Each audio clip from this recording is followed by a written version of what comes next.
तेन विघ्नाः प्रणश्यन्ति सिद्ध्यन्ति च मनोरथाः। नारायणं सुरगुरुं जगदेकनाथं भक्तप्रियं सकललोकनमस्कृतं च त्रैगुण्यवर्जितमजं विभुमत्यमीशं वन्दे भवग्यममरासुरसिद्धवन्द्यं। व्यासाय प्रतिमेतिहासरचनोल्लासाय दुर्वादिनां व्यासाय सकराय सत्सुकृतविश्वासाय दोषद्विषे वासाय मनरम्यतोय सदृशाय आसाय मासेविने दासाय भयदाय मद्गुरुहृद्वासाय तुभ्यं नमः।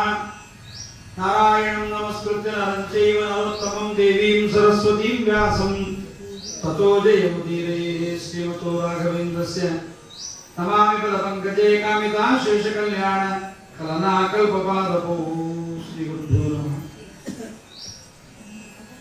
ಈ ವಸುಂಧರೆಯೊಳಗೆ ಶ್ರೀ ಭೂದೇವಿ ಅರಸನ ಸುಗುಣ ಕರ್ಮಗಳ ಆವಬಗೆಯಿಂದಡಾಗಲಿ ಕೀರ್ತಿಸುವ ನರನ ಕಾವ ಕಮಲ ದಲಾಯತಾಕ್ಷ ಕವಿ ಸುಗ್ರೀವ ಒಲಿದಂದರೆ ಒಲಿದ ವಿಲಾಸಗಳ ಪೂರೈಸುವನು ಎಂಬುದಾಗಿ ಯಾವುದೇ ಒಂದು ನಿಮಿತ್ತದಿಂದಲಾದರೂ ಪರಮಾತ್ಮನ ಗುಣಗಾನ ಎಂಬತಕ್ಕಂಥದ್ದು ನಡೆಯಬೇಕು. ಪ್ರತಿನಿತ್ಯವೂ ಕೇಳಬೇಕು.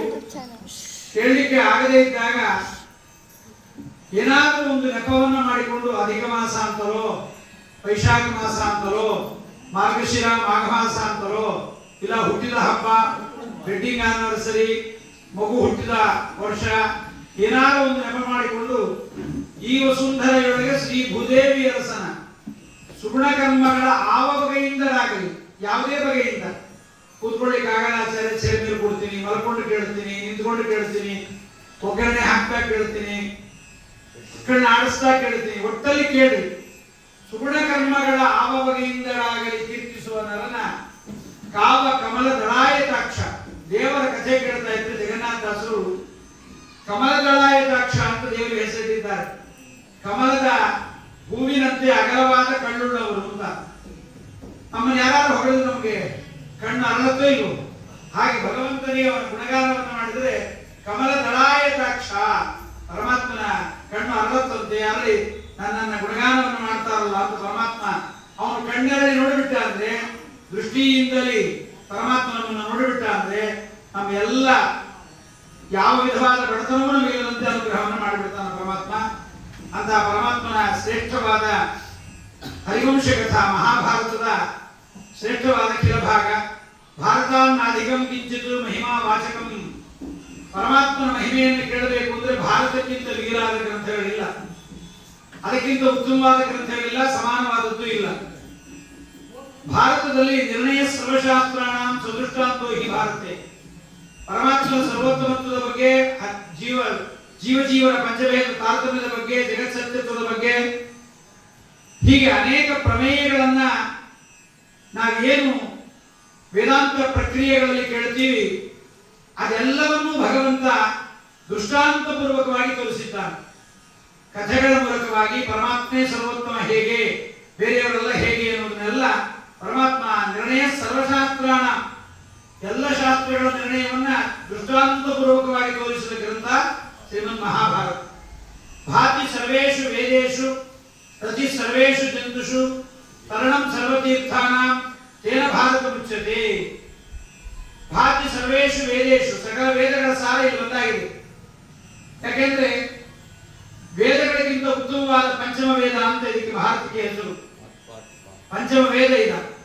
ಆದ್ರಿಂದ ಭಾತಿ ಸರ್ವೇಷು ವೇದೇಶು ಇದನ್ನು ಕೇಳುವುದರಿಂದ ರತಿ ಸರ್ವೇಷು ಜಂತುಷು, ಈ ಭಾರತವನ್ನು ಕೇಳುವುದರಿಂದ ಎಲ್ಲ ಪ್ರಾಣಿಗಳಲ್ಲಿ ಭಗವಂತನ ಇರುವಿಕೆಯನ್ನ ನಾವು ಗುರುತಿಸಬಹುದು. ರತಿ ಸರ್ವೇಷು ಜಂತುಷು, ಮನೆಯಲ್ಲೇ ಕೂತು ಎಲ್ಲಿಗೂ ಹೋಗದಂತೆ ತರಣಂ ಸರ್ವತೀರ್ಥಾನ, ನಾವು ಮನೆಯಲ್ಲೇ ಕೂತ್ಕೊಂಡು ಎಲ್ಲ ತೀರ್ಥಯಾತ್ರೆಯನ್ನು ಮಾಡಿದ ಪುಣ್ಯ ನಮಗೆ ಬರುತ್ತೆ. ಇದು ಭಾರತದ ಒಂದು ವೈಲಕ್ಷಣ್ಯ. ಕೋಕ್ಯನ್ಯ ಪುಂಡರೀಕಾಕ್ಷಾತ್ ಮಹಾಭಾರತ ಭವೇತ್ ಅಂತಾರೆ ಆಚಾರ್ಯರು. ಪರಮಾತ್ಮನಲ್ಲದೆ ಇದ್ರೆ ಬೇರೊಬ್ಬರಿಗೆ ಈ ಮಹಾಭಾರತವನ್ನು ಬರೆಯಲಿಕ್ಕೆ ಬರ್ತಿತ್ತ. ಮಹಾಭಾರತದ ಧೃತರಾಷ್ಟ್ರ ಹುಟ್ಟಿದ್ದು ಯಾವತ್ತು ಅಂತಂದ್ರೆ ವ್ಯಾಸಃ 600 ವರ್ಷೀಯ ಧೃತರಾಷ್ಟ್ರ ಮಜೀಜನತ್ವ ಅಂತ. ವೇದವ್ಯಾಸರು ಅವತಾರ ಮಾಡಿದ ಕೂಡಲೇ ಮಹಾಭಾರತ ಬರೆದು ಬಿಟ್ಟಿದ್ರು. ವ್ಯಾಸರ ಅವತಾರ ಮಾಡಿದ 600 ವರ್ಷಗಳ ನಂತರ ಧೃತರಾಷ್ಟ್ರ ಹುಟ್ಟಿದ್ದ. ಆದ್ದರಿಂದ ಮಹಾಭಾರತದ ಕಥೆ ನಡೆಯುವ ಮುಂಚೆಯೇ ಮಹಾಭಾರತದ ಕಥೆಯನ್ನು ಬರೆದು ಮುಗಿಸಿದ್ದಾರೆ ವೇದವ್ಯಾಸದೇವರು. ಅದಕ್ಕೆ ಭಾರತದಲ್ಲಿ ಒಂದು ಸಂದರ್ಭ ಬರುತ್ತೆ. ಜನಮೇಜಯ ರಾಜನಿಗೆ ಇದೇ ಹರಿವಂಶದಲ್ಲಿ ಬರುತ್ತೆ ಆ ಕಥೆ. ನೀನು ಸರ್ಪಯಾಗ ಮಾಡಿದರೆ ನಿಂತೋಗಿಬಿಡುತ್ತೆ ಅಂತ ಒಬ್ಬ ಸ್ಥಪತಿ ಹೇಳ್ತಾನೆ, ವಾಸ್ತು ಸ್ಪೆಷಲಿಸ್ಟ್. ಯಾಕೆ ಅಂತ ಹೇಳ್ತಾನೆ, ನಿನ್ನ ಕಟ್ಟಿದ ಯಾಗಶಾಲೆಯ ಪದ್ಧತಿ ಆಗಿದೆ, ನಿಂತೋಗಿಬಿಡುತ್ತೆ ಅಂತ ಹೇಳಿದಲ್ಲ, ಸರಿ ಮಾಡ್ಕೊತೀನಿ ಅಂತಾನೆ. ನೀವು ಟಿವಿನಲ್ಲಿ ಭವಿಷ್ಯ ಕೇಳಿ ಏನೂ ಸರಿ ಮಾಡ್ಕೊಳಿಕ್ಕಾಗಲ್ಲ, ಸುಮ್ಮನೆ ಅವನು ಹೇಳ್ತಾ ಇರ್ತಾನೆ, ನೀವು ಕೇಳ್ತಾ ಇರ್ತೀರಷ್ಟೇ. ಹಾಗಾಗಿ ಜನಮೇಜಯ ವೇದವ್ಯಾಸರು ಹೇಳಿದ್ರು, ನೀ ಹೀಗೆ ಹೇಳ್ತಿದ್ರು ನಾ ಬರ್ತಿದ್ದೀನಿ ಅಂದ್ರು. ನಾ ಸರಿ ಮಾಡ್ಕೋತೀನಿ ಅಂತ ನೀ ಹೇಳ್ತಿದ್ದು ಕೂಡ ಬರ್ದಾಗಿದೆ, ಯಾರು ನಿಲ್ಲಿಸ್ತಾರೆ ಅಂತ ಕೂಡ ಬರ್ತಿದ್ದೀನಿ, ಅದನ್ನು ಕೇಳೋ ಅವನೇ ನಿಲ್ಲಿಸ್ತಾನೆ, ನಿಮ್ಗೆ ನಿಲ್ಲಿಸ್ಲಿಕ್ಕೆ ಆಗಲ್ಲ. ಆಸ್ತಿಕ ಬರ್ತಾನೆ, ಸರ್ಪಯಾಗವನ್ನು ನಿಲ್ಲಿಸಿ ಬಿಡ್ತಾನೆ ಅಂತ ಬರ್ತಿದ್ರು. ಮತ್ತೆ ಆಸ್ತಿಕ ಬ್ರಾಹ್ಮಣ ಬರ್ತಾನೆ, ಐಡಿ ಕಾರ್ಡ್ ನೋಡಿ ಒಳಗೆ ಬಿಡೋದು ಪದ್ಧತಿ ಇತ್ತು. ಅದನ್ನ ಆಸ್ತಿಕರನ್ನ ನೋಡಿದ್ರು ಕೂಡ ಆಸ್ತಿಕ ಹೊಗಳಿದ್ದನ್ನ ಕೇಳಿಸಿಕೊಂಡು ಅವ್ರು ಏನ್ ಮಾಡಿಬಿಟ್ಟಿದ್ದಾರೆ, ಒಳಗೆ ಬಿಟ್ಬಿಡು ಅವನನ್ನು, ಆಸ್ತಿಕರಿಗೆ ಮರವನ್ನು ಕೊಟ್ಬಿಟ್ರು. ಇದು ವೇದವ್ಯಾಸ ದೇವರ ಒಂದು ಅದ್ಭುತವಾದ ಕಥನಾ ಕುತೂಹಲ, ಕೌಶಲ್ಯ.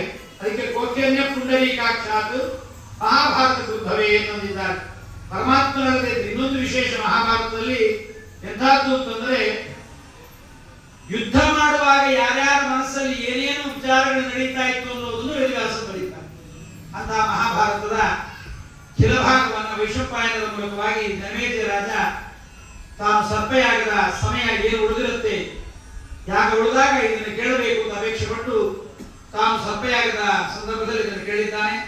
ಒಂದು ನಮಗೊಂದು ಮಹಾ ದೊಡ್ಡ ಅನುಗ್ರಹ ಅಂತಂದ್ರೆ, ಈ ಮಹಾಭಾರತಕ್ಕೆ ತಾತ್ಪರ್ಯ ನಿರ್ಣಯವನ್ನು ಬರೆದ ಆಚಾರ್ಯರು ಅಲ್ಲಿಗೆ ನಿಲ್ಲಿಸಲಿಲ್ಲ, ಹರಿವಂಶಕ್ಕೂ ಮುಂದುವರಿಸಿ ಬರೀತಾರೆ.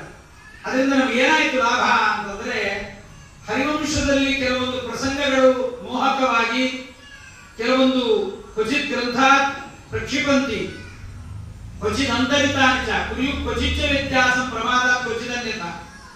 ಪ್ರಮಾದಿಕವಾಗಿ ಕೆಲವು ವಿಚಾರಗಳು ಬಿಟ್ಟು ಹೋಗಿದೆ, ಕೆಲವು ದೈವಾತು ದೇವತೆಗಳೇ ತಿರೋಧಾನ ಮಾಡಿಬಿಟ್ಟಿದ್ದಾರೆ, ಕ್ವಚಿತ್ ಗ್ರಂಥಾತ್ ಪ್ರಕ್ಷಿಪಂತಿ, ಕೆಲವರು ತಾವೇ ಅದನ್ನ ಗ್ರಂಥಗಳಲ್ಲಿ ಇಟ್ಟುಬಿಟ್ಟಿದ್ದಾರೆ, ಕೆಲವರು ತೆಗೆದುಬಿಟ್ಟಿದ್ದಾರೆ. ಹೀಗೆಲ್ಲ ಆದದ್ದನ್ನ ಸರಿ ಮಾಡಿ ಆಚಾರ್ಯರು ದೇಶೇ ದೇಶೇ ತಥಾ ಗ್ರಂಥಾನ್ ದೃಷ್ಟ್ವಾ ಚೈವ ಪೃಥಕ್ ವಿಧಾನ, ಅನಾಥವಾದ ಗ್ರಂಥಗಳನ್ನು ನೋಡಿ ನಾನು ಮಹಾಭಾರತವನ್ನು ಬರೆದಿದ್ದೀನಿ ಅಂತಾರೆ ವೇದವ್ಯಾಸದೇವರು. ಇಂಥ ಒಂದು ಶ್ರೇಷ್ಠವಾದ ಹರಿವಂಶ ವೇದವ್ಯಾಸ ದೇವರ ಮಹಾಭಾರತದ ಕಿಲಭಾಗಕ್ಕೂ ಆಚಾರ್ಯರು ನಿರ್ಣಯವನ್ನು ಬರೆದಿದ್ದಾರೆ. ನಾವು ಕಿಲಭಾಗದ ನಿರ್ಣಯವನ್ನು ಇಟ್ಟುಕೊಂಡು ಹೋಗಿಬಿಟ್ರೆ ಎಲ್ಲವೂ ನಮಗೆ ಸೇರುತ್ತೆ. ಆದ್ರಿಂದ ಪರಮ ಶ್ರೇಷ್ಠನಾದ ಶ್ರೀ ಕೃಷ್ಣ ಪರಮಾತ್ಮನ ವಿಚಾರವನ್ನು ನಿರೂಪಣೆ ಮಾಡ್ತಾ ಇದ್ದಾರೆ. ಹರಿವಂಶದಲ್ಲಿ ಜನಮೇಜಯ ರಾಜ ಕೇಳಿದ್ದ, ನನಗೆ ಭಾರತದ ಕಥೆಯನ್ನು ಕೇಳಿದ್ದೇನೆ, ಅಣ್ಣ ತಮ್ಮಂದರ ಅನೇಕ ವಿಚಾರಗಳನ್ನು ಕೇಳಿದ್ದೇನೆ, ಕೃಷ್ಣನ ಕಥೆಯನ್ನು ವಿಸ್ತಾರವಾಗಿ ಕೇಳಬೇಕು ಅಂತ. ಯಾಕೆಂದ್ರೆ ಪರಮಾತ್ಮನ ಕಥೆಯನ್ನ ಎಷ್ಟು ಕೇಳಿದರೂ ಸಜ್ಜನರಿಗೆ ಸಾಕಾಗಲ್ಲ, ದುರ್ಜನರಿಗೆ ಇದು ಅರ್ಥವಾಗುವುದಿಲ್ಲ. ಖಗವರ ಧ್ವಜನಂಘ್ರಿಯ ಭಕುತಿಯನ್ನು ಅರಿಯದ ಮಾನವರಿಗೆ ಇದು ಒಗಟಿನಂದಲ್ಲಿ ತೋರುತ್ತಿರುವುದು. ಪರಮಾತ್ಮನ ಪಾದಾರವಿಂದಗಳಲ್ಲಿ ಭಕ್ತಿ ಇಲ್ಲದೆ ಇದ್ದವರಿಗೆ ಏನೋ ಕರೆದಿದ್ದರೆ ಮಂಗಳಕ್ಕಾದರೂ ಹೋಗೋಣ ಅಂತ ಹೋಗಿದ್ದೆ, ಏನು ಅರ್ಥ ಆಗಲಿಲ್ಲ ನನಗೆ. ಅವ್ನು ಬರೀ ಮಂಗಳಕ್ಕೆ ಬಂದ್ರೆ ಅರ್ಥ ಆಗಲ್ಲ, ಎಲ್ಲ ಮುಗಿದೋಗ್ಬಿಟ್ಟಿರ್ತಾರೆ. ಮಂಗಳಕ್ಕೆ ಬರೋತ್ತಿಗೆ ಎಲ್ಲಾ ಕಥೆಗಳು ಆಚಾರ ಮುಗಿಸ್ಬಿಟ್ಟಿರ್ತಾರೆ, ಏನೋ ಅಲ್ಪ ಸ್ವಲ್ಪ ಇರ್ತಾರೆ. ಅದು ಭಕ್ತಿ ಕೂಡ ಇರಲ್ಲ, ಅವನಿಗೆ ಪರಮಾತ್ಮನ ಭಕ್ತಿ ಇರಲ್ಲ. ಖಗವರ ಧ್ವಜನಂಘ್ರಿಯ ಭಕುತಿಯನ್ನು ಅರಿಯದ ಮಾನವರಿಗೆ ಇದು ಒಗಟಿನಂದಲ್ಲಿ ತೋರುತ್ತಿತ್ತು. ಮತ್ತೊಂದು ಜಗನ್ನಾಥದಾಸರು ಹೇಳ್ತಾರೆ, ಕಪ್ಪಿನೊಳಗೆ ಹರಸ ವಿದಂತನಿಗೆ ಹಬ್ಬುವಲ್ಲುದೇ, ಭಾಗ್ಯ ಯೌವನ ಮಬ್ಬಿನಲ್ಲಿ ಮೈ ಮರೆತವಗೆ ಹರಿಕಥಾಮೃತವು ಸೊಗಸುವುದೇ ಅಂತ. ಈ ಮಧ್ಯಾಹ್ನದ ನಿದ್ದೆ ಇದೆಯಲ್ಲ, ಅದು ಪರಿಸಮಾಪ್ತಿ ಆಗಿರೋದಿಲ್ಲ, ಅದು ಮೊಬ್ಬಿರುತ್ತೆ. ಸ್ವಲ್ಪ ಹೊತ್ತು, 1 ಗಂಟೆ 2 ಗಂಟೆ ಹೊತ್ತು ನಿದ್ದೆ ಮೊಬ್ಬಿರುತ್ತೆ. ಬೆಳಗ್ಗೆ ರಾತ್ರಿ ನಿದ್ದೆ ಮಾಡಿ ಬೆಳಗ್ಗೆ ಇದ್ರೆ ಫ್ರೆಶ್ನೆಸ್ ಇರುತ್ತೆ. ಆದ್ರೆ ಮಧ್ಯಾಹ್ನದ ನಿದ್ರೆ ಅದು ಮೊಬ್ಬು. ಹಾಗೆ ಯೌವನದ ಮತ್ತು ಭಾಗ್ಯದ ಮೊಬ್ಬದು. ಭಾಗ್ಯ ಯೌವನ ಮಬ್ಬಿನಲ್ಲಿ ಮೈ ಮರೆತವಗೆ ಹರಿಕಥಾಮೃತವು ಸೊಗಸುವುದೇ ಅಂತ ಜಗನ್ನಾಥದಾಸರು. ಕಬ್ಬಿನೊಳಗೆ ರಸ, ಕಬ್ಬಿನ ರಸ 10 ರೂಪಾಯಿ ಲೋಟ 20 ರೂಪಾಯಿ ಲೋಟ ಕೊಡೋದು ಪ್ರಯೋಜನ ಇಲ್ಲ. ಅದು ಮನೆ ಮುಂದೆ ಕಟ್ಟಿ ಮೇಲೆ ಜಗಿ ಮೇಲೆ ಕೊಡಬೇಕು, ಬಾಯಾಗಿಟ್ಟು ಜಗಿಬೇಕು, ಒರಿಜಿನಲ್ ಹಾಲಿರ್ಬೇಕು. 50,000 ರೂಪಾಯಿ 60,000 ರೂಪಾಯಿ ಹಾಲಿದ್ರೆ ಆಗಲ್ಲ. ಒರಿಜಿನಲ್ ಹಾಲಿದ್ರೆ ಕಬ್ಬಿನೊಳಗೆ ರಸ ವಿದಂತನಿಗೆ ಹಬ್ಬುವಲ್ಲುದೇ, ಭಾಗ್ಯ ಯೌವನ ಮಬ್ಬಿನಲ್ಲಿ ಮೈ ಮರೆತವಗೆ ಹರಿಕಥಾಮೃತವು ಸೊಗಸುವುದೇ. ಪರಮಾತ್ಮನ ಕಥೆ ಎಲ್ಲರಿಗೂ ಸೊಗಸಲ್ಲ. ಅದು ಸೊಗಸಬೇಕಾದರೆ ಪರಮಾತ್ಮನಲ್ಲಿ ಭಕ್ತಿ ಎಂಬತಕ್ಕಂಥದ್ದು ಇರಬೇಕು. ಅಂತಹ ಪರಮಾತ್ಮನ ಕಥೆಯನ್ನು ಪರಮ ಶ್ರೇಷ್ಠವಾದ ಈ ಒಂದು ಅಧಿಕ ಮಾಸ, ಅದು ಜ್ಯೇಷ್ಠ ಮಾಸ. ಜ್ಯೇಷ್ಠ ನಕ್ಷತ್ರಗಳಲ್ಲೇ ಪರಮಶ್ರೇಷ್ಠ. ನೀವು ನಾಸಾದವ್ರನ್ನ ಕೇಳ್ರಿ, ಇಸ್ರೋದವ್ರನ್ನ ಕೇಳ್ರಿ, ಇಲ್ಲ ರಾತ್ರಿ ಟೈಮ್ ಇದ್ರೆ ನಿಮ್ಮ ಊರಲ್ಲಿ ಕರೆಂಟ್ ಹೋದಾಗ ನೋಡ್ರಿ, ತುಂಬಾ ದೊಡ್ಡದಾಗಿ ಕಾಣಿಸೋ ನಕ್ಷತ್ರ ಜ್ಯೇಷ್ಠ ನಕ್ಷತ್ರ. ಎಲ್ಲಾ ನಕ್ಷತ್ರಕ್ಕಿಂತ ದೊಡ್ಡ ನಕ್ಷತ್ರ ಜ್ಯೇಷ್ಠ ನಕ್ಷತ್ರ. ಹುಣ್ಣಿಮೆ ದಿವಸ ಯಾವ ನಕ್ಷತ್ರ ಇರುತ್ತೋ ಆ ನಕ್ಷತ್ರದ ಹೆಸರೇ ಆ ಮಾಸಕ್ಕೆ ಬರುತ್ತೆ. ಹಾಗಾಗಿ ಒಂದೊಂದು ನಕ್ಷತ್ರ, ಚಿತ್ತ ನಕ್ಷತ್ರ ಇದ್ರೆ ಚೈತ್ರ ಮಾಸ ಹುಣ್ಣಿಮೆ ದಿವಸ, ವಿಶಾಖ ನಕ್ಷತ್ರ ಇದ್ರೆ ವೈಶಾಖ ಮಾಸ, ಹೀಗೆ ಜ್ಯೇಷ್ಠ ನಕ್ಷತ್ರ ಇದ್ರೆ ಜ್ಯೇಷ್ಠ ಮಾಸ. ಇಂತಹ ಶ್ರೇಷ್ಠವಾದ ಜ್ಯೇಷ್ಠ ಮಾಸದಲ್ಲಿ ಭಗವಂತ ಈ ಬಾರಿ ಪರಮಶ್ರೇಷ್ಠವಾದ ಅಧಿಕ ಮಾಸವನ್ನ ಏನೋ ಒಂದು ಸಜ್ಜನರಿಗೆ ನೆಪ, ತುಂಬಾ ದಾನ ಕೊಡಬೇಕು, ಬ್ರಾಹ್ಮಣರಿಗೆ ಭೋಜನ ಹಾಕಬೇಕು, ಈ ಅಭ್ಯಾಸ ಕೆಲವರಿಗೆ ಇರುತ್ತೆ. ಏನೋ ಒಂದು ನೆಪ ಮಾಡಿಕೊಂಡು ಬ್ರಾಹ್ಮಣರಿಗೆ ಕರೆಯೋದು, ಊಟಕ್ಕೆ ಹಾಕೋದು, ಏನೋ ಒಂದು ದಾನದ ಏನು ಯಾಕೆ ಕೊಡ್ತಾ ಇದ್ದೀರಿ? ಏನಿಲ್ಲ, ಇವತ್ತು ಮನ್ವಾದಿ ಅದಕ್ಕೆ ಕೊಡ್ತಾ ಇದ್ದೀವಿ. ಪಂಚಾಂಗದಾಗ ಬರ್ತಾರೆ ಅಪ್ಪು ದಾನ ಕೊಡ್ತಾ ಇದ್ದೀವಿ. ಆ ಕುಂಬಳಕಾಯಿ ದಾನ ಅಂತ ಬರ್ತಾರೆ, ಕುಂಬಳಕಾಯಿ ದಾನ ಕೊಡ್ತಾ ಇದ್ದೀವಿ. ಚಂದಾಗಿತ್ತು. ಕುಂಬಳಕಾಯಿ ಪುಷ್ಪಾಂಡ ದಾನ ಏನು ಸ್ವರೂಪದ ಅಂತ ಬರೆದಿರ್ತಾರೆ. ಪುಷ್ಪಾಂಡ ದಾನ ಕೊಟ್ರೆ ಒಳ್ಳೆ ಒಳ್ಳೆ ರೂಪ ಬರುತ್ತದೆ. ಚಂದಾಗಿ ಇರ್ತೀರಲ್ಲ, ಬರೋ ಜನ್ಮದಾಗ ಚಂದಾಗಿರ್ಬೇಕು ಅಂತ ಅನ್ಸುತ್ತೆ. ಗಂಟಿ ದಾನ ಕೊಡೋದು, ಗಂಟು ಚೆನ್ನಾಗಿದೆಯಲ್ಲ, ಕುತ್ತಿಗೆ ನಿಮ್ದು ಗಂಟು ತುಂಬಾ ಚೆನ್ನಾಗಿದೆ, ಗಂಟು ಬರೋ ಜನ್ಮಕ್ಕೂ ಹೀಗೆ ಇರಬೇಕು. ಹೀಗೆ ಒಂದೊಂದು ಒಬ್ಬೊಬ್ಬರಿಗೆ ನೆಪ ಇರುತ್ತೆ. ಹಾಗಾಗಿ ಭಗವಂತನ ಕಥೆಯನ್ನು ಕೇಳಬೇಕು ಎಂಬುದು ಉದ್ದೇಶ. ಶೃಣ್ವನ್ ಗೃಣನ್ ಸಂಸ್ಮರಯಂಶ್ಚ ಚಿಂತಯನ್ ನಾಮಾನಿ ರೂಪಾಣಿ ಚ ಮಂಗಳಾನಿತೆ ಕ್ರಿಯಾಸು ಯತ್ವಚ್ಚರಣಾರವಿಂದಯೋ ಆವಿಷ್ಟಚಿತ್ತಃ ನ ಭವಾಯ ಕಲ್ಪತೆ. ಶೃಣ್ವನ್ ಶ್ರಾವಯಂಶ್ಚ ಅನ್ಯಾನ್, ಗೃಣನ್ ಗ್ರಾಹಯಂಶ್ಚ ಅನ್ಯಾನ್, ಸ್ಮರನ್ ಸ್ಮಾರಯಂಶ್ಚ ಅನ್ಯಾನ್. ತಾನು ಸ್ಮರಣೆ ಮಾಡಬೇಕು, ಇನ್ನೊಬ್ಬರಿಗೂ ಸ್ಮರಣೆ ಮಾಡಬೇಕು. ತಾನು ಭಗವನ್ ನಾಮವನ್ನು ಹೇಳಬೇಕು, ಇನ್ನೊಬ್ಬರಿಗೂ ಸುಮ್ಮನೆ ಗುಣಗುನು ಅನ್ಬಾರ್ದು. ಅವು ಮಲ್ಕೊಂಡವರು ಏನು ಬಡ್ಕೋತಾರಲ್ಲ ಅಂತ ಎದ್ದು ಬಿಡಬೇಕು. ಹೆಣ್ಮಕ್ಳು ಅದಕ್ಕೆ ಬೆಳಗಾಗಿ ಗಜೇಂದ್ರ ಮೋಕ್ಷ ಗಟ್ಟಿ ಹೇಳಬೇಕು. ಆ ಗಜೇಂದ್ರ ಮೋಕ್ಷ ಹೇಳೋದು ಕೇಳಿ ಎದ್ದು ಬಿಡಬೇಕು. ಕೇಳ್ತಾ ಆ ಗಜೇಂದ್ರ ಮೋಕ್ಷ ಕೇಳ್ತಾ ಎದ್ದವನ ಭಾಗ್ಯವೇ ಭಾಗ್ಯ. ದ್ರೌಪದಿ ಮಾನ ಸಂರಕ್ಷಣ, ಗಜೇಂದ್ರ ಮೋಕ್ಷ, ಮಧ್ವನಾಮ, ಕೇಶವನಾಮ, ಇದನ್ನ ಹೆಂಗಸರು ಹೇಳ್ತಾ ಕೇಳ್ತಾ ಇದ್ರೆ ಚಂದ. ಎಲ್ಲಿ ಹೇಳ್ಬೇಕು, ಇಲ್ಲಿ ಕೇಳ್ಬೇಕು. ಇವಾಗೆಲ್ಲ ಮಕ್ಕಳು ತಯಾರು ಮಾಡೋದ್ರಾಗೆ ಆಗ್ತದೆ. ಎದ್ಯಾ ಇಲ್ವಾ, ಕೂತಿಯಾ ಇಲ್ವಾ ಅಂತ ಕೇಳೋದ್ರಲ್ಲೇ ಆಗತ್ತೆ. ಆಗಿನ ಮಕ್ಕಳಿಗೆ ಹಾಗೆ ತೊಂದರೆ ಇಲ್ಲ, ಎದ್ದು ಹೋಗ್ತಿದ್ರು, ತಂಪಾಡಿ ಇರ್ತವು. ಆದ್ರಿಂದ ಶೃಣ್ವನ್ ಗೃಣನ್ ಸಂಸ್ಮರಯಂಶ್ಚ ಚಿಂತಯನ್ ನಾಮಾನಿ ರೂಪಾಣಿ ಚ ಮಂಗಲಾನಿತೆ. ಕೈಗಳಲ್ಲಿ ಕೆಲಸ ಮಾಡ್ತಾ ಇರ್ತೀವಿ, ಬಾಯಿ ಸುಮ್ಮನೆ ಇರುತ್ತಲ್ಲ, ಬಾಯಿ ಕೆಲಸ ಒಂದೇ ಸರಿ ಅಥವಾ ಎರಡು ಸರಿ. ಶುಗರ್ ಇದ್ದವರಿಗೆ 7-8 ಸರಿ ತಿನ್ಬೋದೇ ತಿನ್ಬೋದು. ಶುಗರ್ ಇದ್ದವ್ರಿಗೆ ಹೇಳ್ಬಿಡ್ತಾರೆ, ತಿಂತಾನೇ ಇರ್ರಿ, ಕೈಯಾಗ ಚಟ್ನಿ ಹಿಡ್ಕೊಂಡ್ರೆ ಅಡಿಗೆ ಮನೆ ಭಾಗ ಕೂತಿರ್ತೀವಿ. 2 ಗಂಟೆ ಒಂದ್ಸರಿ ತಿನ್ಬೇಕಂತ ಮಾಡಾಕ ಸತ್ತು ಹೋಗ್ತಾರೆ. ಹಂಗೆ ತಿಂತಾ ಇದ್ರು ಅದನ್ನೇ ಹಾಕಿ ಅವ್ರ ಡಾಕ್ಟರ್ ಸ್ಪೆಷಲ್ ಏನೋ ಒಂದು ಹೇಳ್ಬೇಕಲ್ಲ. 2 ಗಂಟೆ ಒಂದ್ಸರಿ ತಿನ್ಬೇಕು. ಏನು ತಿನ್ಲಿಕ್ಕೆ 2 ಗಂಟೆ ಒಂದ್ಸರಿ ಎಲ್ಲಿ ತರಬೇಕು? ಫೋಟೋ ಕೂತಿರ್ಬೇಕಷ್ಟೇ 2 ಗಂಟೆ ಒಂದ್ಸರಿ ಹೋಗಿಸಿ ಅವ್ನು ಏನಾದ್ರು ಮಾಡಾಕಿರ್ತಾನೆ, ತಿಂತಾ ಇರ್ಬೇಕು. ಅದಕ್ಕೆ ಹೇಳ್ತಾರೆ ಕ್ರಿಯಾಸು ಯತ್ವಚ್ಚರಣಾರವಿಂದಯೋಗೋ ಆವಿಷ್ಟಚಿತ್ತ. ಮನೆ ಎಲ್ಲ ಕೆಲಸಗಳನ್ನ ಮೈದೊಳೆವಾಗ ಮನೆ ಕೆಲಸಗಳನ್ನ ಮಾಡುತ್ತಲೇ ಯಾವುದೇ ಕೆಲಸಗಳನ್ನು ಮಾಡಿ ಭಗವಂತನ ಸ್ಮರಣೆಯನ್ನು ಮಾಡಬೇಕು. ಅದಕ್ಕೆ ಜಮೇಜ ರಾಜ ಸರ್ಪಯಾಗದ ಸಂದರ್ಭದಲ್ಲಿ ಇಂತಹ ಒಂದು ಶ್ರೇಷ್ಠವಾದ ಈ ಖಿಲವಂಶ ಹರಿವಂಶದ ಖಿಲವನ್ನು ಕೇಳ್ತಾ ಇದ್ದಾನೆ. ಹರಿವಂಶ 18 ಪುರಾಣಾನಾಂ ಶ್ರವಣಾದ್ಯಫಲಂ ಲಭೇ. 18 ಪುರಾಣಗಳನ್ನ ಕೇಳಿದ್ರೆ ಏನು ಪುಣ್ಯ ಬರಬೇಕು, ಏನು ಜ್ಞಾನ ಬರಬೇಕು. ಅಷ್ಟು ಜ್ಞಾನವು ನಮ್ಮ ಶ್ರೇಷ್ಠವಾದ ಹರಿವಂಶದ ಕಥಾಶ್ರವಣದಿಂದ ಬರ್ತಾ ಇದೆ. ಹರತೀತಿ ಹರಿಯ ಕಥೆಯನ್ನು ಕೇಳಿದ್ರೆ ಹರತಿ ಎಲ್ಲ ಪಾಪಗಳನ್ನು ಪರಮಾತ್ಮ ನಾಶ ಮಾಡಿಬಿಡ್ತಾನೆ. ಶ್ರೇಷ್ಠವಾದ ಹರಿಯ ವಂಶ, ಪರಮಾತ್ಮನ ವಂಶವೇ ಯಾವುದು? ಸೂರ್ಯವಂಶವೂ ಹರಿವಂಶವೇ, ಚಂದ್ರವಂಶವೂ ಹರಿವಂಶವೇ, ಎರಡೂ ಹರಿವಂಶವಾಗಿದೆ. ಅಂತ ಶ್ರೇಷ್ಠವಾದ ಹರಿವಂಶವನ್ನ ಅಧಿಕ ಮಾಸ, ಪುರುಷೋತ್ತಮ ಮಾಸ, ಮಲಮಾಸ, ಇದಕ್ಕೆರಡು ಹೆಸರುಗಳಿದೆ. ಇದು ಮಲಮಾಸ ಅಂತ ಯಾಕೆಂದ್ರೆ ಅಸಂಕ್ರಾಂತಿ, ಸಂಕ್ರಾಂತಿ ಇಲ್ಲದೇ ಇರುವ ಮಾಸವಾದ್ದರಿಂದ ಪಂಚಾಂಗ ನೋಡ್ತಾ ಇದ್ರೆ ಗೊತ್ತಾಗುತ್ತೆ ಏನ್ ಸಂಕ್ರಾಂತಿ ಆಚಾರ್ಯ ಎಳ್ಳು ಬೆಲ್ಲ ಮಾಡ್ಬೇಕೇನು ಮತ್ತೆ ಹೇಳ್ತಾರೆ. ಇಲ್ಲ, ಎಳ್ಳು ಬೆಲ್ಲ ಮಾಡೋದು ವರ್ಷಕ್ಕೆ ಒಂದೇ ಸರಿ, ಉತ್ತರಾಯಣ ದಕ್ಷಿಣ ಕಾಲದಲ್ಲಿ. ಅಸಂಕ್ರಾಂತಿ ಅಂತಂದ್ರೆ ಸಂಕ್ರಮಣ ಇಲ್ಲದೆ. ಅದೇನು ಸಂಕ್ರಮಣಾಚಾರ್ಯ? ಸೂರ್ಯ ಒಂದೊಂದು ತಿಂಗಳಿಗೆ ಒಂದೊಂದು ರಾಶಿಗೆ ಹೋಗ್ತಾನೆ. ಬೃಹಸ್ಪತಿ 12 ತಿಂಗಳು 12 ಒಂದೊಂದು ವರ್ಷಕ್ಕೆ ಒಂದೊಂದು ರಾಶಿಗೆ ಹೋಗ್ತಾನೆ. ಶನಿ 2.5 ವರ್ಷ ಇರ್ತಾನೆ. ಒಬ್ಬೊಬ್ಬರದ್ದು ಒಂದೊಂದು ಸ್ಪೆಷಾಲಿಟಿ ಇದೆ. ಅದಕ್ಕೆ ಅವನಿಗೆ ಮಂದ ಅಂತ ಹೆಸರು. ಹಾಗಾಗಿ ಇಲ್ಲಿಯೂ ಕೂಡ ಈ ಒಂದು ಕೆಲಸಗಳನ್ನು ಮಾಡುವಾಗ, ಮೈದೊಳೆವಾಗ, ಮೆಲುವಾಗ, ಸಕಲ ಕೆಲಸಗಳಲ್ಲಿ ಸಕಲಠಾಗಿ ಪರಮಾತ್ಮನ ಸ್ಮರಣೆ ಮಾಡಬೇಕು ಅಂತ ಪುರುಷೋತ್ತಮ ಮಾಸ ಭಗವಂತನೇ ಈ ಮಾಸಕ್ಕೆ ನಿಯಾಮಕನಾಗಿ ಬಂದಿದ್ದಾನೆ. ಇಂತಹ ಸಂದರ್ಭದಲ್ಲಿ ಜನಮೇಜಯ ರಾಜ ಪರಮಾತ್ಮನ ಕಥೆಯನ್ನು ಕೇಳ್ತಾ ಇದ್ದಾನೆ. ತಾನು ಜಗತ್ತಿಗೆ ಬಂದರೆ ತನ್ನ ಸರ್ವೋತ್ತಮತ್ವವನ್ನು ಭಗವಂತ ತೋರಿಸಿದ್ದಾನೆ. ಸಮುದ್ರ ರಾಜನನ್ನು ಹಿಂದಕ್ಕೆ ತಬ್ಬಿಬಿಟ್ಟನು. ವಾದರಾಜರು ದೊಡ್ಡವರೇ ಇದ್ದೀರಿ, ಹೇಳಿದ್ರು ತಪ್ಪಿಲ್ಲ, ತುಂಬಾ ಚೆನ್ನಾಗಿ ಹೇಳ್ತಾರೆ ವಾದರಾಜರು. ತೀರ್ಥ ಪ್ರಬಂಧದಲ್ಲಿ ಆ ಸಮುದ್ರವನ್ನು ಹಿಂದಕ್ಕೆ ಸರಿಸಿದನು. ಅದು ಹೇಗೆ ಅಂತ ಅರ್ಥ ಆಗಬೇಕಲ್ಲ. ತನ್ನ ವಿಹಾರ ಕಾಲದಲ್ಲಿ ಹೆಂಡತಿಯ ವಸ್ತ್ರವನ್ನು ಹಿಂದಕ್ಕೆ ಸರಿಸುವಂತೆ ಪರಶುರಾಮ ದೇವರು ಭೂಮಿಯ ಸಮುದ್ರ ವಸನೇ ದೇವಿ, ಭೂದೇವಿಗೆ ವಸನ ಯಾವುದು? ಬಟ್ಟೆ, ಸಮುದ್ರವೇ. ಆ ಸಮುದ್ರವನ್ನು ದಬ್ಬಿದ ಅಂದ್ರೆ ಬಟ್ಟೆಯನ್ನು ದೂರ ಮಾಡಿದ. ಯಾಕೆ? ತನ್ನ ವಿಹಾರ ಮಾಡಿ. ಹಾಗೆ ನಮ್ಮ ಪರಮಾತ್ಮನು ಕೂಡ ಪಶ್ಚಿಮ ಸಮುದ್ರವನ್ನು ಹಿಂದಕ್ಕೆ ದಬ್ಬಿದ್ದಾನೆ. ಹಿಂದಕ್ಕೆ ದಬ್ಬಿದ್ದಲ್ಲ, ಅಲ್ಲಿದ್ದ ನೀರನ್ನೆಲ್ಲ ಸಿಹಿಯಾಗಬೇಕು ಅಂತ ಹೇಳಿದ್ದಾನೆ. ಅಳಿಯ ಕೇಳಿದ್ರೆ ಯಾವ್ದು ಮಾಡದೇ ಇರ್ತಾನ್ರಿ ಮಾವ. ಮಗಳು ಚೆನ್ನಾಗಿರ್ಬೇಕು ಅಂದ್ರೆ ಅಳಿಯ 100% ಕೇಳಿದ್ರೆ ಕೊನೆಗೆ 70% ಆದ್ರೂ ಮಾವ ಮಾಡಿ ರೆಡಿ ಇರ್ಬೇಕು. ಮಾಡಿದ್ರೆ ನಮ್ಮ ಮಗಳು ಚೆನ್ನಾಗಿರ್ತಾಳೆ. ಇದಿಲ್ಲ, ಇಲ್ಲಿ ಬರೀ ರಮೇಶಾಚಾರ್ಯ ಜಾಗದೆ. ಆದ್ರಿಂದ ಶ್ರೇಷ್ಠವಾದ ಆ ದ್ವಾರಾವತಿ ನಗರವನ್ನು ನಿರ್ಮಾಣ ಮಾಡಿದ್ದಾನೆ ಭಗವಂತ. ಈ ಜಾಗ ನಿಗೋಸ್ತಿರ್ತೀವಿ. ದ್ವಾರಾವತಿ ನಗರವನ್ನು ನಿರ್ಮಾಣ ಮಾಡಿದ್ದಾರೆ. ಆ ದ್ವಾರಾವತಿ ನಗರದಲ್ಲಿ ಅಳಿಯ ಕೃಷ್ಣ ಪರಮಾತ್ಮ ವರುಣನ ಅಳಿಯ, ಆ ವರುಣ ಕೇಳಿದ, ವರುಣ ಕೃಷ್ಣ ಹೇಳಿದ ಅಂತ ವರುಣ ಎಲ್ಲ ನೀರನ್ನು ಸಿಹಿ ಮಾಡಿದ್ದ. ಕೊನೆಗೆ ದೇವರು ಹೇಳ್ತಾನೆ, ನನ್ನ ಪದಾಲಯ, ನನ್ನ ಆಲಯವನ್ನು ಬಿಟ್ಟು ಕೊನೆಗೆ ಎಲ್ಲವನ್ನು ಮುಳುಗಿಸಬೇಕು ಅಂತ. ಪರಮಾತ್ಮನ ಆಲಯವನ್ನು ಬಿಟ್ಟು, ಅರಮನೆಯನ್ನು ಬಿಟ್ಟು ಮಿಕ್ಕಿದ್ದನ್ನೆಲ್ಲ ಮುಳುಗಿಸಿದ್ದಾನೆ ಅಂತ ನಾವು ಕಥೆಯನ್ನ ಕೇಳ್ತೇವೆ. ಇಂತಹ ಪರಮಾತ್ಮ ಪರಮಶ್ರೇಷ್ಠವಾಗಿರ್ತಕ್ಕಂತಹ ದ್ವಾರಾವತಿಯನ್ನು ನಿರ್ಮಾಣ ಮಾಡಿದ್ದಾನೆ. ದ್ವಾರಾವತಿಯನ್ನು ನಿರ್ಮಾಣ ಮಾಡಿದ ಸಂದರ್ಭದಲ್ಲಿ ಅಜಯ ಪ್ರೇಷಿತಂ ಪತ್ರಂ ದ್ವಿಜಕ್ಕಚ್ಚಿದ ಉಪಾಹಾರದ್ದು ಅಂತ ಸಾಕ್ಷಾತ್ ಲಕ್ಷ್ಮೀದೇವಿ ಪತ್ರವನ್ನ ಬರೆದಂತೆ ಪರಮಾತ್ಮನಿಗೆ. ಯಾಕೆ ಬರೆದು ಅಂದ್ರೆ ಪರಮಾತ್ಮ ಲಕ್ಷ್ಮೀದೇವಿ ಅವಿಯೋಗಿಗಳು.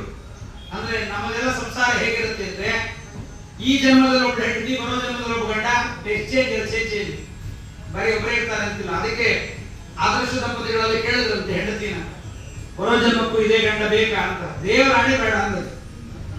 ದೇವರಾಣಿ ಬೇಡ. ಮತ್ತಿಷ್ಟು ಗಂಡನ ಪಾದ ತೊಳಿತೀರಿ, ಗಂಡನ ಸೇವಾ ಮಾಡ್ತೀರಿ, ಬೆಳಗಾಗ ಪಾದ ನಮಸ್ಕಾರ ಮಾಡ್ತೀರಿ, ರಾತ್ರಿ ಮಾಡ್ತೀರಿ. ಈ ಪುಣ್ಯದಿಂದ ಬರೋ ಜನ್ಮದಲ್ಲಿ ಬೇರೆ ಗಂಡ ಬರಲಿ ಅಂತ. ಈ ಗಂಡನೇ ಬೇಕು ಅಂತ ನನಗೆ ಅಪೇಕ್ಷೆ ಇಲ್ಲ. ಸರಿಯಾಗಿ. ಆದ್ರಿಂದ ಹಾಗೆ ನಮ್ಮ ರುಕ್ಮಿಣೀದೇವಿ ಪತ್ರವನ್ನು ಯಾಕೆ ಬರೆದು ಅಂದ್ರೆ ಮಗಳಿಗೆ ವಿರುದ್ಧವಾಗಿ ಅಧಾರ್ಮಿಕವಾಗಿ ತಂದೆ ತಾಯಿ ಮದುವೆ ಮಾಡಿದರೆ ಮಗಳು ಸ್ವತಂತ್ರವಾಗಿ ಮದುವೆ ಮಾಡಿಕೊಳ್ಳಬಹುದು ಎನ್ನುವುದನ್ನು ತೋರಿಸಲಿಕ್ಕೆ ಪತ್ರವನ್ನು ಬರೀತಾಳೆ. ತಂದೆ ತಾಯಿ ಅಧಾರ್ಮಿಕವಾಗಿ ಅಧರ್ಮೀಯರಾಗಿ ತಾವು ಮದುವೆಗಳನ್ನು ಮಾಡಿಬಿಟ್ರೆ ಆ ಮದುವೆಯನ್ನು ವಿರೋಧಿಸಬೇಕು ಅಂತ. ಹಾಗಾಗಿ ಸ್ವಯಂವರ ಯಾಕಿತ್ತು ನಮ್ಮ ಕ್ಷತ್ರಿಯ ಕನ್ಯೆಗೆ ಅಂದ್ರೆ ಅವಳು ಇಷ್ಟಪಟ್ಟ ವರವನ್ನು ಅಪೇಕ್ಷೆ ಮಾಡಬಹುದಾಗಿತ್ತು. ಬ್ರಾಹ್ಮಣನಾಗಬಹುದು, ಕ್ಷತ್ರಿಯನಾಗಬಹುದು. ಅದಕ್ಕೆ ದ್ರೌಪದಿ ದೇವಿಯ ಮದುವೆಗೆ ಬ್ರಾಹ್ಮಣ ವೇಷದಲ್ಲಿ ಬಂದಿದ್ರು ನಮ್ಮ ಪಾಂಡವರೆಲ್ಲ. ಎಲ್ಲ ಕ್ಷತ್ರಿಯರ ಕೈಯಲ್ಲೂ ಆಗದೇ ಇದ್ದ ಮೇಲೆ ಯಾವ ಕ್ಷತ್ರಿಯರಿಲ್ಲ ಅಂದ್ರೆ ಬ್ರಾಹ್ಮಣ ನಾವು ಆಗಬಹುದಾ ಅಂತ ಹೇಳ್ತಾರೆ. ಹಾಗೆ ಸ್ವಯಂವರದ ಪದ್ಧತಿಯನ್ನು ಮಾಡಿ ಕೃಷ್ಣನು ಒಮ್ಮೆ ಹೋಗಿದ್ದ. ಕೃಷ್ಣ ಹೋದಾಗ ಕೃಷ್ಣನಿಗೆ ಕೊಡ್ತೀನಿ ಅಂತ ಭೀಷ್ಮಕ ರಾಜ ಸಂಕಲ್ಪ ಮಾಡಿದ್ದ. ಸಂಕಲ್ಪ ಮಾಡಿ ನೀರು ಹಾಕಿಸಿಕೊಂಡು ನೀರನ್ನು ಬಿಟ್ಟಿದ್ದ. ಕೃಷ್ಣ ಹೋಗಿಬಿಟ್ಟು ಕೊಡ್ತೀನಿ ಅಂತ ಹೇಳಿದ್ದ. ಈ ಕೆಲವು ಸರಿ ಏನಾಗ್ಬಿಡುತ್ತೆ, ನಿಮ್ ಗೋತ್ರ ಯಾವುದು ಅಂತ, ಭಾರತ ಗೋತ್ರ ಅಂತ. ಅವ್ರ ಮನೇಲಿ 7-8 ಕನ್ಯೆ ಇರುತ್ತೆ, ಯಾವ್ದಾದ್ರು ಕೊಡ್ತಾರೋ ಏನೋ ಅಂತ ಇವ್ರು ನಿಭಾಯಿಸಿದ್ರು. ಏನೋ ಒಂದು ಗೋತ್ರ ಯಾವಾಗ ಒಬ್ಬೊಬ್ಬರು ಗೋತ್ರ ಕೇಳ್ತಾ ಇರ್ತಾರೆ. ಏನ್ ಓದಿಯಪ್ಪ ಅಂತ ಕೇಳ್ತಾರೆ, ಎಲ್ಲಿ ಕೆಲಸ ಮಾಡ್ತೀಯಪ್ಪ ಅಂತ ಕೇಳ್ತಾರೆ. ಇಷ್ಟಕ್ಕೆ ಕನ್ಯಾ ಕೊಡ್ತಾರೆ ಅಂತ ಕೊಟ್ರೆ ಮಾಡ್ಬೇಕು. ಅದಕ್ಕೆ ಇಲ್ಲಿಯೂ ಕೂಡ ಭೀಷ್ಮಕರಾದ ಕನ್ಯೆಯನ್ನು ಕೊಡ್ತೀನಿ ಅಂತ ನಿಶ್ಚಯ ಮಾಡಿಬಿಟ್ಟ. ಯಾವಾಗ ಕೊಡ್ತೀನಿ ಅಂತ ಹೇಳಿದ್ರು. ಅಷ್ಟೊಳಗೆ ಜರಾಸಂಧ, ರುಕ್ಮಿಣಿಯ ಅಣ್ಣ ಇವರೆಲ್ಲ ಸೇರಿಕೊಂಡು ಶಿಶುಪಾಲನಿಗೆ ಕೊಡೋದು ಅಂತ ನಿರ್ಣಯ ಮಾಡಿಬಿಟ್ಟಿದ್ರು.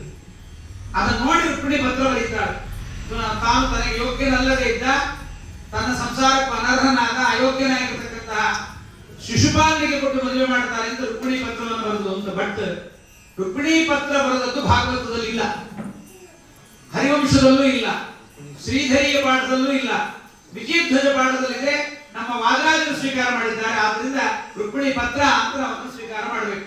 ಇವತ್ತಿನ ಒರಿಜಿನಲ್ ಭಾಗವತದಲ್ಲಿ ಇಲ್ಲ. ಆದ್ರೆ ವಿಜಯಧ್ವಜ ವ್ಯಾಖ್ಯಾನ ಮಾತ್ರ ಬರೆದಿದ್ದಾರೆ. ವಿಜಯಧ್ವಜರು ಗ್ರಹಣ ಮಾಡಿಬಿಟ್ರು ಅಂದ್ರೆ ಮುಗಿದೋಯ್ತು. ಅಂಜನಾ ಸೂನು ಸಾನ್ನಿಧ್ಯ ವಿಜಯೇನ ವಿರಾಜಿತಂ ಅಜಿತ ಪ್ರೀತಿ ಜನಕಂ ಭಜೇಹಂ ವಿಜಯಧ್ವಜಂ ಅಂತ ಮಹನೀಯರು ವಿಜಯಧ್ವಜರು ಭಾಗವತಕ್ಕೆ ಪ್ರಪ್ರಥಮ ವ್ಯಾಖ್ಯಾನವನ್ನು ಬರೆದವರು. ಅವರದ್ದು ನಿರ್ಣಯ ಮಾಡಿದ್ದಾರೆ. ಅದರಿಂದ ಪರಮಾತ್ಮ ಅವನ ಮನೆಗೆ ಬ್ರಾಹ್ಮಣ ಬಂದಿದ್ದಾನೆ. ಬಂದ ಬ್ರಾಹ್ಮಣನನ್ನ ಪರಮಾತ್ಮ ಭಾಗವತ ಬಹಳ ಚೆನ್ನಾಗಿ ಹೇಳುತ್ತೆ. ಬ್ರಾಹ್ಮಣ ಬಂದ ಅಷ್ಟೇ ಇದೆ, ಪತ್ರ ಬಂತು ಅಂತಿಲ್ಲ, ಬ್ರಾಹ್ಮಣ ಬಂದಿದ್ದಾನೆ ಅಂತ. ಆ ಬ್ರಾಹ್ಮಣ ಬಂದವರನ್ನ ಸ್ವಾಮಿ ಕರೆದು ಮಾತಾಡಿಸ್ತಾನೆ. ಬ್ರಾಹ್ಮಣ ನೋಡಿದ್ರೆ ಸಾಮಾನ್ಯವಾಗಿ ಹೈಬೈ ಕೂಡ ಮಾಡೋದು, ನಗೋದಿಲ್ಲ. ಅಂಗಾರಕ್ಷತೆ ನಮ್ಮ ಮಠದ್ದೇ ಆಗಿರ್ಬೋದು, ಬೇರೆ ಮಠದ್ದೇ ಆಗಿ, ಅಂಗಾರಕ್ಷತೆ ಬೇರೆ ಮಠದ್ದು ಅಂತದೇನು ಇಲ್ಲಲ್ಲ, ಹೇಳ್ತಾರೆ ಅಂಗಾರಕ್ಷತೆ ಬೇರೆ ಮಠದ್ದು, ಮುದ್ರೆ ಬೇರೆ ಮಠದ್ದು. ಮುದ್ರೆ ಮತದ್ದದು, ಮಠದ್ದಲ್ಲ. ಅದು ಮುದ್ರೆ ಮತದ್ದೇ ವಿನಃ ಅದು ಮಠದ್ದಲ್ಲ. ಯಾವ ಮಠದಲ್ಲೂ ಸೀಲ್ ಹಾಕಿರೋದು, ವ್ಯಾಸರಾಯ ಮಠ, ಉತ್ತರಾದಿ ಮಠ, ರಾಯಮಠ, ಕುಂದಾಪುರ ಮಠ, ಶ್ರೀಪಾದರಾಯ ಮಠ, ಏನು ಬರೀ ಶಂಕಾಚಕ್ರ. ಅದಕ್ಕೆ ನಮ್ಮ ಮಠದ ಮುದ್ರೆ ಅವ್ರು ನೋಡುದು 5 ಹಾಕ್ಸ್ಕೊಂಡಿದ್ದಾನ ನಮ್ಮದಲ್ಲ, 2 ಹಾಕ್ಸ್ಕೊಂಡಿದ್ದಾನ ನಮ್ಮದಲ್ಲ, 1 ಹಾಕ್ಸ್ಕೊಂಡಿದ್ದಾನ ನಮ್ಮವನೇ ಅಲ್ಲ ಅಂತಕೊಂಡು. ಅದಕ್ಕೆ ಬ್ರಾಹ್ಮಣ ಬಂದರೆ ಬಹಳ ಸಂತೋಷ ಪಡಬೇಕಂತೆ. ಪರಮಾತ್ಮ ಬ್ರಾಹ್ಮಣನಿಗೆ ವಿಪ್ರಾನ್ ಸ್ವಲಾಭ ಸಂತುಷ್ಟಾನ್ ಪರಮಾತ್ಮ ಅಂತಾನೆ. ಬ್ರಾಹ್ಮಣರು ದೇವರು ಕೊಟ್ಟದ್ರಲ್ಲಿ ಯಾರು ಸಂತುಷ್ಟವಾಗಿರ್ತಾರೋ ತೇಜೋ ವಿಪ್ರಸ್ಯ ವರ್ಧತೆ, ಎದುರ್ಛಾಲಾಭ ತುಷ್ಟಸ್ಯ ತೇಜೋ ವಿಪ್ರಸ್ಯ ವರ್ಧತೆ. ಎದುರ್ಛಾಲಾಭ ಸಂತೃಪ್ತರಾದವನ ತೇಜಸ್ಸೇ ತೇಜಸ್ಸು. ಕಂಡ್ರೆ ನಮಸ್ಕಾರ ನೀವು ಅವ್ರು ಮಾಡದೇ ಇದ್ರು ಪರ ನಮಸ್ಕಾರ. ಒಬ್ಬ ಅದಕ್ಕೆ ಅಂತಾರೆ ವಿಜಯದಾಸರು ಅಂತಾರೆ, ಎಲ್ಲಿ ತನಕ ನಮಸ್ಕಾರ ಮಾಡಬೇಕು ಅಂದ್ರೆ ಒಟ್ಟು ಮೊದಲಾದ ದಿವ್ಯಂಗ್ರಿಗಳು ಸೋಂಕಲು ಗತಿಯನಗೆ ಗೋಪೀಚಂದನ ಲಿಪ್ತಾಂಗ ಎಮ್ಮೆಂ ಪಶ್ಯತಿ ಚಕ್ಷುಷ. ಗೋಪೀಚಂದನವನ್ನು ಇಟ್ಟುಕೊಂಡವನು ಯಾರೇ ಆಗಲಿ, ಹೆಣ್ಣೆ ಆಗಲಿ ಗಂಡೆ ಆಗಿರಲಿ, ಗೋಪೀಚಂದನವನ್ನು ಇಟ್ಟಿದ್ರು ಅಂದ್ರೆ ಅವರು ಏನೇನು ಪದಾರ್ಥಗಳನ್ನು ನೋಡುತ್ತಾರೆ ಎಲ್ಲ ಪದಾರ್ಥಗಳು ಶುದ್ಧವಾಗುತ್ತದೆ. ಇನ್ನು ಗೋಪೀಚಂದನ ಮಹಿಮೆ ತಿಳಿದವ ನಮಸ್ಕಾರ ಮಾಡೋದಿಲ್ಲ, ಅಂತಿರ್ತಾರೆ. ಯಾಕೋ ಬೀಗರಿದ್ದಂಗೆ ಇರ್ತಾರೆ, ಬೀಗರು ನೋಡ್ಕೊಂಡಂಗಿರ್ತಾರೆ, ನೋಡಲ್ಲ, ಸಂತೋಷವಾಗಿ ನಗಲ್ಲ. ಒಬ್ಬ ಗೋಪಿಚಂದ್ರನ ವೈಷ್ಣವ ಇದ್ದಾನೆ ಅಂತ ಅದಕ್ಕೆ ಪರಮಾತ್ಮ ಹೇಳ್ತಾನೆ ವಿಪ್ರಾನ್ ಸ್ವಲಾಭ ಸಂತುಷ್ಟಾನ್, ನಾನು ಅವರನ್ನ ನಮಸ್ಸೇಹಂ ಅಸಕೃತು ಅಂತಾನೆ ಸ್ವಾಮಿ. ಬಹಳ ಬಾರಿ ನಾನು ಅವರಿಗೆ ನಮಸ್ಕಾರವನ್ನು ಮಾಡ್ತೀನಿ ಅಂತಾನೆ. ಬ್ರಾಹ್ಮಣನ ಕೇಳ್ತಾನೆ ಏನು ಬಂದದ್ದು ಅಂತಾನೆ. ಸ್ವಾಮಿ ರುಕ್ಮಿಣಿ ಕಳಿಸಿದ್ದಾಳೆ, ಪತ್ರ ಕಳಿಸಿದ್ದಾಳೆ. ಭಾಗವತದಲ್ಲಿ ಬಹಳ ವಿಸ್ತಾರವಾಗಿದೆ ರುಕ್ಮಿಣಿ ಪತ್ರವನ್ನು ಹೇಳ್ತಾಳೆ. ಸ್ವಾಮಿ ನಾನು ಲಕ್ಷ್ಮಿ, ನೀ ಲಕ್ಷ್ಮೀ ರಮಣ, ನಾವು ನಿತ್ಯಾಗಿ ಯೋಗಿಗಳು, ನಮಗೆ ಬೇರೆ ಬೇರೆ ಗಂಡ ಬೇರೆ ಹೆಂಡತಿ ಇರ್ತಿಲ್ಲ, ಯಾವಾಗಲೂ ನಾವು ಇಬ್ರು ಒಂದೇ, ಅಂದ್ರೆ ಒಂದೇ ಇಬ್ರು ಒಟ್ಟಿಗೆ ಇರ್ತೀವಿ, ನಿತ್ಯ ಅವಿಯೋಗಿಗಳು. ಅದಕ್ಕೆ ನೋಡ್ರಿ ಪೂಜೆ ಮಾಡುವಾಗ ದೇವರ ಜೊತೆಗೆ ನೈವೇದ್ಯವನ್ನು ಲಕ್ಷ್ಮೀದೇವಿ ಊಟ ಮಾಡ್ತಾಳೆ, ಒಂದು ರೂಪದಿಂದ ನೈವೇದ್ಯ ಮಾಡ್ತಾಳೆ. ಇದು ಲಕ್ಷ್ಮೀದೇವಿಯ ಒಂದು ವೈಶಿಷ್ಟ್ಯ. ಲಕ್ಷ್ಮೀ ನಾರಾಯಣಾಭ್ಯಾಂ ನಮಃ ಅಂತಾನೆ ಹೊರತು ಬರೀ ನಾರಾಯಣ ಅಂತನಲ್ಲ, ವಿಯೋಗ ಚಿಂತನೆ ಮಾಡಿ ಪೂಜೆ ಮಾಡಬಾರದು. ಹೀಗೆ ಪತ್ರ ಬರೆದಿದ್ದಾಳೆ ಅಂತ. ಅದಕ್ಕೆ ರುಕ್ಮಿಣಿ ಬರೆದಿದ್ದಾಳೆ, ನಮ್ಮ ಅಪ್ಪ ಏನು, ನಮ್ಮ ಅಣ್ಣ ಏನು, ಇನ್ನೊಬ್ಬರು ಏನು, ಸ್ವಾಮಿ ನಿನ್ನ ಪತ್ನಿನ ನನ್ನನ್ನು ಸ್ವೀಕಾರ ಮಾಡುವಂತ ರುಕ್ಮಿಣಿ ಪತ್ರ. ಭಾಗವತದಲ್ಲಿ ಬಹಳ ವಿಸ್ತಾರವಾಗಿದೆ. ಸುತ್ವಾಗುಣಾನ್ ಭುವನ ಸುಂದರ ಸಂಗಮಾಂಸ್ತೆ ನಿರ್ವಿಶ್ಯ ಕರಣ ವಿವರಂ ಅರತೋಂಗತಾಪಂ ರೂಪಂ ಪರಂ ಭುವನ ಮಂಗಲಂತೆ. ಸತ್ಯರು ಭಾಗವತಕ್ಕೆ ವ್ಯಾಖ್ಯಾನ ಮಾಡುವಾಗ ಗಲಮಂಗಲ ಮಾಡು ಅಂತ ಹೇಳ್ತಾರೆ ಪರಮಾತ್ಮನನ್ನ. ಗಲಕ್ಕೆ ಮಂಗಳ, ಗಳ ಅಂದ್ರೆ ಯಾವುದು? ಕಂಠ. ಕಂಠಕ್ಕೆ ಮಂಗಳ ಯಾವಾಗ? ಹೆಂಗಸರಿಗೆ ತಾಳಿ ಬಿದ್ದಾಗಲೇ. ಬೇಕಾದ್ದು ನೆಕ್ಲೆಸ್ ಹಾಕೊಡ್ರಿ, ಬೇಕಾದ ಹಾಕೊಡ್ರಿ, ಎಷ್ಟು ಹತ್ತು ಬೇಕಾದ ಬಂಗಾರ ಹಾಕೊಡ್ರಿ, ನೋಡ್ತಾರೆ ಹೊತ್ತು ಕುತ್ತಿಗೆ ನೋಡ್ತಾರೆ, ಕಾಲು ನೋಡ್ತಾರೆ. ಮದುವೆ ಆಗಿಲ್ಲ ಅಂತ ತಿಳ್ಕೊತಾರೆ. ಅದು ಮದುವೆ ಆಗಿದ್ದು ನೋಡೋ ಕ್ರಮನೇ ಬೇರೆ, ಮದುವೆ ಆಗದಿದ್ದಾಗ ನೋಡೋ ಕ್ರಮನೇ ಬೇರೆ. ಅದು ಗಲಮಂಗಲ, ಭುವನ ಮಂಗಲ ಮಂಗಲಂತೆ. ಗಲಮಂಗಲಂ ಕುರು, ನನ್ನ ಗಲಕ್ಕೆ ಮಂಗಳ ಮಾಡು ಅಂತಾಳೆ ಲಕ್ಷ್ಮೀದೇವಿ. ಅವಳು ಹೇಳ್ತಾಳೆ, ಪೂರ್ತೇಷ್ಟ ನಾನು ಯಜ್ಞ ಯಾಗ ದಾನ ಧರ್ಮ ಏನಾರು ಮಾಡಿದ್ದು ಉಳಿದಿದ್ರೆ ಅದರ ಪುಣ್ಯಕ್ಕೆ ನೀ ಗಂಡನಾಗಬೇಕು. ನೀ ಬರಲಿಲ್ಲ ಅಂದ್ರೆ ಕೃತಾಕ್ಷಿತ ಶತಜನ್ಮ ಭಿಸ್ಯಾಂ, 100 ಜನ್ಮ ಆಗಿಬಿಡ್ಲಿ, ನಾನಾ ವ್ರತನಿಯಮಗಳನ್ನು ಮಾಡಿ ನಿನ್ನಲ್ಲೇ ಮನಸ್ಸನ್ನಿಟ್ಟು ನಾನು ಈ ದೇಹವನ್ನು ಬಿಡ್ತೀನಾಗ್ಲಿ, ನಾನು ಖಂಡಿತವಾಗಿ ಇನ್ನೊಬ್ಬರಿಗೆ ತಲೆಯನ್ನು ಬಗ್ಗಿಸೋದಿಲ್ಲ ಅಂತ ರುಕ್ಮಿಣಿ ದೇವಿ ಪತ್ರದ ಹಾರತ ನೋಡಿ ದೇವರು ಅಂತಾನೆ, ನನಗೂ ತುಂಬಾ ದಿವಸದಿಂದ ರಾತ್ರಿ ನಿದ್ರೆ ಇಲ್ಲ ಅಂತ. ನಾರದರು ಬಂದು ಹೇಳಿದ್ರಂತೆ ಕೃಷ್ಣನ ರೂಪವನ್ನ ರುಕ್ಮಿಣಿಯ ರೂಪವನ್ನ ಕೃಷ್ಣನ ಮುಂದೆ ಹೇಳಿದ್ರಂತೆ. ನಾನು ಎಷ್ಟೋ ದಿವಸ ರಾತ್ರಿಯಲ್ಲ ನಿದ್ರೆಯಲ್ಲೇ ಕಳೆದಿದ್ದೀನಿ, ರುಕ್ಮಿಣಿಯ ರೂಪವನ್ನು ಕೇಳಿ ನಾನು ಬರ್ತೀನಿ ಎಂಬುದಾಗಿ ಪರಮಾತ್ಮ ಬಂದಿದ್ದಾನೆ. ಬಂದ ಪರಮಾತ್ಮನಿಗೆ ರುಕ್ಮಿಣಿ ದೇವಿ ಬರೆದಿದ್ದು, ಸುಮ್ಮನೆ ಬಂದು ಕರಡು ಬಂದಾಗ ನಾನು ಎತ್ಕೊಂಡು ಹೋದ್ರೂ ಪ್ರಯೋಜನ ಇಲ್ಲ, ಕ್ಷತ್ರಿಯರಿಗೆ ವೀರ್ಯ ಶುಲ್ಕ ಸಾಲಿನ ಬುದ್ಧಿನ ಭುಜಬಲದ ಪರಾಕ್ರಮವನ್ನು ತೋರಿಸಿ ನನ್ನನ್ನು ಕೊಂಡೊಯ್ಯಬೇಕು ಅಂತ. ಅದಕ್ಕೆ ಸರಿಯಾಗಿ ಪರಮಾತ್ಮ ತಾನೇನ್ ಮಾಡಿದ್ದಾನೆ, ಎಲ್ಲಿಗೆ ಬರ್ಬೇಕು ಅಡ್ರೆಸ್ ಕೂಡ ಕಳಿಸಿದ್ದಾಳೆ. ಕೆಲವರು ಯಾರು ಹೇಳ್ತಿರ್ತಾರೆ ಅವಾಗಿಂದ ಪ್ರಾರಂಭ ಆಯ್ತು ಲೋರಿಟ್ಟು ಬರಲಿಕ್ಕೆ, ಅವಾಗಿಂದ ಅಲ್ಲಿ ನಾ ಬರ್ತೀನಿ, ಇಲ್ಲಿ ನೀ ಬಂಗಾರ ತಗೊಂಡ್ ಬಾ, ಇವೆಲ್ಲ ಪುರಾಣದಲ್ಲೆಲ್ಲ ಇಲ್ಲ, ಮೂರ್ಖರು ಅದನ್ನು ಮಾಡಿಕೊಂಡಿದ್ದಾರೆ. ರುಕ್ಮಿಣಿ ದೇವಿ ಹೇಳ್ತಾಳೆ, ಶೋಭಾವಿನಿ, ನಾಡಿದ್ದು ನಮ್ಮ ಮನೆಯಲ್ಲಿ ನಾಳೆ ಕುಲದೇವತಾ ಯಾತ್ರೆ ಇದೆ, ನಾನು ಅಲ್ಲಿಗೆ ಬರ್ತಾ ಇದ್ದೀನಿ, ಅಲ್ಲಿಗೆ ಬಂದಾಗ ನೀನು ನನ್ನನ್ನು ಸ್ವೀಕಾರ ಮಾಡ್ಕೊಂಡು ಹೋಗ್ಬೋದು, ನಾನು ಮನೆಯಲ್ಲೇ ಕೂತಿರ್ತೀನಿ ಅಂತ ಚಿಂತೆ ಮಾಡಬೇಡ ಅಂತ ರುಕ್ಮಿಣಿ ಪತ್ರದ ಹಾರತವನ್ನು ನೋಡಿ ಪರಮಾತ್ಮ ಬಂದಿದ್ದಾನೆ. ಆಗ ಬಂದಾಗ ವಾದರಾಜರು ತುಂಬಾ ಅದ್ಭುತವಾದ ವಿಚಾರವನ್ನು ಮಾಡ್ತಾರೆ. ರುಕ್ಮಿಣಿ ದೇವಿ ಬರುವಾಗ ಹೆಂಗಸರಿಗೆ ಎಲ್ಲ ಕಡೆಯಲ್ಲೂ ಓಪನ್, ಅದಕ್ಕೆ ಹೇಳ್ತಾರೆ ನಪಶ್ಯೇತ್ ರಾಜದಾರ, ರಾಜನ ಮನೆಯ ಸುಂದರಿಯರು ಸೂರ್ಯನ ಬೆಳಕು ಅವ್ರ ಮಕ್ಕಳ ಮೇಲೆ ಬೀಳಬಾರ್ದಂತೆ. ಸೂರ್ಯ ನೋಡಿಬಿಟ್ರೆ ಎತ್ಕೊಂಡು ಹೋಗ್ಬಿಡ್ತಾನೆ ಅಂತ ಸೌಂದರ್ಯ. ಅದಕ್ಕೆ ಆ ಸೌಂದರ್ಯ ಕಾಣಬಾರದು ಅಂತ ಅವರೆಲ್ಲ ಮಕ್ಕಳ ಮೇಲೆ ಪಟ್ಟೆ ಹಾಕೊಂಡಿರ್ತಾರೆ. ಅವಳು ರುಕ್ಮಿಣಿ ದೇವಿಯನ್ನು ನೋಡಿ ಒಬ್ಬೊಬ್ಬರು ಒಂದೊಂದು ಅಪೇಕ್ಷೆ ಪಟ್ಟಿದ್ರು. ಒಬ್ಬ ರುಕ್ಮಿಣಿ ದೇವಿಯನ್ನು ಆಲಿಂಗನ ಮಾಡಿಕೊಳ್ಬೇಕು, ಅವಳ ಜೊತೆಗೆ ಮಲಗಬೇಕು, ಅವಳ ಜೊತೆಗೆ ಭೋಗ ಮಾಡಬೇಕು, ಒಬ್ಬ ಚುಂಬನ ಮಾಡಬೇಕು ಅಂತ ಎಲ್ಲರಿಗೂ ಆಯಾ ಗತಿಗಳನ್ನು ಕೊಟ್ಟಂತೆ. ಯಾರು? ಕೃಷ್ಣನ ಜೊತೆಗೆ ಬಂದ ಬಲರಾಮ ಯುದ್ಧದಲ್ಲಿ. ಅದಕ್ಕೆ ಪರಮಾತ್ಮ ಬಂದ ಕೂಡಲೇ ರುಕ್ಮಿಣಿ ದೇವಿ ಏನು ಬರ್ತಾ ಇದ್ದಾಳೆ, ಮನ್ಮಥ ಹೋಗಿ ಕೇಳಿದಂತಮ್ಮ, ಒಂದು ಸರಿ ನಿನ್ನ ಮಖ ತೆಗೆದು ಒಮ್ಮೆ ಎಲ್ಲಾರು ನೀನು ನೋಡು, ಅವ್ರು ನೋಡಬೇಡ, ನೀನು ನೋಡ್ಬಿಡು ಸಾಕು. ಆಯ್ತು ಅಂತ ರುಕ್ಮಿಣಿ ಒಮ್ಮೆ ಮಖದ ಮೇಲೆ ಹಾಕೊಂಡಿದ್ದ ಪರದೆಯನ್ನ ಸರಿಸಿ ಒಮ್ಮೆ ನೋಡುತ್ತಾಳೆ. ಆ ಮನ್ಮಥನ ಬಾಣಕ್ಕೆ ಕುದುರೆ ಮೇಲೆ ಕೂತಿದ್ದವನು ಹಾಗೆ ಕೂತಿದ್ದಾನು, ಏನು ಗೊತ್ತಾಗ್ತಾ ಇಲ್ಲ. ಆ ರೂಪದ ಲಾವಣ್ಯದ ರುಕ್ಮಿಣಿ ದೇವಿಯ ಲಾವಣ್ಯ ಆಗಿತ್ತು. ಯಾಕೆಂದ್ರೆ ಅಜ್ಞಾನಕ್ಕೆ ಅಭಿಮಾನಿ ತಾಪತ್ರಯ ವಿನಾಶಿನಿ ಅವಳು. ಅವಳ ಅಜ್ಞಾನಕ್ಕೆ ಅಭಿಮಾನಿ ದುರ್ಗಾದೇವಿ, ಅವಳು ಬೇಕಾದ್ದು ಮಾಡಬಾರ್ದು ಅಂತ ದುರ್ಗಾದೇವಿ ಹಾಗೆ ತೆಗೆದು ನೋಡಿದ ಕೂಡಲೇ ಎಲ್ಲರೂ ಹಾಗಾಗಿ ಕೂತಿದ್ದಾರೆ.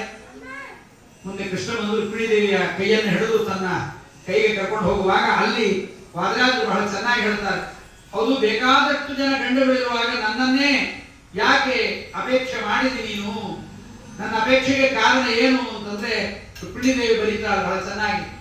ಧಿಕೃತ್ಯಾಹ ಉಮೇಶ ಹಂಸ ಗಮನವು ಸ್ವರ್ಗೀಶ್ವರಾಗ್ನಿ ಭವತ್. ಆಕೆ ಬರೀತಾಳೆ, ಸ್ವಾಮಿ ನಾನು ಎಲ್ಲರನ್ನ ಧಿಕ್ಕಾರ ಮಾಡಿ ನಿನ್ನನ್ನೇ ಮದುವೆ ಆಗಬೇಕು ಅಂತ ಬಂದಿದ್ದೀನಿ. ಯಾಕೆ? ಧಿಕೃತ್ಯಾಹ ಉಮೇಶ ಹಂಸ ಗಮನವು. ಉಮೇಶ ರುದ್ರದೇವರನ್ನ, ಹಂಸ ಅದನ್ನೇ ಕೂತ್ಕೊಂಡು ಬರ್ತಕ್ಕಂಥ ಬ್ರಹ್ಮದೇವರನ್ನ, ಸ್ವರ್ಗೀಶ್ವರಾಗ್ನಿ ಭವತ್ ಸುಪ್ತಾಸಕ್ತ ಹೃದಂಗ ಲೋಕಮಖಿಲಂ. ನಾನು ನನ್ನದೊಂದು ಸೂಕ್ತ ಇದೆ, ಯಾವುದು? ಅಮರಣಿ ಸೂಕ್ತ. ಹಂ ರುದ್ರಾಯ ಧನುರಾತನೋಮಿ ಬ್ರಹ್ಮದ್ವಿಶೇಷರವೇ ಅಂತವಾವು ಅಂತ. ನಾನು ಎಲ್ಲ ಯಾರನ್ನು ಬೇಕಾದ್ರೂ ಬ್ರಹ್ಮನನ್ನು ಮಾಡಬಲ್ಲೆ, ಈ ರುದ್ರನನ್ನ ಕೆಳಗೆ ಬಿಸಾಕಬಲ್ಲೆ. ಯಾಕೆಂದ್ರೆ ವೃತ್ತಿ ಪ್ರಕಾಶ ನಿಯಮ ವೃತ್ತಿಬಂಧ ಮೋಕ್ಷ ಹೈಸ್ಯ ಅಪಾಂಗಲವ ಮಾತೃತ ಉದ್ದಿತಾಸ ಶ್ರೀಹಿ ಕಟಾಕ್ಷ ಬಲವತಿ ಅಜಿತಂ ನಮಾಮಿ. ಜಗತ್ತಿನ ವಿಶ್ವಸ್ಥಿತಿ ಪ್ರಳಯ ಸರ್ಗ ಮಹಾವಿಭೂತಿ, ಜಗತ್ತಿನ ಸೃಷ್ಟಿ ಸ್ಥಿತಿ ನಿಯಮನ ಜ್ಞಾನ ಅಜ್ಞಾನ ಬಂಧ ಮೋಕ್ಷ ಎಲ್ಲವನ್ನ ನಾನು ಮಾಡಬಲ್ಲೆ, ಸ್ವತಂತ್ರರಾಗಿ ಅಲ್ಲ. ಮಮಯೋನಿ ರಪ್ಸ್ವಾಂತ ಸಮುದ್ರೇ. ನನಗೆ ಇಷ್ಟೆಲ್ಲದಕ್ಕೂ ಕಾರಣನಾದವರು ನೀವು ಇವನೇನು ಮಲಗಿದ್ದಾನ ಯಾರು? ಸಾಕ್ಷಾತ್ ಶ್ರೀಮನ್ನಾರಾಯಣ. ಯಸ್ಯ ಅಪಾಂಗಲವ ಮಾತ್ರತ ಊರ್ಜಿತಾಸ. ಪರಮಾತ್ಮನ ಕಡೆಗಣ್ಣೋಟ ಮಾತ್ರದಿಂದ ನನಗೆ ಸಾಮರ್ಥ್ಯ ಬಂದಿದೆ. ಮರಿಬಾರದು. ಸಂಪತ್ತು ಬಂದಾಗ ನಮಗೆ ಸಂಪತ್ತು ಕೊಟ್ಟವರನ್ನು ಮರಿಬಾರದು.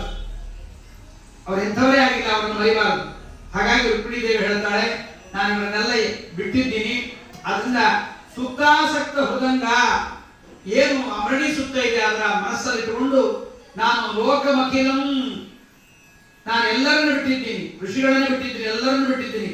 ಯಾಕೆ ಬಿಟ್ಟಿದ್ದೀನಿ ಅಂದ್ರೆ ರುದ್ರದೇವರನ್ನು ಮದುವೆ ಆಗ್ಬೋದಲ್ಲ, ಮಹಾಸುಂದರ ನಮ್ಮ ರುದ್ರದೇವರು. ಈ ಬರೀ ಲಿಂಗ ನೋಡಿ ನಮ್ಗೆ ಏನು ಸೌಂದರ್ಯ ಕಾಣಿಸಲ್ಲ. ಒರಿಜಿನಲ್ ಆಗಿ ರುದ್ರದೇವರು ತುಂಬಾ ಸುಂದರ. ಯಾಕೆಂದ್ರೆ ಪರಮಾತ್ಮನ ಮೊಮ್ಮಗ. ಮಗ ಚೆನ್ನಾಗಿದ್ದು ಮೊಮ್ಮಗ ಚೆನ್ನಾಗಿರ್ತಾರೆ ಸಾಮಾನ್ಯವಾಗಿ.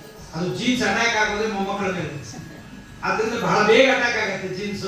ಅದಕ್ಕೆ ನಮ್ಮ ರುದ್ರದೇವರು ಒಳ್ಳೆ ಹಾಲು ಬಣ್ಣ, ಸ್ಫುಟಂ ಸ್ಫಟಿಕ ಸಪ್ರಭಂ ಸ್ಫುಟಿತಃ ಟಕಶ್ರೀ ಜಟಂ ಶಶಾಂಕತಲ ಶೇಖರಂ ಕಪಿಲ ಪುಲ್ಲ ನೇತ್ರತ್ರಯಂ ತರಕ್ಷುವರ ಕೃತಿಮತ್ ಭುಜಗಭೂಷಣಂ ಭೂತಿಮತ್ ಕದಾನುಷಿತಿ ಕಂಠತೆ ಉಪ್ರವೇಕ್ಷತೆ ತೇ ನಮಃ. ಮತ್ತು ಅವರಿಗೆ ಬರೀ ಎರಡು ಕಣ್ಣಿದ್ರು ಸಾಧು ಅಂತ ತ್ರಿಲೋಚನ ವಿಲೋಚನೆ ದಸತಿದೆ ಲಲಾಮಾಯಿತೆ ಸ್ಮರೋ ನಿಯಮ ಭಸ್ಮರೋ ನಿಯಮಿನಾಮ ಭೂದ್ಭಸ್ಮಸಾತ್. ಅಂತ ರುದ್ರದೇವರನ್ನು ಮದುವೆ ಆಗಬಾರ್ದಲ್ಲ ಅಂದ್ರೆ ಇಲ್ಲ. ಶಂಭು ಪುತ್ರ ಸಮಃ ಸಮೇ ಪುರರಿಪು ಪೌತ್ರ ಶಶಿ ಸೋದರ. ಬ್ರಹ್ಮದೇವರನ್ನು ಮದುವೆ ಆಗೋಣ ಅಂದ್ರೆ ಅವ್ರು ಬೇಡ ಅಂದ್ರು ರುಕ್ಮಿಣಿ ದೇವಿ. ಯಾಕೆ ಬೇಡ ಅಂದ್ರು ಅಂದ್ರೆ ರುಕ್ಮಿಣಿ ದೇವಿ ಹೇಳ್ತಾರೆ, ಯಾರನ್ನು ಮದುವೆ ಆದ್ರೂ ಆಗ್ಬೋದು, ಮುದುಕರನ್ನು ಮಾತ್ರ ಮದುವೆ ಆಗ್ಬೋದು. 20 ವರ್ಷ 30 ವರ್ಷ ವ್ಯತ್ಯಾಸ ಇದ್ರೆ ಹೇಗೆ ಸಾಧ್ಯ? ಇಲ್ಲ ಹೆಣ್ಣಿಗೆ 80 ವರ್ಷ ಗಂಡಿಗೆ 20 ವರ್ಷ, ಅದು ವೇಸ್ಟೇ. ಗಂಡಿಗೆ 80 ವರ್ಷ ಹೆಣ್ಣಿಗೆ 20 ವರ್ಷ, ಆ ಮದುವೆಯೂ ಚಂದ ಇಲ್ಲ. ಇವನಿಗೆ ಮೊದಲೇ ಹೆಸರು ಪಿತಾಮಹ ಅಂತ. ಆದ್ರಿಂದ ಇವನನ್ನ ಮದುವೆ ಆಗಬಾರ್ದು. ಇವನು ಹಲ್ಲುಜ್ಜಿಕೊಳ್ಳಿಕ್ಕೆ ಹೋದ್ರೆ ಒಂದು ಬಾಯಿ ಒಂದು ಮಕ್ಕ ಇದ್ದವರೇ ಹಲ್ಲುಜ್ಜಲಿಕ್ಕೆ ಹೋಗಿ ಬಾತ್ರೂಮ್ ಹೋದ್ರೆ 2 ತಾಸು ಬರ್ತಾರೆ. ಅದೇನೋ ಅವರಿಗೆ ಬಹಳ ಆನಂದವಾದ ಶಾಂತಿ ನಿಲಯ. ಮನೆಗೊಂದು ಶಾಂತಿ ನಿಲಯ, ಬಚ್ಚಿನ ಮನೆ. ಅಲ್ಲಿ ಸೇರ್ಕೊಂಡ್ಬಿಟ್ರು ಅಂದ್ರೆ ಬಹಳ ಲೇಟಾಗಿ ಬರ್ತಾರೆ, ಬಾಗಿಲು ಬಡದು ಜೊತೆಗೆ ಇವಾಗ ಮೊಬೈಲ್ ಬರ್ತದೆ, ಅಲ್ಲೇ ಚಾಟಿಂಗ್ ಮಾಡ್ತಾ ಕೂತ್ಕೊಂಡ್ಬಿಡ್ತಾರೆ. ಅದರಿಂದ ಇವ್ರು ಪಿತಾಮಹ, ಇವ್ರ ಪ್ರಯೋಜನ ಇಲ್ಲ ಅಂದ್ರು. ರುದ್ರದೇವರನ್ನು ಮದುವೆ ಆಗಲು ಅಂದ್ರೆ ಏಷ ಬ್ರಹ್ಮಾತಿ ವೃದ್ಧ ತಪತಿ ದಿನಪತಿ ಚಂಚಲೋ ಮಾತರಿಶ್ವ ದಿಗ್ವಾಸ ನೀಲಕಂಠ. ಒಬ್ಬೊಬ್ಬರನ್ನು ಹೇಳ್ತಾಳೆ, ಇದ್ದಾವು ಇವರಲ್ಲಿ ಒಂದೊಂದು ಗುಣಗಳು ಸಂದಣಿಸಿದ ಮಹಾದೋಷ. ತನ್ನ ಮಕ್ಕಳ ಕುಂದ ತಾನೇ ಬೇಡುವುದಕ್ಕೆ ಮನ್ನದಿ ನಾಚಿ ಮಹಾಲಕ್ಷ್ಮಿ. ಲಕ್ಷ್ಮೀದೇವಿ ನಾಚಿಕೆ ಆಯ್ತಂತೆ, ನನ್ನ ಮಕ್ಕಳ ಹೆಸರು ನಾನು ಹೇಗೆ ಹೇಳಿ. ಅದು ಆ ಹೆಸರೇ ಅಂದ್ರೆ ಗಂಡನ ಹೆಸರೇ ಅದು ಕೂಡ. ಅವ್ರ ಸ್ವಂತ ಹೆಸರಿಲ್ಲ, ಸ್ವಂತ ಮನೆಯಲ್ಲೇ ಕೇರಾಫ್, ಯಾವಾಗಲೂ ಕೇರಾಫ್. ಆದ್ರಿಂದ ತನ್ನ ಮಕ್ಕಳ ಕುಂದ ತಾನೇ ಹೇಳುವುದಕ್ಕೆ ಮನ್ನದಿ ನಾಚಿ ಮಹಾಲಕ್ಷ್ಮಿ ಅವರ ದೋಷಗಳನ್ನು ಹೇಳೋದ್ರಿಂದ ನಿಮ್ಗೆ ಗೊತ್ತಾಗುತ್ತೆ. ದೇಶ ಬ್ರಹ್ಮ ಅತಿ ವೃದ್ಧ. ಇನ್ನು ಎರಡನೇದಾಗಿ ಬಂದು ನೋಡ್ತಾಳೆ, ಮೊದಲನೇ ಕ್ಯಾಂಡಿಡೇಟ್ ಯಾರಿದ್ದ ಅಂದ್ರೆ ದುರ್ವಾಸರಿದ್ದು. ನೂನಂ ತಪೋ ಯಸ್ಸ ನಮನ್ಯು ನಿರ್ಜಯ. ದುರ್ವಾಸನ ನಿಂತಿದ್ದಂತೆ, ಮದುವೆ ಆದ ಮೇಲೆ ಗಂಡನಿಗೆ ಸಿಕ್ತಿದೆ ಅಂತ ಗೊತ್ತಾದ್ರೆ ಕೀಪ್ ಇಟ್ ಅಪ್ ಅಂತ ಹೇಳ್ಬೇಕು. ಏನ್ ಮಾಡ್ಲಿಕ್ಕಾಗಲ್ಲವ, ನಿಮ್ಮ ಅಪ್ಪನ ಕಟ್ಕೊಂಡು ನಾನು ಹೇಗಿಲ್ಲ ಇಷ್ಟು ವರ್ಷ, ನಿನಗೂ ಅಂತ ಗಂಡನೇ ಸಿಕ್ತ, ಏನ್ ಮಾಡೋದು? ನಿಮ್ಮಪ್ಪ ನಮಸ್ಕಾರ ಮಾಡ್ತಿದ್ದಿ, ನನ್ನಂತ ಒಳ್ಳೆಯವರ ಬರಲಿ ನನ್ನಂತೆ, ಅದು ಬರೀ ಸಿಡ್ಕ ಬಂದ. ಏನ್ ಮಾಡೋದು ಅಂತ ಅನುಭವಿಸ್ಬೇಕು. ದೂರ್ವಾಸ ನೋಡುದು. ಮುಂದೆ ಬರ್ತಾಳೆ, ನಮ್ಮ ಪುರೋಹಿತರು ಕೂತಿದ್ರು, ಶುಕ್ರಾಚಾರ್ಯರು ಮತ್ತು ನಮ್ಮ ಬೃಹಸ್ಪತಿ ಆಚಾರ್ಯರು, ಇಬ್ಬರು ಪುರೋಹಿತರು. ಅಂತಾಳೆ, ಪುರೋಹಿತರು ಮದುವೆ ಆದ್ರೆ ಅವ್ರ ಪೌರೋಹಿತರು ಅಕ್ಕಿ ತಂದದ್ರಲ್ಲಿ ಅನ್ನ ಮಾಡಿ ಊಟಕ್ಕೆ ಹಾಕಿದ್ರೆ ಗೃಹ ಪ್ರವೇಶದ ದಿವಸ ಮನೆ ಮುಂದೆ ಹಾಕಿರ್ತಾರಲ್ಲ ಕಲರ್ಫುಲ್ ಅಕ್ಕಿ, ಅದಾಗಿರುತ್ತೆ. ಅದರಿಂದ ಅದು ಪ್ರಯೋಜನ ಇಲ್ಲ ಅಂತಾಳೆ. ಇನ್ನು ರುದ್ರದೇವರನ್ನ ಮದುವೆ ಆಗೋಣ ಅಂದ್ರೆ ದಿಗ್ವಾಸ ನೀಲಕಂಠ. ಹೆಂಗಸರು ಕಡಿಮೆ ಬಟ್ಟೆ ಹಾಕೊಂಡ್ರೆ ತುಂಬಾ ಸೋಷಿಯಲ್, ಗಂಡಸರು ಮೈ ತುಂಬಾ ಬಟ್ಟೆ ಹಾಕೋಬೇಕು. ಗಂಡಸರು ಕಡಿಮೆ ಬಟ್ಟೆ ಇಲ್ಲ, ಹೆಂಗಸರು ಮಾತ್ರ ಕಡಿಮೆ ಬಟ್ಟೆ, ಫುಲ್ ಸೂಟು ಗಂಡಸರು, ಅವಳು ಬರೇ 2 ಪೀಸ್. ಹಾಗಿದ್ರೆ ಬಹಳ ಮರ್ಯಾದೆ. ಈ ನನ್ನ ಗಂಡ ರುದ್ರದೇವರನ್ನ ನಾನೇನಾದ್ರು ಮಾಲೆ ಕರ್ಕೊಂಡು ಹೋದ್ರೆ ಕಲ್ಲು ಹೊಡಿತಾರೆ ಯಾರಾದ್ರು. ಆದ್ರೆ ನೀವು ಪ್ರಯೋಜನ ದಿಗ್ವಾಸ ನೀಲಕಂಠ. ಇನ್ನು ತಪತಿ ದಿನಪತಿ, ಸೂರ್ಯನನ್ನು ಮದುವೆ ಆಗೋಣ ಅಂದ್ರೆ ಸುಡುತ್ತಾನೆ. ಸಂಜ್ಞಾದೇವಿ ಬಿಟ್ಟು ಓಡ್ ಹೋಗಿಬಿಟ್ಟು ಮತ್ತೆ ಛಾಯಾದೇವಿ ಕೊಟ್ಟು ಮದುವೆ ಮಾಡಿದ್ದಾಯ್ತು. ತಪತಿ ದಿನಪತಿ. ವಾಯುದೇವರನ್ನ ಮದುವೆ ಆಗೋಣ ಅಂದ್ರೆ ಮನೆಯಾಗ ಇರೋದೇ ಇಲ್ಲ. ಇವತ್ತು ಗಾಣದಾಳ, ನಾಳೆ ಇನ್ನೊಂದೂರು, ನಾಡಿದ್ದು ಇನ್ನೊಂದೂರು, ಮತ್ತೊಂದೂರು. ನೀ ಎಲ್ಲರೂ ಗಡ್ಡ ಆಗ್ತಿರ್ಬೋದು, ಸ್ಟೂಡೆಂಟ್ಸ್ ಇದ್ದಾರೆ. ತಪತಿ ದಿನಪತಿ, ಸೂರ್ಯ ಸುಡ್ತಾನೆ. ಚಂಚಲೋ ಮಾತರಿಶ್ವ. ಈ ವಾಯುದೇವರು ಎಂದೂ ಮನೆಯ ಚಿತ್ರಾವತಿ ಇಡೋದೇ ಇಲ್ಲ. ಇವತ್ತಲ್ಲಿ ನಾಮಕರಣ, ಇಲ್ಲಿ ಅಧಿಕ ಮಾಸ, ಇಲ್ಲಿ ದಾನ ಕೊಡ್ತಾರೆ. ಮನೆಯಾಗ ಚಿತ್ರಾವತಿ ಇಟ್ಟ ಅಂದ್ರೆ ವಾಯುದೇವರು ಹೊಟ್ಟೆನೋ ಬರುತ್ತವನಿಗೆ. ಅದರಿಂದ ಚಂಚಲೋ ಮಾತರಿಶ್ವ. ಇನ್ನು ಚಂದ್ರನನ್ನ ನೋಡೋಣ ಅಂದ್ರೆ ಚಂದ್ರ ಪ್ರಯೋಜನ ಇಲ್ಲ. ಹುಣ್ಣಿಮೆ ದಿವಸ ಬಹಳ ಚೆನ್ನಾಗಿರ್ತಾನೆ. ಹುಣ್ಣಿಮೆ ಮುಗಿಯೋಣ ಅಡ್ಮಿಟ್ ಆಗ್ತಾನೆ ಆಸ್ಪತ್ರೆಗೆ. ಅಮಾವಾಸ್ಯೆ ದಿವಸ ಎಲ್ಲಿರ್ತಾನೋ ಗೊತ್ತಾಗೋದು. ಅದರಿಂದ ಚಂದ್ರ ಪ್ರಯೋಜನ ಇಲ್ಲ. ಮುಂದೆ ಬರ್ತಾಳೆ, ಯಮರಾಜನ ನೋಡ್ತಾಳೆ, ಮದುವೆ ಆಗೋಣ. ಮತ್ತೆ ಪೊಲೀಸ್ ಡಿಪಾರ್ಟ್ಮೆಂಟು, ಅಲ್ಲಿ ಯಾರೋ 13 ಜನ ಹೆಂಡಂದ್ರು ಯಮರಾಜನಿಗೆ. ನಮ್ಮ ದಕ್ಷ ಪ್ರಜಾಪತಿಯ ಮಕ್ಕಳು 13 ಜನ. ಆ ಒಬ್ಬೊಬ್ರು ಸಾಧು 13 ಮದುವೆ ಆಗಿದ್ದಾನೆ. ಯಮರಾಜ ಬೇಡ ಅಪ್ಪಪ್ಪ ಅಂತಾಳೆ. ಹೀಗೆ ಒಬ್ಬೊಬ್ಬರನ್ನು ನೋಡ ಬರ್ತಾಳೆ. ಇಂದ್ರನನ್ನು ನೋಡೋಣ ಅಂತ ಬಂದು, ಆ ಇಂದ್ರನನ್ನ ನೋಡೋಣ ಅಂತ ಬಂದ್ರೆ ಈ ಇಂದ್ರ ಒಳ್ಳೆ ಉತ್ತಮ ದೇವತೆ, 8ನೇ ಕಕ್ಷ, ಒಳ್ಳೆ ಹೆಂಡತಿ, ರೂಪಸ್ಯಾದ ಹೆಂಡತಿ ಶಚಿದೇವಿ. ಆದ್ರೂ ಒಳ್ಳೆ ರಾಣಿ ಮನೆಯಲ್ಲಿದ್ರು ಕೂಡ ರಾಜನಿಗೆ ದಾಸಿ ಮೇಲೆ ಕಣ್ಣಂತೆ. ಏನ್ ಮಾಡ್ತೀರಿ ಕರ್ಮ. ರಾಣಿಗೆ ಒಳ್ಳೆ ಸುಂದರನಾದ ಗಂಡ ಇದ್ರು ಕೂಡ ಸೇವಕನ ಮೇಲೆ ಅವನ ಕಣ್ಣು. ಇದು ಜಗತ್ತಿನ ನಿಯಮ. ನೀತಿ ಕ್ಷೇತ್ರದಲ್ಲಿ ಭರ್ತೃರಲ್ಲಿ ಹೇಳ್ತಾರೆ, ಜಗತ್ತಿನ ನಿಯಮ, ಏನು ಮಾಡ್ಲಿಕ್ಕಾಗಲ್ಲ. ಒಳ್ಳೆ ರೂಪಸಿ ಹೆಂಡತಿ ಇದ್ರು ರಾಜನಿಗೆ ದಾಸಿ ಮೇಲೆ ಕಣ್ಣು. ಇಂದ್ರ ಇಷ್ಟು ಸುಂದರನಾಗಿದ್ರು ಕೂಡ ಅವನಿಗೆ ಕಣ್ಣು ಯಾರ ಮೇಲಪ್ಪ ಅಂದ್ರೆ ವೈದಿಕ ಬ್ರಾಹ್ಮಣರ ಹೆಂಡಂದ್ರ ಮೇಲೆ. ಆ ವೈದಿಕ ಬ್ರಾಹ್ಮಣರ ಹೆಂಡಂದ್ರು ಅಂದ್ರೆ ರಿಜೆಕ್ಟೆಡ್ ಪೀಸ್ಗಳು ಅಂತ. ವೈದಿಕ ಬ್ರಾಹ್ಮಣರ ಹೆಂಡಂದ್ರೆ ಎಲ್ಲರೂ ಬೇಡ ಅಂತ ಕೇಳ್ಬಿಟ್ಟಿರ್ತಾರೆ. ಇಂಜಿನಿಯರ್ ಬೇಡ ಅಂತ ಇರ್ತಾರೆ, ಸಾಫ್ಟ್ವೇರ್ ಬೇಡ ಅಂತ ಇರ್ತಾರೆ, ಚಾರ್ಟೆಡ್ ಅಕೌಂಟೆಂಟ್ ಬೇಡ ಅಂತ ಇರ್ತಾರೆ. ಕೊನೆಗೆ ಏನ್ ಮಾಡೋದವ, ಜುಟ್ಟ ಬಿಟ್ಕೊಂಡು ಗಂಡನೇ ಮದುವೆ ಹಾಕೋ ಹೋಗ್ಕೊಂಡು ನೀನೇ ಸರಿ ಮಾಡ, ಆಮೇಲೆ ಜುಟ್ಟು ಕಿತ್ತಾಕ್ಬಿಡು, ಏನಾದ್ರು ಸರಿ ಮಾಡ್ಕೊ ಅಂತ. ಅವೇನ್ ಗಲ್ಲ ತುಂಬಾ ಅರಿಶಿನ, ಹಣೆ ತುಂಬಾ ಕುಂಕುಮ, ಅದು ಏನದು ಅಧಿಕ ಮಾಸ ಅಂತಂದ್ರೆ 33 ಕುಂಕುಮ, 33 ಅರಿಶಿನ, ಅದೇನು ಬಳದು ಮಾರಮ್ಮ ನಿಚಾರ ಆಗಿರ್ತಾಳೆ. ಆ ಇಂದ್ರನಿಗೆ ಆಕೆಯ ಮೇಲೆ ಕಣ್ಣು, ಅಹಲ್ಯ ಮೇಲೆ ಕಣ್ಣು. ಅದನ್ನ ಇವನು ಬೇಡ, ಇಂದ್ರನು ಪ್ರಯೋಜನ ಇಲ್ಲ. ಮತ್ತೆ ರಾಜ್ಯ ಭಾರಾಕುಲ. ಯಾವಾಗ ರಾಹುಲ್ ಗಾಂಧಿ ಹೇಳ್ತಾನೋ ಇಳಿದು ಹೋಗ್ಬಿಡು ಅಂತಂದ್ರೆ ಇಳಿದು ಹೋಗ್ಬಿಡ್ಬೇಕು. ಅದನ್ನ ಇವನು ಪ್ರಯೋಜನ ಇಲ್ಲ. ಹೀಗೆ ಒಬ್ಬೊಬ್ಬರ ಬಗ್ಗೆ ಹೇಳಿ ಇತ್ತಂ ದೇವಿಯ ವಿಚಿತ್ಯ.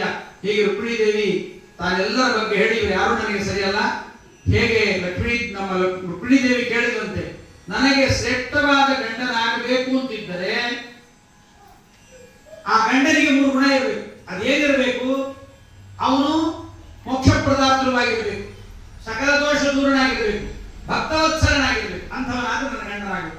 ಎಲ್ಲರಲ್ಲೂ ಹುಡುಕ್ತಾಳೆ ಲಕ್ಷ್ಮೀದೇವಿ, ಯಾರಿಗೂ ಸಿಗಲ್ಲ. ರುಕ್ಮಿಣಿ ದೇವಿಗೆ ಸಿಕ್ಕದ್ದು ಪರಮಾತ್ಮನಲ್ಲಿ ಮಾತ್ರ ಸಿಗುತ್ತೆ. ಲಕ್ಷ್ಮೀದೇವಿ ಕೂಡ ಹೀಗೆ ಇತ್ತಂ ವಿಚಿತ್ಯ ಪರಮಾತ್ಮನನ್ನ ಹೀಗೆ ಆಲೋಚನೆ ಮಾಡಿ ಪರಮಾತ್ಮನ ಕೊರಳಲ್ಲಿ ಮಾಲೆಯನ್ನು ಹಾಕ್ತಾಳೆ.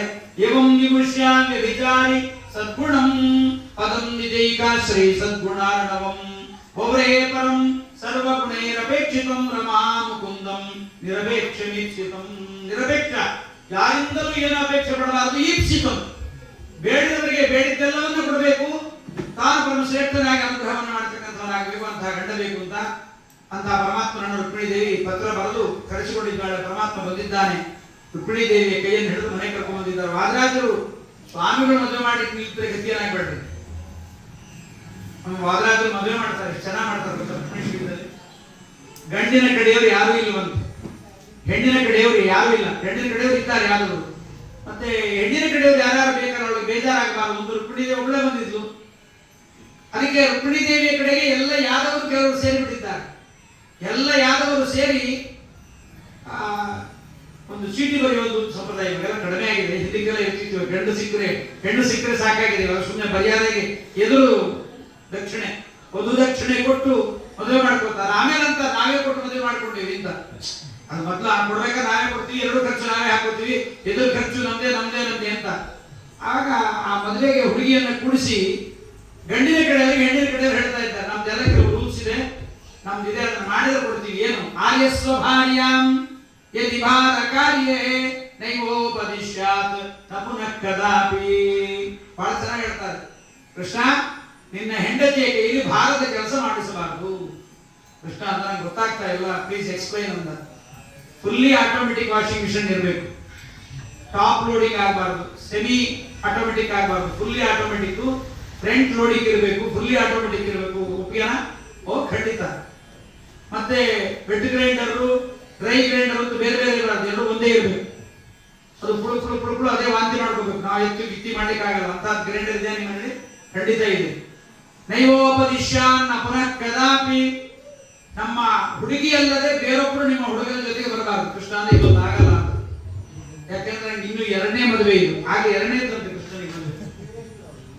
ಯಾವಾಗ ಆಗಲೇ ನೀಲಾದೇವಿಯನ್ನು ಮದುವೆ ಆಗಿದ್ದ, ಉಪನಯನಕ್ಕಿಂತ ಮುಂಚೆ. ನೋಡ್ರೆ ಒಬ್ಬೊಬ್ಬರ ಅಪೇಕ್ಷೆ ಹೇಗಿರುತ್ತೆ ಅಂದ್ರೆ, ಒಬ್ಬಳು ಕೇಳಿದಂತೆ ಕೃಷ್ಣನಿಗೆ ಉಪನಯನವಾಗಲಿಕ್ಕಿಂತ ಮುಂಚೆ ನೀಲಾಂ ನಡ್ಡಜಿತ ಪುತ್ರಿ ಮಿತ್ರನಿಂದಾಂ ಪಿತೃಶ್ವಸುಹು ಅಂತ. ಆ ನಡ್ಡಜಿತ್ರಾಜನ ಮಗಳನ್ನು ಮದುವೆ ಆಗಿಬಿಟ್ಟಿದ್ದ ಪರಮಾತ್ಮ. ಎರಡನೇದ್ದು ಇನ್ನು 16,106 ಮದುವೆ ಬಾಕಿ ಇದೆ ಅಂತ ಪರಮಾತ್ಮ. ಈಗಲೇ ಆಗೋದಿಲ್ಲ ಅಂತ. ಸರಿ, ಹಾಗಾದ್ರೆ ಪಟ್ಟದ ರಾಣಿ ನಮ್ಮ ರುಕ್ಮಿಣಿನೇ ಇರಬೇಕು ಏನಂತಿ? ಖಂಡಿತ ಆಗಿ. ಮತ್ತೆ ಏನಾಂ ನತ್ಯಜೆ, ಎಲ್ಲಿಗೆ ಹೋದ್ರು ನಮ್ಮ ಹುಡುಗಿನೇ ಕರ್ಕೊಂಡು ಹೋಗ್ಬೇಕು.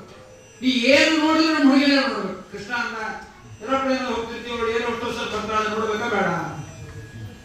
ಬರ್ತಾಳೆ, ನೋಡ್ಬೇಕು. ಇಲ್ಲ ನೋಡ್ಬಾರ್ದು ಒಂದು. ಮತ್ತೇನ್ ಮಾಡ್ಬೇಕು? ತಲೆ ತಿರ್ಸ್ಕೊಂಡು ಕೊಡುವುದು. ಮಾಲಿಗೆ ಹೋಗ್ತೀವಪ್ಪ, ಸೇಲ್ಸ್ ಗರ್ ಇರ್ತಾರೆ, ನೋಡ್ಬೇಕಾ ಬೇಡ? ಇಲ್ಲ ನೋಡ್ಬಾರ್ದು. ಮತ್ತೇನ್ ನೋಡ್ಬೇಕು? ಹೆಂಗ್ ಮಾಡ್ಬೇಕು? ನಿನಗೆ ಏನೇನ್ ಬೇಕು ಎಲ್ಲ ನಮ್ಮ ಹುಡುಗಿನೇ ಆಗ್ತಾಳೆ. ಛತ್ರ ಚಾಮರ ವ್ಯಜನ ಪರ್ಯಂಕ ಪಾತ್ರ ರೂಪದಲ್ಲಿ ನಿಂತು ನಿನಗೆ ಏನೇನ್ ಬೇಕು ಎಲ್ಲ ಕೆಲಸ ಮಾಡ್ತಾಳೆ. ನೀರು ನಮ್ಮ ಹುಡುಗಿನೇ, ಮಲಗುವ ಹಾಸಿಗೆನೂ ನಮ್ಮ ಹುಡುಗಿನೇ, ನಿನಗೆ ಲೈಕಾಪ್ ಮಾಡೋದು ನಮ್ಮ ಹುಡುಗಿನೇ, ಕತ್ತರಿಯು ದುರ್ಗಾದೇವಿ ಆಗಿರ್ತಾಳೆ, ಎಲ್ಲವೂ ನಮ್ಮ ಹುಡುಗಿ ಆಗಿರ್ತಾಳೆ.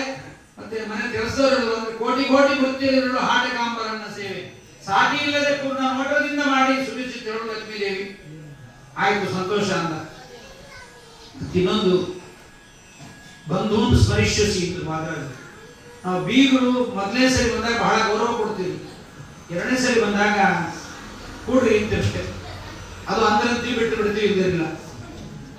ಮೊದಲನೇ ಸರಿ ಹೆಣ್ಣು ಕೊಟ್ಟಾಗ ಬಹಳ ಗೌರವ, ಹೆಣ್ಣು ಕೊಟ್ಟಾಗ ಬಹಳ ಗೌರವದಿಂದ ಎಲ್ಲ ಮಾಡ್ತಿರ್ತೀವಿ. ಇನ್ನೊಂದ್ಸಲ ಹೋಗುವಾಗ ಒಂದು ಸಣ್ಣ ಕುಸದ ಕಣ, ಒಂದು ಶೈಲ ಪೀಸ ಉಪಯೋಗಕ್ಕೆ ಬರಬಾರ್ದು. ಹಾಳಾಗುವಾಗ ಅಧಿಕ ಮಾಸದಲ್ಲಿ ಪೆಟ್ಟಿಗೆಯಿಂದ ಹೊರಗೆ ಬರುತ್ತೆ, ಮತ್ತೆ ಅಧಿಕ ಮಾಸಕ್ಕೆ ಹೊರಗೆ ಬರುತ್ತೆ. ಅದು ಒಂದೊಮ್ಮೆ ನಾವು ಕೊಟ್ಟಿದ್ದೆ ನಮ್ಗೆ ವಾಪಸ್ ಬಂದ್ಬಿಡ್ತಾವೆ. ಇಂಥದ್ದೆಲ್ಲ ಅನಾಹುತ ಆಗ್ತವೆ.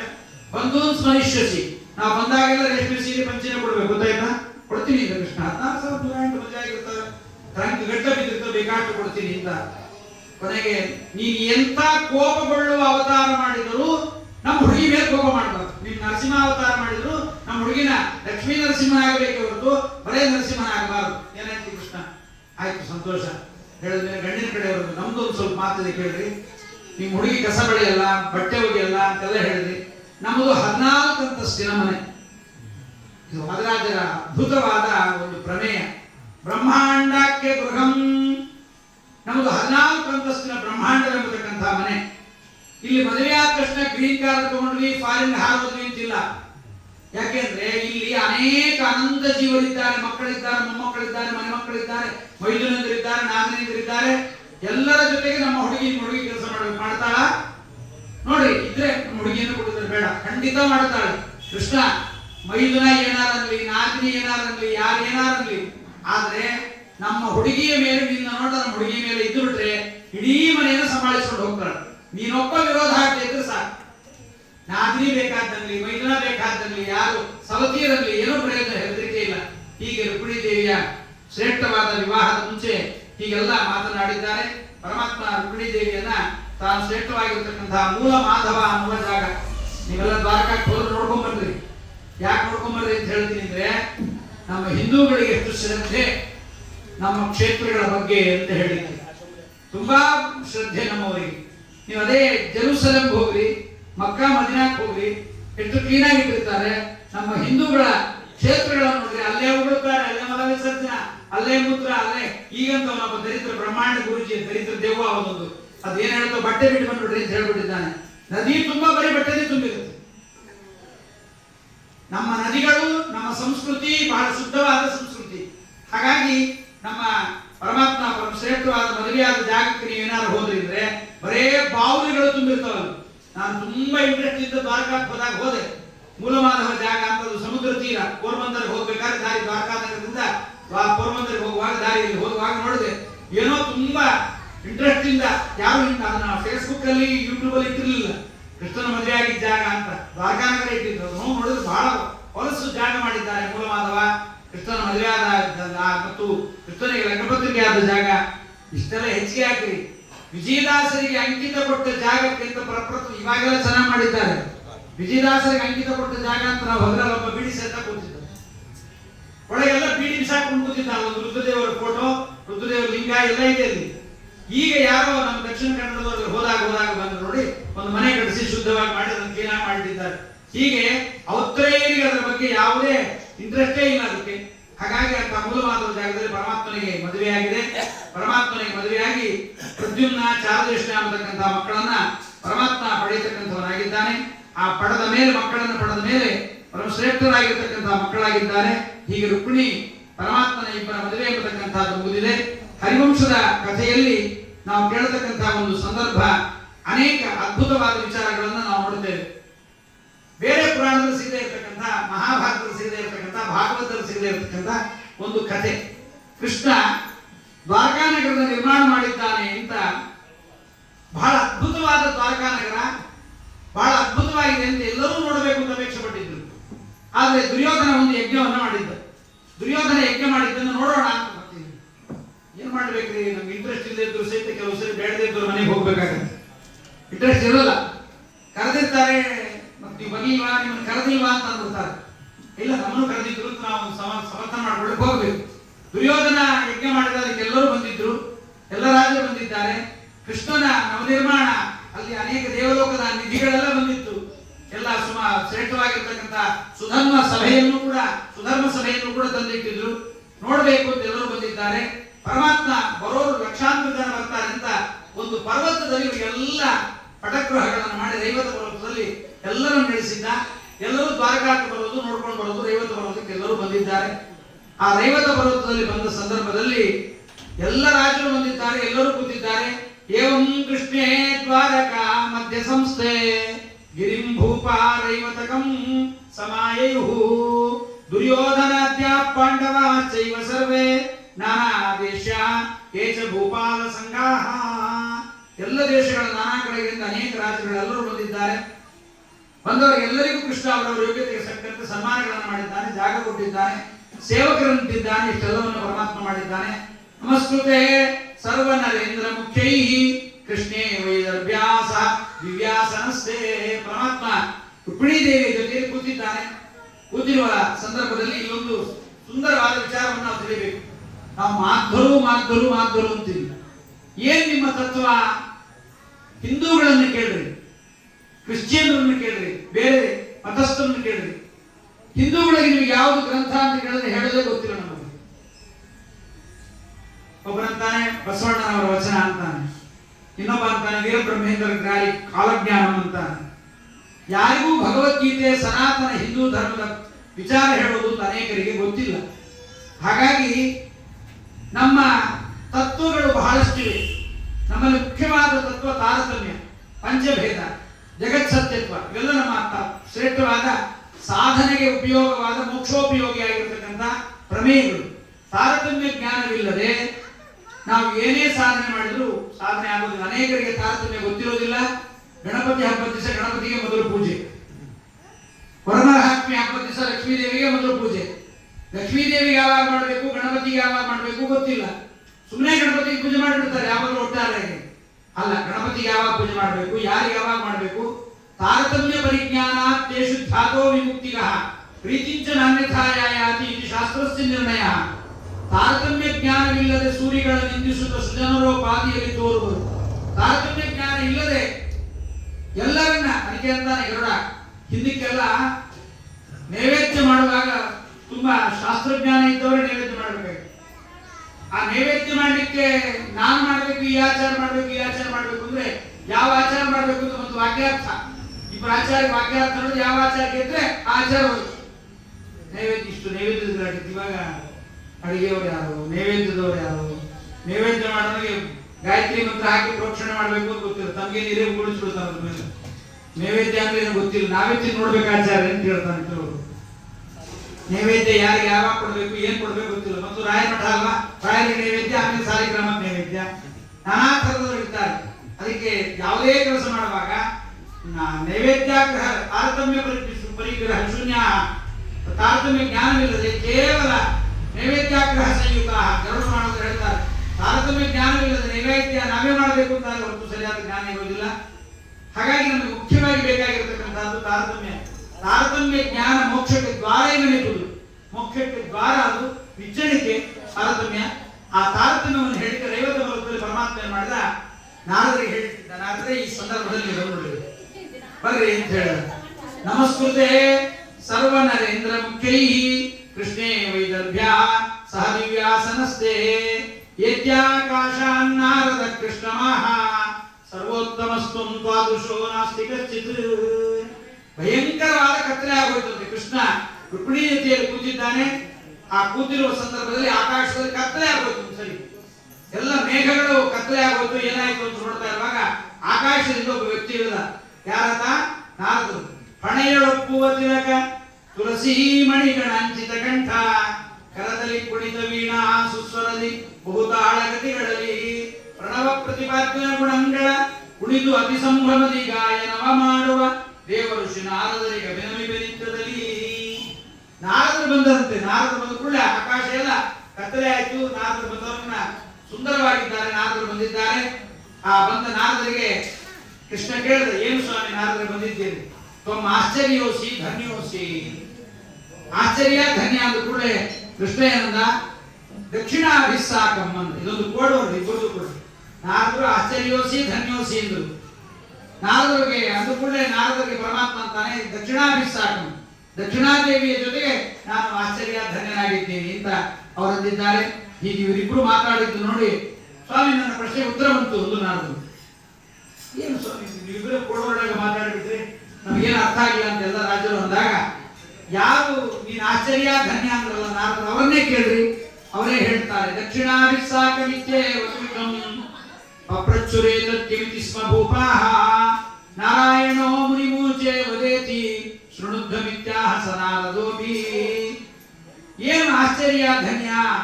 ಆಶ್ಚರ್ಯ ಅಂದ್ರೆ ಏನು ಅಂದ್ರೆ ಪದರದಲ್ಲಿ ಬರೀತಾರೆ, ಆ ಸಮಂತಾತ್ ಚರ್ಯಾಹ ಸುಖಚರಣ ಯೋಗ್ಯಾಹ ಜೀವಾಹ ಯಸ್ಮಾತ್ ಪ್ರವರ್ತಂತೆ ಸಹ ಆಶ್ಚರ್ಯ.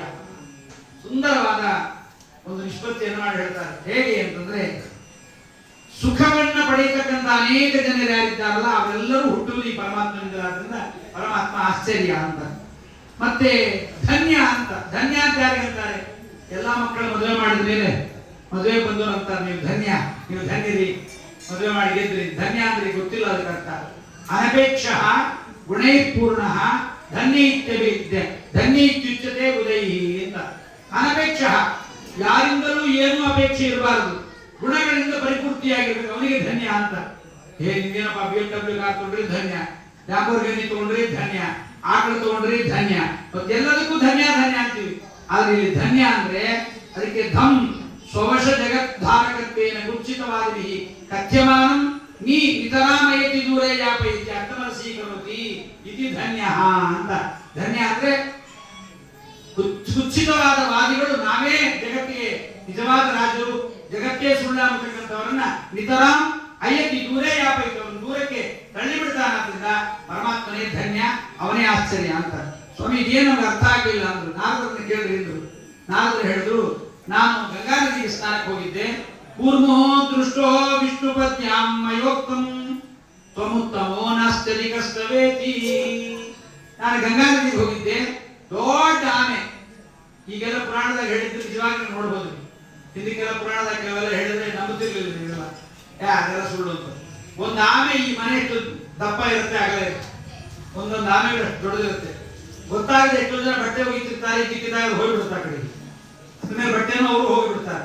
ಅಂತ ದೊಡ್ಡ ಆಮೆ ಇತ್ತು. ಅದನ್ನು ನೋಡಿ ನಾರದಂದ್ರು, ತುಂಬ ಆಶ್ಚರ್ಯೋಸಿ ಧನ್ಯೋಸಿ, ನೀನೇ ಆಶ್ಚರ್ಯ, ಎಷ್ಟು ಅಗಲ ಇದೆಯಾ, ಎಷ್ಟು ಉದ್ದ ಇದೆಯಾ, ನೀನೇ ಆಶ್ಚರ್ಯ, ನೀನೇ ಧನ್ಯ ಅಂತ. ಆ ಆಮೆ ಅಂತೂ ನನ್ನಂತಹ ಸಾವಿರಾರು ಆಮೆಗಳು ಈ ಗಂಗಾ ನದಿಯಲ್ಲಿದೆ, ಆದ್ರಿಂದ ನಾನು ಆಶ್ಚರ್ಯ ಅಲ್ಲ, ನಾನು ಧನ್ಯ ಅಲ್ಲ, ಈ ಗಂಗೆಯೇ ಶ್ರೇಷ್ಠ ಅಂತ. ಗಂಗಾ ನದಿಯ ಬಳಿಗೆ ಹೋಗಿ ನಾರದ ಹೇಳ್ತಾರೆ, ತುಂಬ ಆಶ್ಚರ್ಯೋಸಿ ಧನ್ಯೋಸಿ, ಎಷ್ಟು ಪ್ರಾಣಿಗಳು, ಎಷ್ಟು ಮೊಸಳೆಗಳು, ಎಷ್ಟು ಮೀನುಗಳು, ಎಷ್ಟು ಪ್ರಾಣಿಗಳೆಲ್ಲ ಇದ್ದಾವೆ, ನೀನೇ ಆಶ್ಚರ್ಯ, ನೀನೇ ಧನ್ಯ ಅಂತ. ಆಗ ಗಂಗೆ ಅಂತಾಳೆ, ನನ್ನಂತಹ ಸಾವಿರಾರು ನದಿಗಳಿಗೆ ಆಶ್ಚರ್ಯವಾಗಿದ್ದಾನೆ ಸಮುದ್ರ, ಆ ಸಮುದ್ರನೇ ಧನ್ಯ ಆಶ್ಚರ್ಯ ಅಂತ. ಅಲ್ಲಿಗೆ ಹೋಗ್ತಾರೆ ನಾರದರು. ಊಚೆ ಗಂಗಾ ಮುತ್ತಮಾಂ ಸಾ ಜಲೇಶಂ ಮಾಮೂಚೆ ಪೃಥ್ವೀ ನಾಮಿಕಾಂ ಸಹ. ನಾಲಿಗೆ ಹೋದೆ, ಆ ವರ್ಣನಿಗೆ ಹೇಳಿದೆ, ಆ ಗಂಗೆಗೆ ಹೇಳಿದೆ, ನೀನೇ ಉತ್ತಮ, ನೀನೇ ಶ್ರೇಷ್ಠ ಅಂತ ನಾನಂದಾಗ ಆ ವರ್ಣ ಅಂತ, ಸ್ವಾಮಿ ನನ್ನನ್ನು ಏನ್ ಹೇಳ್ತೀರಿ, ಈ ಸಮುದ್ರದಂತಹ ದೊಡ್ಡ ಸಮುದ್ರವನ್ನು ಧಾರಣೆ ಮಾಡಿರ್ತಕ್ಕಂಥದ್ದು ಯಾವುದು, ಭೂಮಿ, ಆದ್ರಿಂದ ಭೂಮಿಯೇ ಆಶ್ಚರ್ಯ ಅಂತ. ಇದಕ್ಕೆ ತಾರತಮ್ಯ ಅಂತಾರೆ. ನಾವು ತಾರತಮ್ಯ ಭಜನೆ ಅಂತ ಮಾಡ್ತೀವಿ. ತಾರತಮ್ಯ ಭಜನೆ ಅಂತ ಮಾಡುವಾಗ ಅಧಿಕ ಮಾಸದಲ್ಲಿ ತುಂಬಾ ಹಾಡುಗಳು ಬೇಕಾಗ್ತವೆ. ಭಜನಾ ಮಂಡಳಿ ಹಾಡು ಮಾಡ್ಕೊಂಡವರಿಗೆ ಇಲ್ದಿದ್ರೆ ಪ್ರಾಬ್ಲಮ್ ಇಲ್ಲ. ಹೊಸ ಹೊಸ ಹಾಡು ಹೇಳು, 33 ಹಾಡು. ಗಂಡ ಮನೆಗೆ ಶಂಕ ಹೊಡಿತಿರ್ತಾನೆ, ಅಧಿಕ ಮಾಸ ಯಾವಾಗ ಮುಗಿಯುತ್ತೆ ಆಚಾರ್ಯ, ಯಾವಾಗ ಮುಗಿಯುತ್ತೆ. ಯಾಕಂದ್ರೆ ಮನೆಗೆ ಹೆಂಡತಿ ಇರೋದೇ ಇಲ್ಲ ಆಚಾರ್ಯ. ಇನ್ನು ಅವ್ರ ಮನೆಗೆ ಹಾಡು, ಇವ್ರ ಮನೆಗೆ ಹಾಡು, ಅಲ್ಲಿಗೆ ಓಡಾಡ್ತಿರ್ತಾಳೆ. ಇಂಥ ಹಾಡು ಹುಡುಕ್ಬೇಕಲ್ಲ. ತಾರತಮ್ಯದ ಹಾಡುಗಳು ಬಹಳ, ಯಾರಾದ ಮೇಲೆ ಯಾರು ತಾರತಮ್ಯದಲ್ಲಿ. ಗಣೇಶನ ಮೊದಲು ಹೇಳ್ತೀವಿ, ಆಗ ಮೊದಲು ಗಣೇಶನ, ಒಂದಿಪ್ಪೆ ಗಣನಾಥನ, ಮೊದಲು ಒಂದಿಪ್ಪೆ ಗಣನಾಥನ, ಆಗ ಗಣೇಶ ದೊಡ್ಡವನ ತಾರತಮ್ಯದಲ್ಲಿ.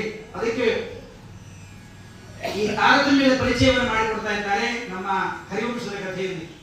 ಗಂಗೆಗೆ ಹೇಳಿದ್ರೆ ಗಂಗೆ ವರ್ಣನಿಗೆ ಹೇಳಿದ, ವರ್ಣ ನಮ್ಮ ಇಷ್ಟೊಂದು ನೀರನ್ನ ಧಾರಣ ಮಾಡಿರ್ತಕ್ಕಂಥ ಭೂಮಿ ಶ್ರೇಷ್ಠ ಅಂತ. ಪೃಥ್ವೀ ನಾಮಿಕಾಂಸ ಯಾಮಾದೃಶ ದೇವಶಾಹ.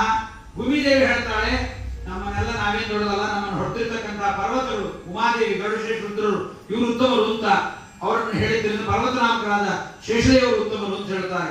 ತೈರೇವಾಹಂ ಮತ್ಸಮಾಶ್ಚೈವ ದೇವ್ಯೋ. ಆಗ ನಾನು ಹೋದೆ, ಗಂಗೆ ಪೃಥ್ವಿ ಆಯಿತು. ಆಗ ಸ್ವಪ್ರನಿವಾದಿನಿ ಭಾರತೀ ದೇವಿಯರನ್ನು ಹೇಳಿದವರು ಶಿವಶೇಷ ರುದ್ರನ ಕಾಪಾಡ್ತಾರೆ, ನಮ್ಮ ಗಂಡನ ಕಾಪಾಡ್ತಾರೆ, ನಾವಲ್ಲ ಅಂತಂದ್ರು. ಶಿವಶೇಷ ಗರುಡರನ್ನ ಕೇಳಿದಾಗ ಬ್ರಹ್ಮದೇವರು ನಮಗಿಂತ ದೊಡ್ಡವರು, ಅವರೇ ಆಶ್ಚರ್ಯ, ಅವರು ಧನ್ಯ. ಗರುಡಶೇಷ ರುದ್ರನ್ನು ಬಿಟ್ಟು ಬ್ರಹ್ಮದೇವರ ಬಳಿಗೆ ಹೋದಾಗ ಬ್ರಹ್ಮದೇವರನ್ನು ನನಗಿಂತ ಉತ್ತಮ ವೇದಾಭಿಮಾನಿಯಾದ ಲಕ್ಷ್ಮೀದೇವಿ ಅಂತ. ನಾನು ವೇದಾಭಿಮಾನಿಯಾದ ಲಕ್ಷ್ಮೀದೇವಿ ಬಳಿಗೆ ಹೋದ್ರೆ ಲಕ್ಷ್ಮೀದೇವಿ ಹೇಳುದು, ನನಗಿಂತ ಉತ್ತಮ ಪರಮಾತ್ಮ ಅಂತ. ಲಕ್ಷ್ಮೀದೇವಿ ನನಗಿಂತ ಕಡಿಮೆನೆ, ಎಲ್ಲರಿಗಿಂತ ಅವಳು ಉತ್ತಮನೇ. ಆದ್ರೆ ನನ್ನ ಜೊತೆಗಿರುವ ಒಂದು ರೂಪ, ಅದು ನಾನು ಯಾರು ಶ್ರೇಷ್ಠ ಅಂದ್ರೆ ಯಜ್ಞನಾಮಕ ಪರಮಾತ್ಮ ಶ್ರೇಷ್ಠ. ಆ ಯಜ್ಞನಾಮಕ ಪರಮಾತ್ಮ ಯಜ್ಞ ಶ್ರೇಷ್ಠವಾಗಬೇಕಾದ್ರೆ ದಕ್ಷಿಣಾ ಶ್ರೇಷ್ಠ. ಅದಕ್ಕೆ ಯಾವುದೇ ಒಂದು ಯಜ್ಞ ಪರಿಸಮಾಪ್ತಿ ಆಗಬೇಕಾದ್ರೆ ದಕ್ಷಿಣ ಕೊಡಬೇಕು. ಅದಕ್ಕೆ ಏನೇ ದಾನ ನಾವು ಕೊಡಬೇಕಾದ್ರೆ ಕೆಲವರೆಲ್ಲ ಬುದ್ಧಿವಂತರು, ಆಚಾರ್ಯ 7 ದಾನ ಕೊಟ್ಬಿಡ್ರಿ ಅಂತ ಯಾರು ಆಚಾರ್ಯ ಹೇಳ್ತಾರೆ. ಅದು ಇವಾಗ ಇಲ್ಲದ ಯಾರು ಕೊಡಲ್ಲ. ಬೆಂಗಳೂರು ಕಡೆ ಎಲ್ಲ ದಾನ ಕೊಡುವಾಗ ಯಾರು ಕೊಡ್ತಾರೆ ಅಂತ ಗೊತ್ತಾದ್ರೆ ಆಚಾರ್ಯ ಇಸ್ಕೊಂಬಾರ. ಕೆಲವೆಲ್ಲ ದಾನಗಳು ಕೊಡ್ಬೇಕಾದ್ರೆ ನೋಡ್ತಾರೆ, ಅಗ್ನಿಷ್ಟಿಗೆ ದಾನ, ಬ್ಯಾಡ್ರಿ ಆಚಾರ್ಯ, ನಿಮ್ಗೇನು ಬಂಗಾರ ದೂರ ಆಗ್ಲಿ ಆಚೆ, ಬಂಗಾರ ದೂರ ಕೊಟ್ಟರೆ ಆಚರಿಸ್ಕೊತಾರೆ, ಅಗ್ನಿಷ್ಟಿಗೆ ಆದ್ರೆ ಆಗಲ್ಲ. ಎಮ್ಮಿ ದಾನ ಬೇಡ, ಖಡ್ಗ ದಾನ ಬೇಡ, ಕಂಬಳಿ ದಾನ ಅವಶ್ಯವಾಗಿ ಕೊಡ್ರಿ, ಹಾಸಿಗೆ ದಾನ ಬೇಡ, ಬೆಳ್ಳಿ ದೀಪ ಕೊಡ್ರಿ.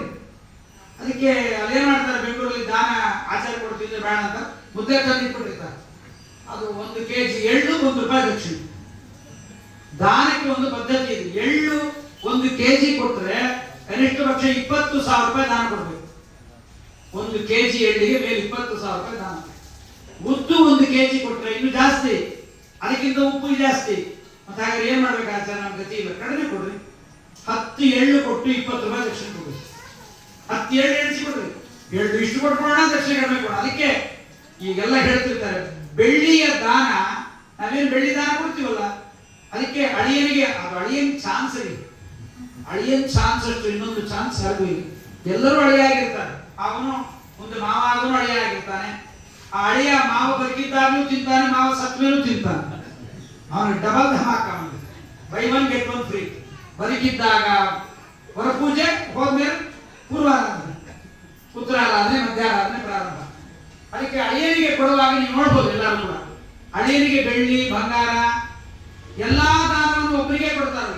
ಕೊಡುವಾಗ ವರದಕ್ಷಿಣೆ ಅಂತ ಮೇಲೆ 1 ಲಕ್ಷ 2 ಲಕ್ಷ ಕೊಡಬೇಕು. ಯಾಕೆ ಕೊಡ್ತಾರೆ ಅಂದ್ರೆ, ದಕ್ಷಿಣೆಯನ್ನು ಅವನು ತೆಗೆದುಕೊಂಡವನು ಒಂದು ಬೆಳ್ಳಿ ಪಾತ್ರೆ 20 ಗ್ರಾಮ್ ಅಥವಾ 200 ಗ್ರಾಮ್ ಬೆಳ್ಳಿ ಪಾತ್ರೆ ತಗೊಂಡ್ರೆ 200 ಗ್ರಾಮ್ಗೆ ಎಷ್ಟು ದುಡ್ಡು ಆಗುತ್ತೆ? ಅಲ್ಲ, ಅರ್ಧ ದುಡ್ಡನ್ನ ದಾನಕ್ಕೆ ಇಡಬೇಕಂತ. ಹಾಗಾದ್ರೆ ಕೊಡಲ್ಲ ಆಚಾರ, ಕೊಡಬೇಡ. ಬಹಳ ಸಂತೋಷ. ನೀವು ಕೊಡದೇ ಇದ್ರೆ ನಮ್ಗೆ ಪಾಪ ಬರಲ್ಲ, ಪಾಪಕ್ಕೆ ನಾವು ಭಾಗಿಗಳಾಗಲ್ಲ, ನಮಗೇನು ಆಸೆ ಇಲ್ಲ. ಆದ್ರೆ ಕೊಡಬೇಕಾದ್ರೆ, ದಾನ ಕೊಡಬೇಕಾದ್ರೆ, ಒಂದು ತಂಬಿಗೆ ದಾನ ಕೊಡ್ತೀವಿ 200 ಗ್ರಾಮ್ ಅಂದ್ರೆ ಅದಕ್ಕೆ ಅರ್ಧ ಭಾಗ 100 ಗ್ರಾಮ್ ದುಡ್ಡು ಎಷ್ಟಾಗುತ್ತೆ ಅಷ್ಟು ಕೊಡಬೇಕು. ಹಾಗಾಗಿ ಇಲ್ಲಿಯೂ ಕೂಡ ಈ ತಾರತಮ್ಯ ಜ್ಞಾನವನ್ನು ಹೇಳುವ ಸಂದರ್ಭದಲ್ಲಿ ದಕ್ಷಿಣಾಭಿಸ್ಸಾಕಂ ಅಂತ ಪರಮಾತ್ಮ. ಯಜ್ಞ ಪರಿಸಮಾಪ್ತಿ ಆಗಬೇಕಾದ್ರೆ ದಕ್ಷಿಣ ಎಂಬತಕ್ಕಂಥದ್ದು ಅತ್ಯಂತ ಶ್ರೇಷ್ಠ. ಆ ದಕ್ಷಿಣ ಇದ್ದರೆ ಅವಳು ಯಾರು? ದಕ್ಷಿಣಾನಾಮಕಳಾಗಿರ್ತಕ್ಕಂಥ ಲಕ್ಷ್ಮೀದೇವಿ. ಆ ದಕ್ಷಿಣಾನಾಮಕಳಾಗಿರ್ತಕ್ಕಂಥ ಲಕ್ಷ್ಮೀದೇವಿ ಸಾಮಾನ್ಯ ಮಾತಿಗೆ ಅದು ದಕ್ಷಿಣ ಅಂತ ಅರ್ಥ. ಅದು ದಕ್ಷಿಣ ಯಾಕೆಂದ್ರೆ ಯಜ್ಞ ಅಂತ ಭಗವಂತನಿಗೆ ಹೆಸರು. ಯಾರ ಮಗಳು? ಯಜ್ಞಾಮಕರ ಪರಮಾತ್ಮ ರುಚಿಪ್ರಜೇಶ್ವರನ ಮತ್ತು ನಮ್ಮ ದಕ್ಷ ಪ್ರಜಾ ಆಕೂತಿ ದೇವಿಯ ಮಗಳಾಗಿರ್ತಕ್ಕಂಥವಳಾಗಿದ್ದಾಳೆ ದಕ್ಷಿಣಾನಾಮಗಳು ಆಗಿದ್ದಾನೆ ಪರಮಾತ್ಮ. ಅವರಿಬ್ಬರ ಕಥೆಯನ್ನು ಹೇಳಿದ್ದಾರೆ. ಹೀಗೆ ತಾರತಮ್ಯವನ್ನು ಹೇಳ್ತಾ ಇದ್ದಾರೆ. ಬಹಳ ಶ್ರೇಷ್ಠವಾಗಿರ್ತಕ್ಕಂತಹ ತಾರತಮ್ಯವನ್ನ ಹೇಳಿದ್ದಾರೆ. ಕೂರ್ಮ ದೇಹಕ್ಕಿಂತ ಗಂಗಾಜಲ, ಗಂಗಾಜಲಕ್ಕಿಂತ ತದಾಧಾರಭೂತವಾದ ಸಮುದ್ರ ಜಲ, ಸಮುದ್ರ ಜಲಕ್ಕಿಂತ ಸಮುದ್ರ ಜಲಾದಪಿ ತದಾಧಾರಭೂತ ಪೃಥ್ವಿ, ಪೃಥ್ವೀತೋಪಿ ಪೃಥ್ವಿಯಾಧಾರಭೂತ ಭೂಧರ, ಭೂಧರೋಪಿ ಬ್ರಹ್ಮಾಭಿಮನ್ಯಮಾನ ಮಹತ್ತತ್ವ, ತತೋಪಿ ಬ್ರಹ್ಮಣ್ಯ ಹೇತುಭೂತ ವೇದಸ್ಯ, ವೇದಾದಪಿ ಯಜ್ಞಸ್ಯ, ಯಜ್ಞಾದಪಿ ದಕ್ಷಿಣಾಚ್ಚ. ಇದು ಕ್ರಮೇಣ ಒಂದು ಜಡತಾರತಮ್ಯ, ಒಂದು ಚೇತನ ತಾರತಮ್ಯ, ಎರಡನ್ನ ಚೇತನ ಮತ್ತು ಜಡತಾರತಮ್ಯ ಎರಡನ್ನೂ ಕೂಡ ನಿರೂಪಣೆ ಮಾಡಿದ್ದಾರೆ. ಈ ಧನ್ಯಾಶ್ಚರ್ಯ ಪರ್ವ ಅಂತ ಬಹಳ ಸುಂದರವಾಗಿರ್ತಕ್ಕಂತಹ ಪರ್ವ ಇದು. ಇದನ್ನ ಹೇಳಿ ಪರಮಾತ್ಮನ ಸರ್ವೋತ್ತಮತ್ವವನ್ನ ಆಗ ಸ್ಥಾಪನೆ ಮಾಡಿದ್ದಾರೆ. ದೊಡ್ಡ ವಾಕ್ಯ ಅರ್ಥ ಆಗುತ್ತೆ. ಸುಧಾಮಂಗಳ ಅಂತ ಮಾಡ್ತಾರೆ. ಲಕ್ಷಾಂತರ ಜನ ಬಂದಿರ್ತಾರೆ. ನಮ್ಗೇನೋ ಅರ್ಥ ಆಗತ್ತೆ. ಪಾಪ ಏನು ಅರ್ಥ ಆಗಲ್ಲ. ಬಡ ಬಡ ಬಡ ಅವ್ರು ಕಿಚ್ಚಾಡ್ತಾರೆ. ಅವ್ರ ಮೈ ಕಿತ್ಕೊಂಡು ಇವ್ರ ಮೈ ಕಿತ್ಕೊಳ್ತಾರೆ. ಅವ್ರ ಮೈ ಕೊನೆಗೆ ಏನ್ ಅರ್ಥ ಆಗುತ್ತಪ್ಪ ಅಂತ ಪಂಚಭಕ್ಷ ಪರಮಾನ್ನ ಮಾತ್ರ ಅರ್ಥ ಆಗುತ್ತೆ. 5 ಬಗೆಯ ಪದಾರ್ಥ ಮಾಡಿರ್ತಾರೆ, ಇವ್ರು ತಿಂತಾರೆ. ಸುಧಾಮಗಳಾಯ್ತು. ಇವ್ರಿಗೆ ಏನು ಗೊತ್ತಾಗಲಿಲ್ಲ. ಏನ್ ಕೇಳಿದ್ರು? ಏನೋ ಅವ್ರು ಮಾತಾಡ್ತಾ ಇದ್ರು. ಕನ್ನಡ ಬಂದವರಿಗೆ ಮಲಯಾಳ ಪಿಕ್ಚರ್ ನೋಡಿದಾಗ ಇತ್ತು ನೋಡೋದು. ಏನ್ ಭಾಷೆ ಗೊತ್ತಿಲ್ಲ, ಕಾಶೆ ಗೊತ್ತಿಲ್ಲ, ಏನು ಗೊತ್ತಿಲ್ಲ. ಅವ್ರು ಸುಧಾಮಂಗಳ ಮಾಡಿದ್ರು. ಅಷ್ಟೇ, ನಮ್ಗೆ ಏನು ಗೊತ್ತಿಲ್ಲ ಅಂತ. ಅದಕ್ಕೆ ಕೂತವರಿಗೆಲ್ಲ ಏನು ಗೊತ್ತಾಗಲಿಲ್ಲ. ಮಿಕ್ಕಾದವರಿಗೆ ಕುಂತಿದೇವಿ ಕೇಳಿದ್ರು, ಏನ್ ಇತ್ತತ್ತು ನೀವು ಮಾಡಿದ್ರಿ ಅಂತ ಕೇಳಿದ್ರು ಕುಂತಿದೇವಿ. ಸುಧಾಮಂಗಳ ಮಾಡಿದ್ವಿ, ಜಿಜ್ಞಾಸಾಧಿಕರಣದಲ್ಲಿ ಇಂತಹ ವಾದ ವಾಕ್ಯಾರ್ಥ ಮಾಡಿದ್ವಿ. ನಮ್ಗೆ ಏನು ಅರ್ಥ ಆಗಿ ಏನ್ ಮಾಡಿದ್ವಿ? ಕೃಷ್ಣನೇ ಸರ್ವೋತ್ತಮ ಅಂತ ನಾವು ಮಾಡಿದ್ವಿ ಅಂತ. ಆ ಕೃಷ್ಣ ಸರ್ವೋತ್ತಮ ಅಂತ ನಮ್ಗೇನು ಗೊತ್ತಾಗಿಲ್ಲ ಅಂತ ಗೊತ್ತಿದ್ವಿ. ನಮ್ಗೆ ಗೊತ್ತಾಗೋ ಹಂಗೆ ಮಾಡಿ, ಕೃಷ್ಣ ನೀ ಸರ್ವೋತ್ತಮ ಹೇಗೆ ತೋರಿಸು ಒಂದು. ಆಗ ಪರಮಾತ್ಮ 50 ವರ್ಷದಲ್ಲಿ ಇದ್ದವ್ರನ್ನೆಲ್ಲ ಕರೆದ, ನೀವೆಲ್ಲ ಯುದ್ಧಕ್ಕೆ ಬಂದ್ರಿ ಅಂತ. ಎಲ್ಲರೂ ಯುದ್ಧಕ್ಕೆ ಬಂದವರು ಎಲ್ಲರನ್ನೂ ಸೋಲಿಸಿಬಿಟ್ಟ ಕೃಷ್ಣ. ಪ್ರತಿಯೊಬ್ಬರೂ ಸೋತೋಗ್ಬಿಟ್ರು. ಎಲ್ಲರೂ ಸೋತ ಮೇಲೆ ಭೀಮಸೇನ ಒಬ್ಬ ಬರಲಿಲ್ಲ, ಯುದ್ಧಕ್ಕೆ ಬರಲಿಲ್ಲ ಭೀಮಸೇನ. ಆಗ ಭೀಮಸೇನೇ ಸರ್ವೋತ್ತಮ ಅಂತೀವಿ ಇಂದು ಕುಂತಿ. ಭೀಮಸೇನ ಈ ಬರಬೇಕು ಯುದ್ಧಕ್ಕೆ ಎಂದ ಪರಮಾತ್ಮ. ನಾ ಬರಲ್ಲ ಸ್ವಾಮಿ, ಕರವ ಮುಗಿದ ಮುಖ್ಯ ಪ್ರಾಣನೇ ಹೊರತು ಗದೆಯ ಪಿಡಿದ ಮುಖ್ಯ ಪ್ರಾಣ ನಾನಲ್ಲ. ನಿಮ್ಮೆದುರಿಗೆ ಕೈ ಮುಕ್ಕೊಂಡು ನಿಂತಿರ್ತೀನಿ ಹೊರತು ಗದೆ ಹಿಡಿಯಲ್ಲ. ನಾನು ನಿಮ್ ಜೊತೆ ಯುದ್ಧಕ್ಕೆ ಬರಲ್ಲ. ಮಹಾ ವೈಷ್ಣವ, ಉತ್ತಮ ವೈಷ್ಣವೋತ್ತಮರು ನಮ್ಮ ರುದ್ರ ಭೀಮಸೇನ ದೇವರು. ಮತ್ತೆ ನೀವು ಬರದೇ ಇದ್ರೆ ನನ್ನ ಸರ್ವೋತ್ತಮತ್ವ ಸ್ಥಾಪನೆ ಆಗಲ್ಲ. ನೀವು ಸರ್ವೋತ್ತಮತ್ವ ಸ್ಥಾಪನೆ ಆಗ್ಲೇಬೇಕಿಲ್ಲ ಕುಂತಿದೇವಿಗೆ. ಯಾರು ಮಾತಾಡ್ತಾರಲ್ಲ ಅವ್ರು ಸಣ್ಣ ಮಾತಾಡಿದ್ರು ಕೇಳಿಸುತ್ತೆ. ಭೀಮಸೇನ ದೇವರು ಬರಬೇಕು, ಯುದ್ಧ ಮಾಡಲೇಬೇಕು. ಅದಕ್ಕೆ ಏನ್ ಮಾಡಬೇಕು? ಕೊನೆಗೆ ಕೃಷ್ಣನ್ ಕರೀತಾರೆ ಯುದ್ಧಕ್ಕೆ. ಬರಲ್ಲ ನಮ್ಮ ಭೀಮಸೇನ. ಬರದೇ ಇದ್ದಾಗ ನೀನ್ ಏನಾದ್ರು ಮಾಡೋ ಯುದ್ಧಕ್ಕೆ, ಹಾಗಾಗಿ ನಿನ್ನ ಹಿಂದೆ ಯುದ್ಧ ಮಾಡ್ತೀನಿ ಅಂತ ಭೀಮಸೇನ. ಏನ್ ಮಾಡ್ತೀನಿ ಅಂತಂದ್ರೆ, ಭೀಮಸೇನ ಕೃಷ್ಣನ ರಥದ ಚಕ್ರವನ್ನು, ಹಿಂದಿನ ಚಕ್ರವನ್ನು ಹಿಡಿದು ಎಳೆದಾಗ ಕೃಷ್ಣ ರಥವನ್ನು ಬಿಡಿಸಿಕೊಂಡು ಮುಂದಕ್ಕೆ ಹೋಗಿಬಿಟ್ಟ. ಭೀಮನಿಗೆ ಹೇಳಿದ, ನಾನೇ ಸರ್ವೋತ್ತಮ ಗೊತ್ತಾಯ್ತು ಸ್ವಾಮಿ, ನನಗೆ ಗೊತ್ತಾಗಿದೆ, ನಮ್ಮ ಅಮ್ಮನ ಗೊತ್ತಾಗಬೇಕಾಗಿತ್ತು, ಕುಂತಿದೇವಿ ಗೊತ್ತಾಗಬೇಕಾಗಿತ್ತು, ಸರ್ವೋತ್ತಮ ಅಂತ ಗೊತ್ತಾಯಿತು ಅಂತ. ಹೀಗೆ ಪುರಾಣಗಳಲ್ಲಿ ಮುಖ್ಯವಾಗಿ ನಾವು ನೋಡಬೇಕಾದದ್ದು ತತ್ವಗಳ ಜ್ಞಾನ, ಪರಮಾತ್ಮನ ಸರ್ವೋತ್ತಮತ್ವ ಜ್ಞಾನ. ಜೀವರು ತೆಗೆಂತಾರೆ ಸಾಧನೆಯಲ್ಲಿ ಯಾವುದು ದೊಡ್ಡ ಸಾಧನೆ? ಧಾರಣಾಪಾರಣವೋ, ಲಕ್ಷಭಕ್ತಿ ಮಾಡೋದು, 1000 ಬತ್ತಿಗಳನ್ನು ದಾನ ಕೊಡೋದು, ಅಧಿಕ ಮಾಸದಲ್ಲಿ 1000 ಬಟ್ಟೆಗಳ ದಾನ ಮಾಡೋದು, ಯಾವುದು ಶ್ರೇಷ್ಠ ಅಂತ ಅಧಿಕ ಮಾಸದ ಬಗ್ಗೆ ನಾವು ಕೇಳ್ತಾ ಹೋದ್ರೆ ಒಂದೊಂದನ್ನು ಹೇಳ್ತಾ ಹೋಗ್ತೀವಿ. ಆದ್ರೆ ಗೋಪಾಲದಾಸರು ಅಂತಾರೆ, ಸಾಧನೆಯಲ್ಲಿ ದೊಡ್ಡ ಸಾಧನೆ ಗಂಗಾ ನದಿ ಅಲ್ಲ, ಪುಷ್ಕರಕ್ಕೆ ಹೋಗೋದಲ್ಲ, ಯಮುನಾ ಪುಷ್ಕರ ಅಲ್ಲ, ಯಾವ ಪುಷ್ಕರ, ಪ್ರಯಾಗ ಪುಷ್ಕರ ಅಲ್ಲ, ಯಾವುದು ಅಲ್ಲ. ಯಾವುದು ಶ್ರೇಷ್ಠ ಅಂದ್ರೆ ಅಧೀನ ಚಿಂತಿಪುದಕ್ಕಿಂತ ಅಧಿಕ ಸಾಧನವಿಲ್ಲ. ಸಾಧನೆಯಲ್ಲೆಲ್ಲ ದೊಡ್ಡ ಸಾಧನೆ ಯಾವುದು ಅಂದ್ರೆ ದಾಸೋಹಂ ಕೋಸಲೇಂದ್ರಸ್ಯ, ನಾನು ಪರಮಾತ್ಮನ ದಾಸ ಎನ್ನುವ ಈ ಜ್ಞಾನ ಇದ್ದರೆ ಅದೇ ದೊಡ್ಡ ಸಾಧನೆ ಹೊರತು ನಾನು ದೊಡ್ಡ ಜ್ಞಾನಿ, ದೊಡ್ಡ ಪಂಡಿತ, ದೊಡ್ಡ ಶ್ರೀಮಂತ, ದೊಡ್ಡ ರೂಪವಂತ ಅನ್ನುವುದು ಸಾಧನೆ ಅಲ್ಲ. ಅದಕ್ಕೆ ಸಾಧನೆಯಲ್ಲಿ ದೊಡ್ಡ ಸಾಧನೆ ಯಾವುದು ಅಂತಂದ್ರೆ ನಾನು ಪರಮಾತ್ಮನ ದಾಸ, ನಾನು ದೇವರ ಸ್ವತಂತ್ರ, ನಾನು ಪರಮಾತ್ಮ ಸ್ವತಂತ್ರ ಅನ್ನೋದು ಗೊತ್ತಾಗಬೇಕು. ಅದಕ್ಕೆ ಪುರಾಣಗಳಲ್ಲಿ ಇದನ್ನೆಲ್ಲವನ್ನ ನಿರ್ಣಯಗಳನ್ನು ಹೇಳುವಾಗ, ಇಂತಹ ಶ್ರೇಷ್ಠವಾದ ಪ್ರಮೇಯಗಳನ್ನು ಹೇಳುವಾಗ ಇದನ್ನು ತೋರಿಸ್ತಕ್ಕಂಥವರಾಗಿದ್ದಾರೆ. ಹೀಗೆ ಪರಮ ಮಂಗಳವಾಗಿರ್ತಕ್ಕಂಥ ಈ ವಿಚಾರವನ್ನ ತೋರಿಸಿಕೊಟ್ಟಿದ್ದಾರೆ. ಹೀಗೆ ಧನ್ಯಾಶ್ಚರ್ಯ ಪರ್ವ ಅಂತ ಇದೊಂದು ಚೆನ್ನಾಗಿದೆ. ಮುಂದೆ ಕೃಷ್ಣ ನರಕಾಸುರನ ಸಂಹಾರವನ್ನು ಮಾಡಿ ಸತ್ಯಭಾಮೆಯನ್ನು ಮದುವೆಯಾಗಿರ್ತಾನೆ. ಸಮಂತಕಮಣಿಯ ನೆಪದಿಂದ ಸತ್ಯಭಾಮೆ ಜಾಂಬವತಿ. ಇನ್ನೊಂದು ಕಡೆ ಪುರಾಣದಲ್ಲಿ ಕೇಳಿರ್ತೀವಿ, ಇವಾಗ ಹೇಳಿಕ್ಕೆ ಟೈಮ್ ಆಗಲ್ಲ. ತುಂಬಾ ಕೃಷ್ಣನ ಕಥೆ ಅಂದ್ರೆ ದಶಮಸ್ಕಂದ ಕೇಳಬೇಕು ಅಂದ್ರೆ ಗಣೇಶ ಪಕ್ಷ 1 ವರ್ಷ ಕೇಳಬೇಕು. 143 ಅಧ್ಯಾಯ ಕೃಷ್ಣನ ಕಥೆ, ತುಂಬಾ ದೊಡ್ಡದು. ಆಚಾರ ನಿರ್ಣಯ, ಶ್ರೀಮದ ರಾಘವೇಂದ್ರ ಸ್ವಾಮಿಗಳ ಕೃಷ್ಣಚಾರಿತ್ರ ಮಂಜರಿ, ಮಹಾಭಾರತ ನಿರ್ಣಯ, ರುಕ್ಮಿಣೀಶಿಜೆ ಇವೆಲ್ಲ ಜೊತೆಗೆ ಸೇರಿಸಿಕೊಂಡು ಹೇಳಿದ್ರೆ ವರ್ಷಾನುಗಟ್ಟಲೆ ಕೇಳಬೇಕು. ಅಂತ ವರ್ಷಾನುಗಟ್ಟಲೆ ಕೇಳತಕ್ಕಂಥ ಕೃಷ್ಣನ ಕಥೆ. ಸತ್ಯಭಾಮೆಯನ್ನ ಸಮಂತಕಮಣಿಯ ನೆಪದಿಂದ ಸತ್ರಾಯಿತ ರಾಜನ ಮನೆಯಿಂದ ಮದುವೆ ಮಾಡಿಕೊಂಡು ಬರ್ತಾನೆ.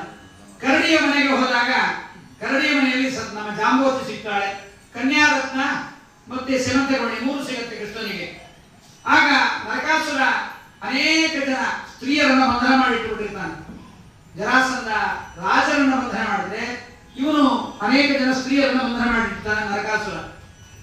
ನರಕಾಸುರನ ಮನೆಗೆ ಹೋಗಿ ಅವರನ್ನೆಲ್ಲ ಬಿಡಿಸ್ಕೊಂಡು ಬಂದಾಗ ನರಕಾಸುರ ಏನ್ ಮಾಡಿರ್ತಾನೆ, ಅದಿತಿ ದೇವಿಯ ಕುಂಡಲಗಳನ್ನ ತಾನು ಕದ್ದು ತಂದು ಬಿಟ್ಟಿರ್ತಾನೆ. ಯಾವ ನಮ್ಮ ಇಂದ್ರನ ಮನೆಯಿಂದ.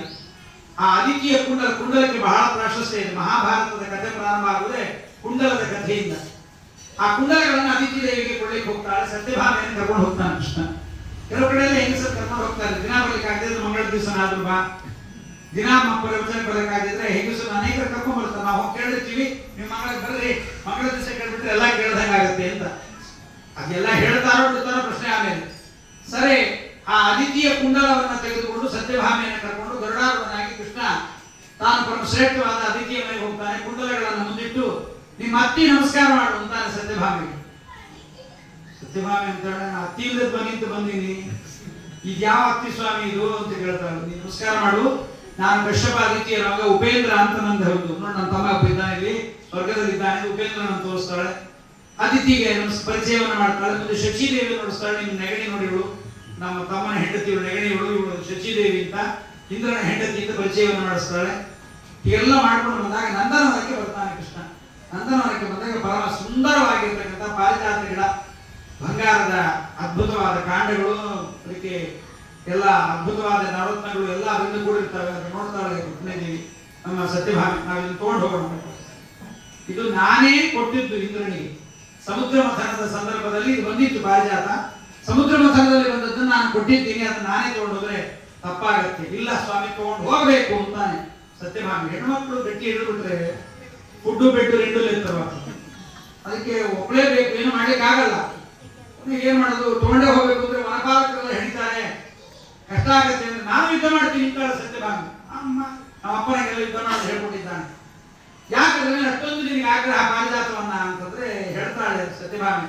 ನಾ ಮನೆಗೆ ಹೋದಾಗ ಶಚಿದೇವಿ ಪಾರಿಜಾತದ ಹೂವನ್ನು ಕಟ್ಟಿದ್ದನ್ನು ತಾನು ತಲೆ ಹುಡ್ಕೋತಾ ಇದ್ಲು. ನನಗೊಂದು ದಳ ಕೊಡ್ಲಿಲ್ಲ ಅವಳು, ಹೂವಿನ ದಳ. ಅದಕ್ಕೆ ಅವ್ರ ಮನೆ ಬಿಡವೇ ಇವಾಗ ಹೆಂಗಸರು ಹಂಗೆ ಇರಲಿ. ನಾವು ಹೋದಾಗ ಹಿಂಗೆ ಹಿಂಗೆ ಹಿಂಗೆ ಹಿಂಗೆ ಕೊಡಲಾಗಂತಿದ್ದು ಅವ್ರು ಬರಲಾಗ ನೆಕ್ಲೆಸ್ ಇರುವಾಗ ನಮ್ಮ ಕೊಡಲಿಗೆ ಬರಲಿ ಏನನ್ನ ಮಾಡಿದ್ವಿ ಕೊಡ್ಬೇಕು, ಅದು ನಮ್ಗೆ ಬೇಕೇ ಬೇಕು ಅಂತ ಸತ್ಯವಾದ ಜಗಳ ಹೇಳಿದಾಗ ಕೊನೆಗೆ ಪಾರಿಜಾತವನ್ನು ಕಿತ್ತು ಗರುಡನ ಮೇಲೆ ಇಡ್ತಾನೆ. ಇಂದ್ರಾದಿ ಸಕಲ ದಿಕ್ಪಾಲಕರು ಬಂದು ಕೃಷ್ಣನ ಜೊತೆಗೆ ಯುದ್ಧವನ್ನು ಮಾಡ್ತಾರೆ. ಪರಮಾತ್ಮ ಸರ್ವೋತ್ತಮತ್ವವನ್ನು ಮತ್ತೆ ತೋರಿಸ್ತಾನೆ. ಇಂದ್ರ ಬರ್ತಾನೆ, ಇಂದ್ರೋ ವನ್ನಿಹಿ ಪಿತೃಪತಿ ನೈಋತೋ ವರುಣೋ ಮರುತು, ಕೊನೆಗೆ ಈಶಾನ್ಯ ದಿಕ್ಕ. ಆ ಈಶಾನ್ಯ ದಿಕ್ಕ ಯಾರು ರುದ್ರದೇವರು ಬರ್ತಾನೆ. ರುದ್ರದೇವರನ್ನು ಸುಮ್ಮನೆ ಧನುಸ್ಸನ್ನು ಹಿಂಗೆ ಎಳೆದು ಶಬ್ದ ಮಾಡ್ತಾನೆ ಪರಮಾತ್ಮ. ಧನುಷ್ ಟೇಂಕಾರಕ್ಕೆ ಇಂದ್ರನ ಪರಮ ನಮ್ಮ ರುದ್ರದೇವರು ಕೆಳಗೆ ಬಿದ್ದೋಗಿ ಬಿಡ್ತಾರೆ. ಕೊನೆಗೆ ಇಂದ್ರನಿಗೆ ಹೇಳ್ತಾರೆ, ಇಂದ್ರ ಇದು ನಾನೇ ಕೊಟ್ಟಿದ್ದು, ನನಗೆ ಹೂವು ಕೊಡಲಿಲ್ಲ ನೀವು.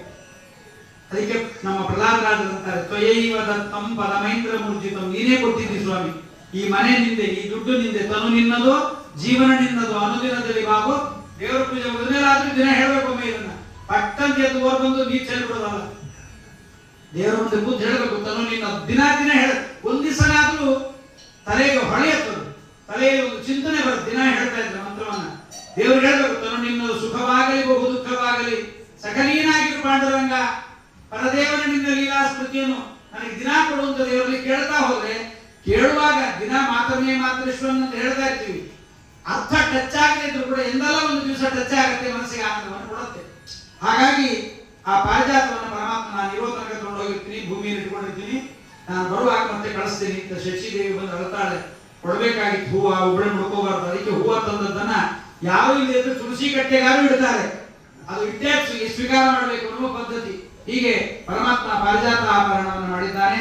ಮುಂದೆ ಒಂದೇ ದಿವಸದ ಯಜ್ಞವನ್ನು ಮಾಡ್ತಾನೆ ಕೃಷ್ಣ, ಅಶ್ವಮೇಧ ಯಾಗವನ್ನು ಮಾಡ್ತಾನೆ. ಆ ಕುದುರೆ ಅದು ಸುತ್ತಾಡಿ ಬರಲಿಕ್ಕೆ 16 ವರ್ಷ ಆಗುತ್ತೆ. ತುಂಬಾ ವಿಧಾನ ಇದೆ ಅಶ್ವಮೇಧ ಯಾಗಕ್ಕೆ. ಕೃಷ್ಣ ಒಂದು ಅದ್ಭುತವಾದ ಕುದುರೆ ನಿರ್ಮಾಣ ಮಾಡಿದ್ದ. ಒಂದು ದಿವಸದಲ್ಲಿ, ಒಂದು ಕ್ಷಣದಲ್ಲಿ 10 ಲಕ್ಷ ಗಾವದ ದೂರ ಓಡಲಿಕ್ಕೆ ಬರುತ್ತಂಥದ್ದು ಅಂತ ದೊಡ್ಡ ಕುದುರೆ. ಅದನ್ನ ಕಳಿಸಿದ್ದ. ಕುದುರೆ ಬಂದು ಯಜ್ಞ ಮಾಡಲಿಕ್ಕೆ ಕೂತಿದ್ದಾನೆ. ಯಜ್ಞ ಮಾಡಲಿಕ್ಕೆ ಕೂತಾಗ ಒಬ್ಬ ಬ್ರಾಹ್ಮಣ ಕೈಯಲ್ಲಿ ಹುಲ್ಲು ಹಿಡ್ಕೊಂಡು, ದರ್ಬೆ ಹಿಡ್ಕೊಂಡು, ದರಿದ್ರ ರಾಜ, ಕೆಟ್ಟ ರಾಜ ಇರೋದ್ರಿಂದ ನನ್ನ ಮನೆಯಲ್ಲಿ ಮಕ್ಕಳು ಸತ್ತು ಸತ್ತು ಹೋಗ್ತಾ ಇದ್ದಾರೆ, ಈ ರಾಜನಿಂದಲೇ ಹೀಗಾಗ್ತಾ ಇದೆ ಅಂತ ಕೂಡಲೇ ಅರ್ಜುನ ಬಂದಿದ್ದ, ಪ್ರದ್ಯುಮ್ನ ಇದ್ದ, ಸಾಂಬ ಇದ್ದ, ಅನಿರುದ್ಧ ಇದ್ದ, ಇವರೆಲ್ಲ ಇದ್ರು. ಯಾರು ಮಾತಾಡಲಿಲ್ಲ. ಅರ್ಜುನ ಮೇಲೆ ಕೆತ್ತ, ನಾನು ನಿಮ್ಮ ಮಕ್ಕಳ ರಕ್ಷಣೆ ಮಾಡಿಕೊಡ್ತೀನಿ ಅಂತ ಅರ್ಜುನ ಅಂದ. ಕೃಷ್ಣ ಕೇಳಿದ, ಆಗತ್ತೇನು ಅಂದ. ಕೆಲವೊಂದು ಅಂತಕ್ಷಣ ಅನ್ಬಾರ್ದು, ಸುಮ್ಮನೆ ಕೃಷ್ಣ ಅದ್ಯಾಕೋ ಅಂದ್ಬಿಟ್ಟ, ನಿನ್ ಕೈಲಿ ಆಗತ್ತಾ ಅಂದ. ತಲೆ ತಗ್ಗಿಸಬೇಕಾಗಿತ್ತು, ತಲೆ ತಗ್ಗಿಸಲಿಲ್ಲ. ವರ್ಣನಿಗೆ, ನಮ್ಮ ಅರ್ಜುನಿಗೆ ನಾಚಿಕೆ ಆಗಲಿಲ್ಲ. ಕೃಷ್ಣ ಬಲರಾಮ, ಪ್ರದ್ಯುಮ್ನ, ಸಾಂಬ, ಅನಿರುದ್ಧ ಇವ್ರ ಜೊತೆ ಹೋಗಿ ಬ್ರಾಹ್ಮಣರ ಮಕ್ಕಳನ್ನು ತಂದು ಕೊಡು ಅಂತ ಹೇಳೋದಾಯ್ತು, ಹೇಳಿಲ್ಲ. ಹೇಳದೇ ಇದ್ದಾಗ ಏನಾಯ್ತು, ಅರ್ಜುನ ತಾನೇ ಹೋಗ್ತೀನಿ ತಂದಿದ್ದಲ್ಲ, ಕಾಂಡವ ವನವನ್ನು ದಾನ ಮಾಡಿದವನು ನಾನು ಅಂದ, ನಿವಾತ ಕವಚರನ್ನ ಗೆದ್ದವನು ನಾನು ಅಂದ. ಕೃಷ್ಣ ಅಂತ ಇದೆಲ್ಲ ನಾನಿದ್ದು ಅನ್ನೋದು ಜ್ಞಾಪಿಸ್ಕೊಳ್ಳಿಲ್ಲ, ನಾವು ಮನೆಯಾಗಿದ್ದು, ನಾವು ಸಾಲ ಕೊಟ್ಟಿದ್ದು ಜ್ಞಾಪಕ ಇಲ್ಲ, ನಾನೇ ಮದುವೆ ಮಾಡಿದೆ, ನಾನೇ ದುಡ್ಡು ಸಂಪಾದನೆ ಮಾಡಿದೆ ಅಂತ ಗತಿ ಏನು. ಪರಮಾತ್ಮ ಅಂದ, ಆಗದೆ ಇದ್ದರೆ ಬ್ರಾಹ್ಮಣ ಕೇಳದ. ಬ್ರಾಹ್ಮಣ ಮತ್ತೆ ಕೇಳದ, ಈ ಕೈಲಿ ಆಗತ್ತಾ ಅರ್ಜುನ ಅಂತ. ಬ್ರಾಹ್ಮಣ ಬಹಳ ಕೋತಿ ಬ್ರಾಹ್ಮಣ, ಕೋಚರ ಬ್ರಾಹ್ಮಣ. ಆಗತ್ತಾ ನಿನ್ ಕೈಲಿ? ಅರ್ಜುನನಿಗೆ ಒಂದೇ, ಯಾವಾಗಲೂ ಹಾಗೆ. ಆಗದೆ ಇದ್ದರೆ ಅಗ್ನಿ ಪ್ರವೇಶವನ್ನು ಕೃಷ್ಣನ ಎದುರಿಗೆ ಮಾಡ್ತೀನಿ.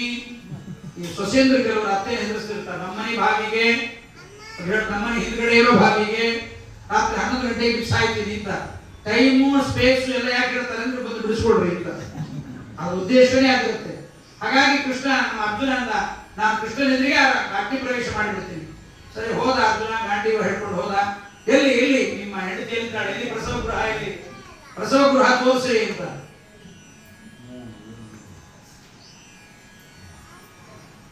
ಪ್ರಸವ ಗೃಹದ ಸುತ್ತಮುತ್ತಲಿಗೂ ಸಹಿತ ಬಾಣಗಳಿಂದ ಪಟಗೃಹವನ್ನ, ಏನ್ ಮನೆ ಇತ್ತು ಆ ಮನೆಯಲ್ಲೆಲ್ಲ ಬಂಧನ ಮಾಡೋದು, ಇರುವೆ ನೊಣ ಕೂಡ ಬರಬಾರ್ದು, ಹಾಗೆ ಬಂಧನ ಮಾಡಿದ. ಮಗು ಅತ್ತ ಶಬ್ದ ಕೇಳಿಸ್ತು, ಮುಂದೆ ಮಗು ಇರುವೆ ಇಲ್ಲ, ಮಗು ದರ್ಶನವೇ ಆಗಲಿಲ್ಲ. ಬ್ರಾಹ್ಮಣ ಎಲ್ಲಿ ತೆಗೆದಾಕೊಂಡಿಲ್ಲ, ದರಿದ್ರ ಬ್ರಾಹ್ಮಣ ನೀನು ಅರ್ಜುನ, ಎಲ್ಲಿ ಗಂಟು ಬಿದ್ದೀಯೋ ನನಗೆ, ಎಂತ ನೀಚ ಬ್ರಾಹ್ಮಣ ನೀನು ಅಂತ ಬಾಯಿಗೆ ಬಂದಂಗೆ ಬೈದ. ಕೊನೆಗೆ ಕೃಷ್ಣನ ಮುಂದೆ ಹೋಗಿ ಬೆಂಕಿ ಹಾಕೊಂಡ. ಕೃಷ್ಣ, ನನಗೆ ಅಪ್ಪಣೆ ಕೂಡ ಆಯ್ತು, ನಂದು ನಿನ್ನ ಸಂಬಂಧ ಮುಗೀತು, ನಾನು ಹೊರಡ್ತೀನಿ, ಹೋಗ್ಬರ್ತೀಯ, ಹೋಗ್ಬಾ ಅಂದ ಕೃಷ್ಣ. ಬೆಂಕಿ ಹಾಕೊಂಡ, ಒಂದು ಪ್ರದಕ್ಷಿಣೆ ಬಂದ, ಮತ್ತೊಮ್ಮೆ ಕೃಷ್ಣ ನಮಸ್ಕಾರ ಮಾಡಿದ. ಕೃಷ್ಣ, ಒಂದು ಪ್ರದಕ್ಷಿಣೆ ಆಯ್ತು, ಹೋಗ್ಬಾರ, ಕಾಪಾಡಲಿ ಅಂತ ಬಂದಲ್ಲಿ. ಒಂದು ಪ್ರದಕ್ಷಿಣೆ ಆಯ್ತು, 2 ಪ್ರದಕ್ಷಿಣೆ ಆಯ್ತು, 3ನೇ ಪ್ರದಕ್ಷಿಣೆ ಕೊಡೋಷ್ಟೊತ್ತಿಗೆ ಕೃಷ್ಣ ಅಂದ, ಬೇಡ ಬಾ ಅಂದ. ಬೇಡ ಬಾ, ಜಯತ್ರ ಧರ್ಮದೇವರು ಹೀಗೆ ಮಾಡಿದ್ದ ಕೃಷ್ಣ, ಬೇಡ ಬಾ ಅಂದ. ಕೊನೆಗೆ ಆ ದಾರುಕ ಇದ್ದ ಕೃಷ್ಣನ ರಥದ ಸಾರಥಿಯನ್ನು ಇಳಿಸಿ, ಶೈಬ್ಯ, ಸುಗ್ರೀವ, ಬಲಾಹಕ ಕುದುರೆಗಳನ್ನು ಕಟ್ಟಿ ತಾನೇ ಸಾರಥಿಯನ್ನ ಅರ್ಜುನನ ಸಾರಥಿಯನ್ನಾಗಿ ಮಾಡಿ ತಾನು ರಥಿಕನಾಗಿ ಕೂತ್ಕೊಂಡು ಹೊಡೆಯಿದ್ದ. ದೊಡ್ಡ ಪ್ರಪಂಚವನ್ನೆಲ್ಲ ದಾಟಿ ಮುಕ್ತ ಸ್ಥಾನಕ್ಕೆ ಹೋಗಿ ಮುಕ್ತ ಸ್ಥಾನದ ಅಮುಕ್ತ ಸ್ಥಾನದಲ್ಲಿ ಅರ್ಜುನನ್ನ ಅಲ್ಲಿಗೆ ಬಿಟ್ಟು ತಾನು ಹೊರಗಡೆ ಹೋಗಿ ತನ್ನ ಮೂಲ ರೂಪದಲ್ಲಿ ಐಕ್ಯನಾಗಿ ಆ ಐಕ್ಯನಾಗಿ ತಕ್ಷಣ ಅಲ್ಲಿರ್ತಕ್ಕಂಥ ತನ್ನ ಮನೆಯ ಬಾಗಿಲಿನ ಕಾಯ್ತಕ್ಕಂಥ ನಂದ ಸುನಂದನರು ಮೊದಲಾಗಿದ್ದವರನ್ನೆಲ್ಲ ಆ 4 ಮಕ್ಕಳನ್ನು ಪರಮಾತ್ಮ ಕರ್ಕೊಂಡು ಬರ್ತಾನೆ. ಹಾಗೆ ಇಷ್ಟೆಲ್ಲ ಕಥೆ ಮಾಡ್ತಾ ಅಂತ ಹರಿವಂಶದಲ್ಲಿ ನಮ್ಗೆ ಗೊತ್ತಾಗಲ್ಲ. ಶ್ರೀಮದ್ ಆಚಾರ್ಯ ನಿರ್ಣಯದಲ್ಲಿ ಹೇಳ್ತಾರೆ, ಅರ್ಜುನನ ಅಹಂಕಾರವನ್ನು ಕಡಿಮೆ ಮಾಡ್ಲಿಕ್ಕೆ ಈ ಕಥೆ ಮಾಡಿರ್ತಾರೆ. ಕೆಲವರು ಸರಿ, ಕೆಲವರಿಗೆ ಅಹಂಕಾರ ಬಂದಿರ್ತದೆ. ಕಡಿಮೆ ಮಾಡೋಕೆ ಅರ್ಜುನಿಗೆ ಮಹಾ ತೃಪ್ತನಾಗಿದ್ದ, ಅಹಂಕಾರ ಬಂದಿದೆ ಅಂತ ಅಹಂಕಾರವನ್ನು ಖಂಡನೆ ಮಾಡಿದ್ದಾನೆ. ಅಹಂಕಾರವನ್ನು ಖಂಡನೆ ಮಾಡಿ ಅರ್ಜುನ ತಪ್ಪಾಯಿತು ಅಂತ ಆ ಸುನಂದನಾದಿಗಳನ್ನೆಲ್ಲ ಕರ್ಕೊಂಡು ಬಂದು ಪರಮಾತ್ಮ ಒಂದು ದಿವಸದ ಯಜ್ಞವನ್ನು ಮುಗಿಸಿದ್ದಾನೆ. ಆ ಬ್ರಾಹ್ಮಣರ ಮಕ್ಕಳನ್ನು ಕೊಟ್ಟಿದ್ದಾನೆ. ಆಮೇಲೆ ಪರಮಾತ್ಮ ಮಕ್ಕಳಾಗಿಲ್ಲಂತೆ ಪರಮಾತ್ಮನಿಗೆ. ಮಕ್ಕಳಾಗಿದ್ದು ಏನ್ ಮಾಡಬೇಕು ಪರಮಾತ್ಮ ಅಂತ ರುದ್ರದೇವರ ಆರಾಧನೆ ಮಾಡಬೇಕು. ಹರಿವಂಶ ಕಥಾಂ ಶ್ರುತ್ವ ಶತಚಂಡೀ ವಿಧಾನತಃ ಭಕ್ತ್ಯಾಶ್ರೀ ಶಿವಮಾರಾಧ್ಯ ಪುತ್ರ ಉತ್ಪಾದಯೇತ್ ಸುಧೀಹಿ ಅಂತ ಹರಿವಂಶ. ಮಕ್ಕಳಾಗದಿದ್ರೆ ಹರಿವಂಶವನ್ನೇ ಕೇಳಬೇಕಂತೆ. ಹಾಗೆ ಮಕ್ಕಳಾಗದೇ ಇದ್ಮೇಲೆ ಕೇಳಬೇಕು. ಆಚಾರ್ಯ 7-8 ವರ್ಷ ಆದ್ಮೇಲೆ ಏನಿಲ್ಲ, ಮದುವೆ ಆದ ತಕ್ಷಣ ಕೇಳ್ತಾರೆ. ಮದುವೆ ಆದ್ಮೇಲೆ ಕೇಳ್ರಿ, ಮಕ್ಕಳಾದ್ಮೇಲೆ ಕೇಳ್ರಿ, ಮಕ್ಕಳು ದೊಡ್ಡವರಾದ್ಮೇಲೆ ಕೇಳ್ರಿ, ಮೊಮ್ಮಕ್ಕಳಾಗ್ಲಿಕ್ಕಾಗಿ ಕೇಳ್ರಿ. ಪರಮಾತ್ಮನ ಕಥೆ ಯಾವಾಗಲೂ ಕೇಳಲೇಬೇಕು. ಹಾಗಾಗಿ ಹರಿವಂಶ ಕಥಾಂಶತ್ವ ಶತಚಂಡಿ ಯಾಗವನ್ನಾದ್ರೂ ಮಾಡಬೇಕು. ಇಲ್ಲ ರುದ್ರದೇವರ ಆರಾಧನೆ, ರುದ್ರದೇವರ ಆರಾಧನೆಯಿಂದ ಮಕ್ಕಳಾಗುತ್ತೆ. ಅದಕ್ಕೋಸ್ಕರವಾಗಿ ರುದ್ರದೇವರ ಆರಾಧನೆಗೋಸ್ಕರವಾಗಿ ನಾನು ಹೋಗ್ತೀನಿ, ನನಗೆ ಮಕ್ಕಳಾಗಬೇಕು ಅಂತ ಪರಮಾತ್ಮ ರುಕ್ಮಿಣಿಗೆ ಹೇಳಿ 12 ವರ್ಷ ಆಗುತ್ತೆ. ಎಲ್ಲ ಬಾಗಿಲು ಬಂಧನ ಮಾಡ್ಕೋ. ದ್ವಾರಾವತಿಗೆ 4 ಬಾಗಿಲಿದೆ, ಎಲ್ಲಾ ಬಾಗಿಲು ಬಂಧನ ಮಾಡ್ಕೋ. ಒಂದು ಬಾಗಿಲಲ್ಲಿ ಮಾತ್ರ ಬರಬೇಕು. ಹಿಂಗೆಲ್ಲ ರುಕ್ಮಿಣಿಗೆ ಹೇಳಿ ಪ್ರತಿಯೊಂದು ಸಾಪ ಯಾರ್ಯಾರು ಎಲ್ಲೆಲ್ಲಿ ಇರಬೇಕು ಅಂತೆಲ್ಲ ಹೇಳಿ ಪರಮಾತ್ಮ 12 ವರ್ಷ ಹೋಗ್ತಾನೆ. ಅಂದ್ರೆ 1 ವರ್ಷ 7 ದಿವಸ ಆಚಾರ ಪುರಾಣಕ್ಕೆ ಹೋಗ್ತಾರೆ ಅಂದ್ರೆ ಒಂದು ಹೇರ್ ಬಟ್ಟೆ ಹೆಂಡತಿ ಎಲ್ಲ ರೆಡಿ ಮಾಡ್ಕೊಡ್ಬೇಕ್ರಿ. ಅವಲಕ್ಕಿ ಹಚ್ಕೊಡ್ಲ, ಉಂಡಿ ಹಚ್ಕೊಡ್ಲ, ಮತ್ತೆ ನೀವು ಹಾಲು ಕುಡಿತೀರಿ, ಹಾಲಿಗೆ ಸಾಕೊಡ್ಲ, ಕೊಡ್ತಾರ ಇವೆಲ್ಲ ನಿಮ್ಗೆ ಗೊತ್ತಿಲ್ಲ. ಟ್ರೀಟ್ಮೆಂಟ್ ಬಹಳ ಇರ್ತಾವೆ ಒಳಗಡೆ. ದೇವ್ರ ಪೆಟ್ಟಿಗೆ, ಪಂಚತ್ರಿ, ಉದ್ಧರಣೆ, ದೀಪ ಇರುತ್ತೋ ಇಲ್ಲೋ ದೀಪ ತಗೊಂಡೋಗ್ರಿ, ಹೊತ್ತಿಗೆ ಇರುತ್ತೋ ಹೊತ್ತಿಗೆ ತಗೊಂಡೋಗ್ರಿ, ಮಣಪಂಚೆ ದೊಡ್ಡ ಸಂಸ್ಥಾನನೇ ಹೊರಡ್ಬೇಕ್ರಿ. ಹಂಗೆ ಕೃಷ್ಣ 12 ವರ್ಷ ಹೋಗ್ತಾನೆ, ದೊಡ್ಡ ವ್ಯಾಗಿನೇ ಹೊರಟ್ಬಿಡ್ತು. ಕೃಷ್ಣ ಸೀದಾ ಕೈಲಾಸ ಯಾತ್ರೆ ಬರ್ಬೇಕಾದ್ರೆ ಬದ್ರಿಗೆ ಬಂದ. ಮೊದಲಿಗೆ ಕೈಲಾಸ ಯಾತ್ರೆ ಬರ್ತೀನಿ ಅಂತ ಇದು ಬೇರೆ ಪುರಾಣಗಳಲ್ಲಿ ಸಿಗದೆ ಇಲ್ಲಿ ಸಿಗಬೇಕಂತ ನಮ್ಮ ಹರಿವಂಶದ ಪ್ರತ್ಯೇಕವಾದ ಕಥೆ. ಅಲ್ಲಿಗೆ ಕೃಷ್ಣ ಬರುವ ಹೊತ್ತಿಗೆ ಇವತ್ತಿಗೂ ನೀವು ಬದರಿಯಲ್ಲಿ ನಿಂತುಕೊಂಡ್ರೆ ಸಣ್ಣಗೆ ಕೈಲಾಸ ಶಿಖರ ಕಾಣಿಸುತ್ತೆ. ಬದರಿಯಲ್ಲಿ ಅದು ಸರಿಯಾದವ್ರನ್ನ ಕೇಳಿದ್ರೆ ತೋರಿಸ್ತಾರೆ. ಆ ಬದರಿಯಲ್ಲಿ ಕೈಲಾಸ ಪರ್ವತ ಕಾಣಿಸುತ್ತೆ. ಬದರಿಗೆ ಬಂದೇ ಕೈಲಾಸ, ಇವಾಗೆಲ್ಲ ಬೇರೆ ಕಡೆಯಿಂದ ಕೈಲಾಸ ಪರ್ವತಕ್ಕೆ ಹೋಗ್ತಾರೆ. ಆದಿ ಕೈಲಾಸ ಅಂತಿದೆ, ಕೈಲಾಸ ಪರ್ವತ ಅಂತಿದೆ, ಅಲ್ಲೆಲ್ಲ ಹೋಗ್ತಾರೆ. ತುಂಬಾ ಕಷ್ಟವಾದ ಯಾತ್ರೆ, ಟ್ರೆಕ್ಕಿಂಗ್ಗೆ ಹೋಗ್ಬೇಕು. ಯಾವ ರೀತಿ ಜಾಗ ಇಲ್ಲ ಅದಕ್ಕೆ. ಹಾಗಾಗಿ ಕೈಲಾಸ ಯಾತ್ರೆಗೆ ಹೋಗ್ತೀನಿ ಅಂತ ಪರಮಾತ್ಮ ಸಿದ್ಧನಾಗಿ ಬದರಿಗೆ ಬಂದಿದ್ದಾನೆ. ಬದರಿಗೆ ಬರೋಷ್ಟೊತ್ತಿಗಿಂತ ಮುಂಚೆ ಇನ್ನು ಬದರಿ ಆಶ್ರಮಕ್ಕೆ ಬಂದಿದ್ದಾನೆ. ಬಂದಷ್ಟು ಸರಿಯಾಗಿ 2 ಪಿಶಾಚಿಗಳು ಬಂದವು, ಭಯಂಕರವಾದ ಪಿಶಾಚಿಗಳು. ಘಂಟಾಕರ್ಣ ಕರ್ಣ ಅನೇಕರಿಗೆ ಗೊತ್ತಿಲ್ಲ. ಇವತ್ತಿಗೂ ನೀವು ಬದರಿಗೆ ಹೋದ್ರೆ ಬದ್ರಿನಾರಾಯಣನ ಗುಡಿ ಎದುರಿಗೆ ಆ ಗೋಡೆ ಒಳಗಡೆ ಹೋಗ್ಬೇಕಾದ್ರೆ ಹೊರಗಡೆಗೆ ಒಂದು ಫೋಟೋ ಇದೆ, ಕಲ್ಲಿನ ಮೂರ್ತಿ, ಘಂಟಾಕರ್ಣ ಪಿಶಾಚಿ ಅಂತ. ಅದು ಬರೀ ಘಂಟಾಕರ್ಣ ಒಬ್ಬನೇ ಅಲ್ಲ, ಘಂಟಾ ಮತ್ತು ಕರ್ಣ ಅಂತ ಕುಬೇರನ ಅನುಚರರು ಅವರಿಬ್ಬರು. ಅವರಿಗೆ ಮೋಕ್ಷ ಕೊಡೋನು ವಿಷ್ಣು ಶಿವ ಅಂತ ತಿಳ್ಕೊಂಡಿದ್ರು. ಶಿವ ಮೋಕ್ಷ ಕೊಡ್ತಾನೆ ಅಂತ. ವಿಷ್ಣು ನಾರಾಯಣ ಅನ್ನುವ ಶಬ್ದ ಕೇಳಬಾರದು ಅಂತ ಕಿವಿಗೆ ಗಂಟೆ ಹಾಕೊಂಡಿದ್ರು. ಈ ಅಯ್ಯಪ್ಪಗಳು ಕೊರಳಾಗ ಹಾಕೊಂಡಿರ್ತಾರೆ, ಗಂಟೆ ಹಾಕೊಂಡಿರ್ತಾರೆ, ಗಂಟೆ ಕೊರಳ ಹಾಕೊಂಡಿರ್ತವೆ. ಹಾಗೆ ಇವ್ರು ಏನ್ ಮಾಡಿದ್ದಾರೆ, ಕಿವಿಗೆ ಗಂಟೆ ಹಾಕೊಂಡಿದ್ದಾರೆ. ಅದಕ್ಕೆ ಘಂಟಾಕರ್ಣ ಕರ್ಣ ಅಂತ ಪಿಶಾಚಿಗಳು. ಹಿಂದಿನ ಜನ್ಮದಲ್ಲಿ ಒಳ್ಳೆ ಗಂಧರ್ವರು, ಕುಬೇರನ ಮೃತ್ಯರು. ಆ ಕಿವಿಯಲ್ಲಿ ಗಂಟೆ ಹಾಕೊಂಡಿದ್ರಿಂದ ಪಿಶಾಚಿಗಳಾಗಿ ಹುಟ್ಟಿದ್ದಾರೆ. ಆಗ ರುದ್ರದೇವರನ್ನು ಕೇಳಿದಂತೆ, ನಮಗೆ ಮೋಕ್ಷ ಬೇಕು, ಬೇಕಾದ ಕೊಡ್ತೀನಿ, ಆಗಲಿ ಮೋಕ್ಷ ಕೊಡುವ ಯೋಗ್ಯತೆ ನನಗಿಲ್ಲ ಅಂತ. ಮೋಕ್ಷ ಕೊಡುವುದಕ್ಕಂತ ಕೃಷ್ಣ ಇವತ್ತು ಬರ್ತಾ ಇದ್ದಾನೆ ಅಂತ ಅರ್ಥ ಮಾಡ್ಕೊಡ್ರಿ. ಮೋಕ್ಷ ಕೊಡಲಿಕ್ಕೆ ಯೋಗ್ಯತೆ ಇಲ್ಲ ಅಂತ ಶಿವನ ಮನೆಗೆ ಕೃಷ್ಣ ಮಕ್ಕಳನ್ನ ಪಡೆಯಲಿಕ್ಕೆ ಬರ್ತಾ ಇದ್ದಾನೆ ಅಂತ ಅದಕ್ಕೆ ವಾದರಾಜರು ಅಂತಾರೆ, ಪರಮಾತ್ಮ ಮೊಮ್ಮಗನ ಬಳಿಗೆ ಮಗನನ್ನ ಕೇಳಲಿಕ್ಕೆ ಹೋದ ಅಂತಾರೆ ವಾದರಾಜರು. ಊದಾಚಾರ್ಯರಿಂದ ದಡ್ಡ ಸರಿಯಾಗಿ ಕೇಳು ಪ್ರವಚನವನ್ನ. ಮೊಮ್ಮಗನ ಬಳಿಗೆ ಮಗನಿಗಾಗಿ ಹೋದ ಕೃಷ್ಣ ಅಂದ್ರೇನು? ಮೊಮ್ಮಗ ಇದ್ದವರಿಗೆ ಮಗ ಇಲ್ಲದೆ ಇರ್ತಾರೆ. ದಡ್ಡ ಏನ್ ಪ್ರವಚನ ಕೇಳ್ತಾರೆ, ನಿದ್ದೆ ಮಾಡ್ಕೊಂಡು ಸ್ವಲ್ಪ ಎಚ್ಚರ ಮಾಡ್ಕೊಂಡು, ಸ್ವಲ್ಪ ನೀರಿನ ತಂಬಿಗೆ ಇಟ್ಕೊಡ್ರಿ, ಎಚ್ಚರವಾಗ್ಬೇಕಾದ್ರೆ ಐಸ್ ಇಟ್ಕೊಡ್ರಿ, ಕಣ್ಣ ಮೇಲೆ ಇಟ್ಕೊಡ್ರಿ, ಕಿವಿಯಾಗ ಹಾಕೊಡ್ರಿ, ಇನ್ನ ಎಚ್ಚರ ಬೇಕಾಗಬೇಕಾದ್ರೆ ಕಾಲು ಪ್ರೀತಿ ಬಾಯಿಗೆ ಹಾಕೊಡ್ರಿ, ಸ್ವಲ್ಪ ಎಚ್ಚರ ಮಾಡ್ಕೊಂಡು ಪ್ರವಚನ ಕೇಳ್ರಿ. ಅದಕ್ಕೆ ವಾದರಾಜರು ಮೊಮ್ಮಗನ ಬಳಿಗೆ ಮಗನ ಬಳಿಲಿಕ್ಕೆ ಪರಮಾತ್ಮ ಹೋದ. ಹೌದು ನಲ್ಲೋ, ಮಗ ಇಲ್ಲದೆ ಇದ್ದವನು ಮೊಮ್ಮಗ ಹೆಂಗಾಗ್ತಾನೋ? ಅದಕ್ಕೆ ಪರಮಾತ್ಮನ ಬಳಿಗೆ ಪರಮಾತ್ಮ ಬಂದಿದ್ದಾನೆ. ಆ ಘಂಟಾಕರ್ಣ ಕರ್ಣ ಅನ್ನತಕ್ಕಂಥ ಪಿಶಾಚಿಗಳು ರುದ್ರದೇವರನ್ನು ಕೇಳಲು ಮೋಕ್ಷ ಕೊಡಬೇಕು. ಯಾರು ಕೊಡ್ತಾರೆ ಮೋಕ್ಷ? ನಾರಾಯಣ ವಾಸುದೇವ ಕೊಡ್ತಾನೆ. ಅವನು ಎಲ್ಲಿರ್ತಾನೆ? ದ್ವಾರಕಾನಗರದಲ್ಲಿ ಇರ್ತಾನೆ ಅಂತ ಹೇಳಿದ್ರು. ಹಾಗೆ ನಾವು ಅಲ್ಲಿ ಹೋಗ್ತೀವಿ. ಇಂಚಿ ಪಿಶಾಚಿಗಳು ದೊಡ್ಡ ದಂಡೆ, ದೊಡ್ಡ ಪಿಶಾಚಿಗಳ ದಂಡು ಹೊರಟ್ಬಿಟ್ಟಿದೆ. ಮನ್ಯಾಗ ಒಬ್ಬರಿಗೆ ಪಿಶಾಚಿ ಹೋಗ್ಕೊಂಡ್ರೆ ಸಾಕಾಗತ್ತೆ. ಅಂದ್ರೆ ಪಿಶಾಚಿಗಳೆಲ್ಲ ಒಟ್ಟಿಗೆ ದಂಡಾಗಿ ಬರ್ತಾ ಗೋವಿಂದ ನಾರಾಯಣ ವಾಸುದೇವ ಮುಕ್ತಿನಾಥ ಮುಕ್ತಿ ಪರಮಾತ್ಮನ ಸ್ತೋತ್ರ ಮಾಡ್ತಾ ಎಲ್ಲ ಪಿಶಾಚಿಗಳು ಬರ್ತಾ ಇವೆ. ಕೃಷ್ಣ ಆ ಪಿಶಾಚಿಗಳು ಬರ್ತಾ ಇವೆ. ಅವ್ರ ಕೈಯಲ್ಲಿ ಮಾಂಸದ ಗಡಿಗೆ, ಮದ್ಯದ ಗಡಿಗೆ, ರಕ್ತದ ಗಡಿಗೆ ಎಲ್ಲ ಹಿಡ್ಕೊಂಡು ಬರ್ತಾ ಇವೆ. ಬಾಯಲ್ಲಿ ಗೋವಿಂದ ನಾರಾಯಣ ಅಂತ ಕುಣಿತಾ ಇವೆ. ಕೃಷ್ಣ ನೋಡಿದ್ರೆ ಯಾರು ನೀವು, ನಿಮ್ ವೇಷ ಏನು, ನಿಮ್ ಕೂಗಾಟ ಏನು, ಈ ನಾಯಿಗಳೇನು ಬೊಗಳ್ತಾ ಇವೆ, ಇದೇನು ಚಿತ್ರ ಅಂತ ಕೃಷ್ಣ ಅವರು ಬೈದ. ನಮಗೆ ಮೋಕ್ಷ ಬೇಕು, ವಾಸುದೇವ ಕೊಡ್ತಾನೆ, ಅವನೇ ವಸುದೇವ ನಮಗ ದ್ವಾರಕಾ ನಗರದಲ್ಲಿದ್ದಾನೆ, ಅವನ ಬಳಿಗೆ ನಾವು ಹೋಗ್ತಾ ಇದ್ದೀವಿ. ಮೋಕ್ಷ ಬೇಕು ಸರಿ, ಇಷ್ಟ ಯಾಕೆ ದಾಂಧಲೆ ಮಾಡ್ತೀವಿ ನೀವು, ಇಷ್ಟೊಂದು ಯಾಕೆ ಮಾಡ್ತೀರಿ? ಬದ್ರಿಕಾಶ್ರಮ ಒಳ್ಳೆ ಪವಿತ್ರವಾದ ಆಶ್ರಮ. ಈ ಪವಿತ್ರವಾದ ಆಶ್ರಮದಲ್ಲಿ ಹೀಗೆಲ್ಲ ಗಲಾಟೆ ಮಾಡಬಾರ್ದು. ಯಾರು ಬೇಕು ನಿಮಗೆ? ಮೋಕ್ಷ ಕೊಡುವ ವಾಸುದೇವ ಬೇಕು. ನಾನೇ ಅಂತ ಕೃಷ್ಣ, ನಾನೇ ಇಲ್ಲಿ ಬಂದಿದ್ದೀನಿ, ವಸುದೇವ ಮಗ, ನನಗೆ ಕೃಷ್ಣ ಅಂತಾರೆ, ವಾಸುದೇವ ಅಂತಾರೆ, ಆನಕ ತುಂದುರಿ ಅಂತಾರೆ, ನನಗೆ ಹೀಗೆಲ್ಲ ಹೆಸರು ಬೇಕು. ನೀನೇನಾ ದೇವರು ಅಂತ ನೋಡ್ತೀವಿ. ಅವ್ರು ಏನ್ ಮಾಡಿದ್ದಾರೆ, ತಕ್ಷಣದಲ್ಲೇ ಒಂದಿಷ್ಟು ಮಂಡಲವನ್ನು ಮಾಡಿ ದರ್ಬೆ ಹಾಸಿ, ನೋಡಿ ಅವಕ್ಕೆಲ್ಲ ಸಂಸ್ಕಾರ ನೋಡಿ, ಪಿಶಾಚಿಗಳಿಗೆ ಮಂಡಲ ಮಾಡಿ ದರ್ಬೆ ಹಾಸಿ ಅದ್ರ ಮೇಲೆ ಕೂತ್ಕೊಂಡು ನಾರಾಯಣನ ಧ್ಯಾನ ಮಾಡ್ತಾ ಇದ್ದೆ. ಸ್ವಾಮಿ, ನೀನು ಮತ್ಸ್ಯನಾಗಿ ಅವತಾರ ಮಾಡಿದ್ದಿ, ಕೂರ್ಮನಾಗಿ ಅವತಾರ ಮಾಡಿದ್ದಿ, ವರಾಹನಾಗಿ ಅವತಾರ ಮಾಡಿದ್ದಿ, ವಾಮನ, ಎಲ್ಲ ಪರಮಾತ್ಮನ 10 ಅವತಾರಗಳನ್ನು ಸ್ತೋತ್ರ ಮಾಡ್ತಾ ಇವೆ. ಆ ಪಿಶಾಚಿಗಳೆಲ್ಲ ಸ್ತೋತ್ರ ಮಾಡಿ ಕೂತ್ಕೊಂಡು ಧ್ಯಾನ ಮಾಡ್ತಾ ಇದ್ರೆ ಅವರ ಮನಸ್ಸಿನಲ್ಲಿ ಭಗವತ್ ಕೃಷ್ಣನೇ ಬಂದ್ಬಿಟ್ಟು. ಯಾವಾಗ ಕೃಷ್ಣ ಬಂದು ನಾವು ಇವನೇ ಕೃಷ್ಣ ಅಂತ ಗೊತ್ತಾಯ್ತು, ಎದ್ದು ಗುರುನಾಡಿಸ್ ಮಾಡ್ಬಿಟ್ಟು ಸ್ವಾಮಿ ನಾರಾಯಣ ಜಗನ್ನಾಥ ಅಚ್ಯುತ ಅನಂತ ಕೇಶವ ಅಂತೆಲ್ಲ ಸ್ತೋತ್ರ ಮಾಡ್ತಾ, ನೀ ಸಿಕ್ಕಿದ್ದಿ ಸ್ವಾಮಿ, ನೀ ನೈವೇದ್ಯ ಮಾಡ್ತೀವಿ ಅಂತ ಯಾರು ಬಡ ಬ್ರಾಹ್ಮಣ ಅಂತ ಹೊಡೆದಾಕ್ಬಿಡ್ತಾರೆ ಪಿಶಾಚಿನ. ಬ್ರಾಹ್ಮಣನ ಹೊಡೆದಾಕಿ ನೈವೇದ್ಯ ಓಂ ಭೂರ್ಭುಸಾರಸ್ವದ್ರೇಣ ಭಗವದ್ಗೀತೆ ಪ್ರಾಣಾಯ ಸ್ವಾಮ ಪರಮಾತ್ಮ ನಾರಾಯಣ ಕೃಷ್ಣ ಕೃಷ್ಣ ಕೃಷ್ಣ ಬ್ರಾಹ್ಮಣನ ಕೊಡಬಾರ್ದಪ್ಪ, ನೀವು ತಿನ್ಬೋದು, ತಿಂತಿರ್ಬೇಕು, ನನಗೆ ನೈವೇದ್ಯ ಕೆಡಬಾರ್ದು ಅಂತ ಬ್ರಾಹ್ಮಣನ ಬದುಕಿಸಿ ಕಳಿಸಿಬಿಡ್ತಾನೆ. ಅವಾಗ ಪಿಶಾಚಿಗಳಿಗೆ ಬಹಳ ಆನಂದ ಆಗುತ್ತವೆ, ದೇವರನ್ನ ಸ್ತೋತ್ರ ಮಾಡ್ತಾರೆ. ಕೇಳಬೇಕು, ಘಂಟಾಕರ್ಣ ಕರ್ಣ ಪಿಶಾಚಿಗಳು ಮಾಡಿದ ಸ್ತೋತ್ರ ಹರಿವಂಶದಲ್ಲಿ ಪರಮಾದ್ಭುತವಾದ ಸ್ತೋತ್ರ. ಇಂದ್ರಿಯ ನಿಗ್ರಹ ಇಲ್ಲ ನಮಗೆ, ಒಂದೊಂದು ಇಂದ್ರಿಯಗಳು ತೊಂದರೆ ಕೊಡ್ತಾ ಇವೆ. ನಾವು ಹೇಗೆ ಉದ್ಧಾರ ಆಗಬೇಕು, ನಾವು ಹೇಗೆ ಬದುಕಬೇಕು, ಸಾಧನೆ ಹೇಗಾಗಬೇಕು ಸ್ವಾಮಿ, ಎಲ್ಲ ಇಂದ್ರಿಯಗಳು. ಅದಕ್ಕೆ ಗೋಪಾಲದಾಸರಂತಾರೆ, ಮದುವೆಗೆ ಮಾಡಿದ ಸಾಮಾನು ಮಸಣಕ್ಕಾದಂತೆ ಅಲ್ವಾ. ಮದುವೆಗೆ ಬೇಕಾದ ಸಾಮಾನೆ, ಮನೆಯಲ್ಲಿ ಮರಣವಾದರೂ ಅದೆಷ್ಟೇ ಸಾಮಾನು ಬೇಕಲ್ವಾ. ಸತ್ತ ಮೇಲೂ ಛತ್ರಿ ತರಬೇಕು, ಪಾದರಕ್ಷ ತರಬೇಕು, ಸಾಲಿಗ್ರಾಮ ದಾನ, ಬೆಳ್ಳಿ ದಾನ ಎಲ್ಲ ಬೇಕು. ವಧೆಯ ನಂತರ ಉತ್ತರ ಕ್ರಿಯೆಗಾದಂತೆ, ಮದುವೆಗಾಗಿ ತಂದ ಸಾಮಾನು ವಧೆಯ ನಂತರ ಉತ್ತರ ಕ್ರಿಯೆಗಾದಂತಾಗಿದೆ. ನನಗೆ ಇಂದ್ರಿಯಗಳ ನಿತ್ಯ, ಅದಕ್ಕೆ ವಿಷಯಗಳ ನಿತ್ಯ ಒಂದಕ್ಕೊಂದು ಹೊಂದಿಕೆಯಾಗದು.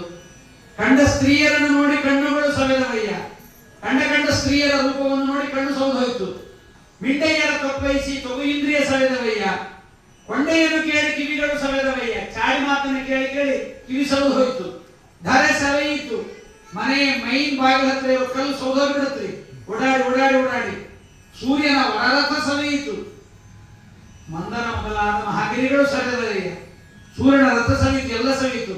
ನಿನ್ನ ಕೊಂಡಾಡೆ ನಿಂದೊಡೆ ಈ ದುರುಳಮನ ಗಂಡುಗಲಿಯಾಗುತ್ತಿದೆ, ಶುಂಡಾಲ ಸೊಂಡಿಲವ ತೂಗಿದಂತೆ ವಿಜಯ ವಿಠಲರೇ.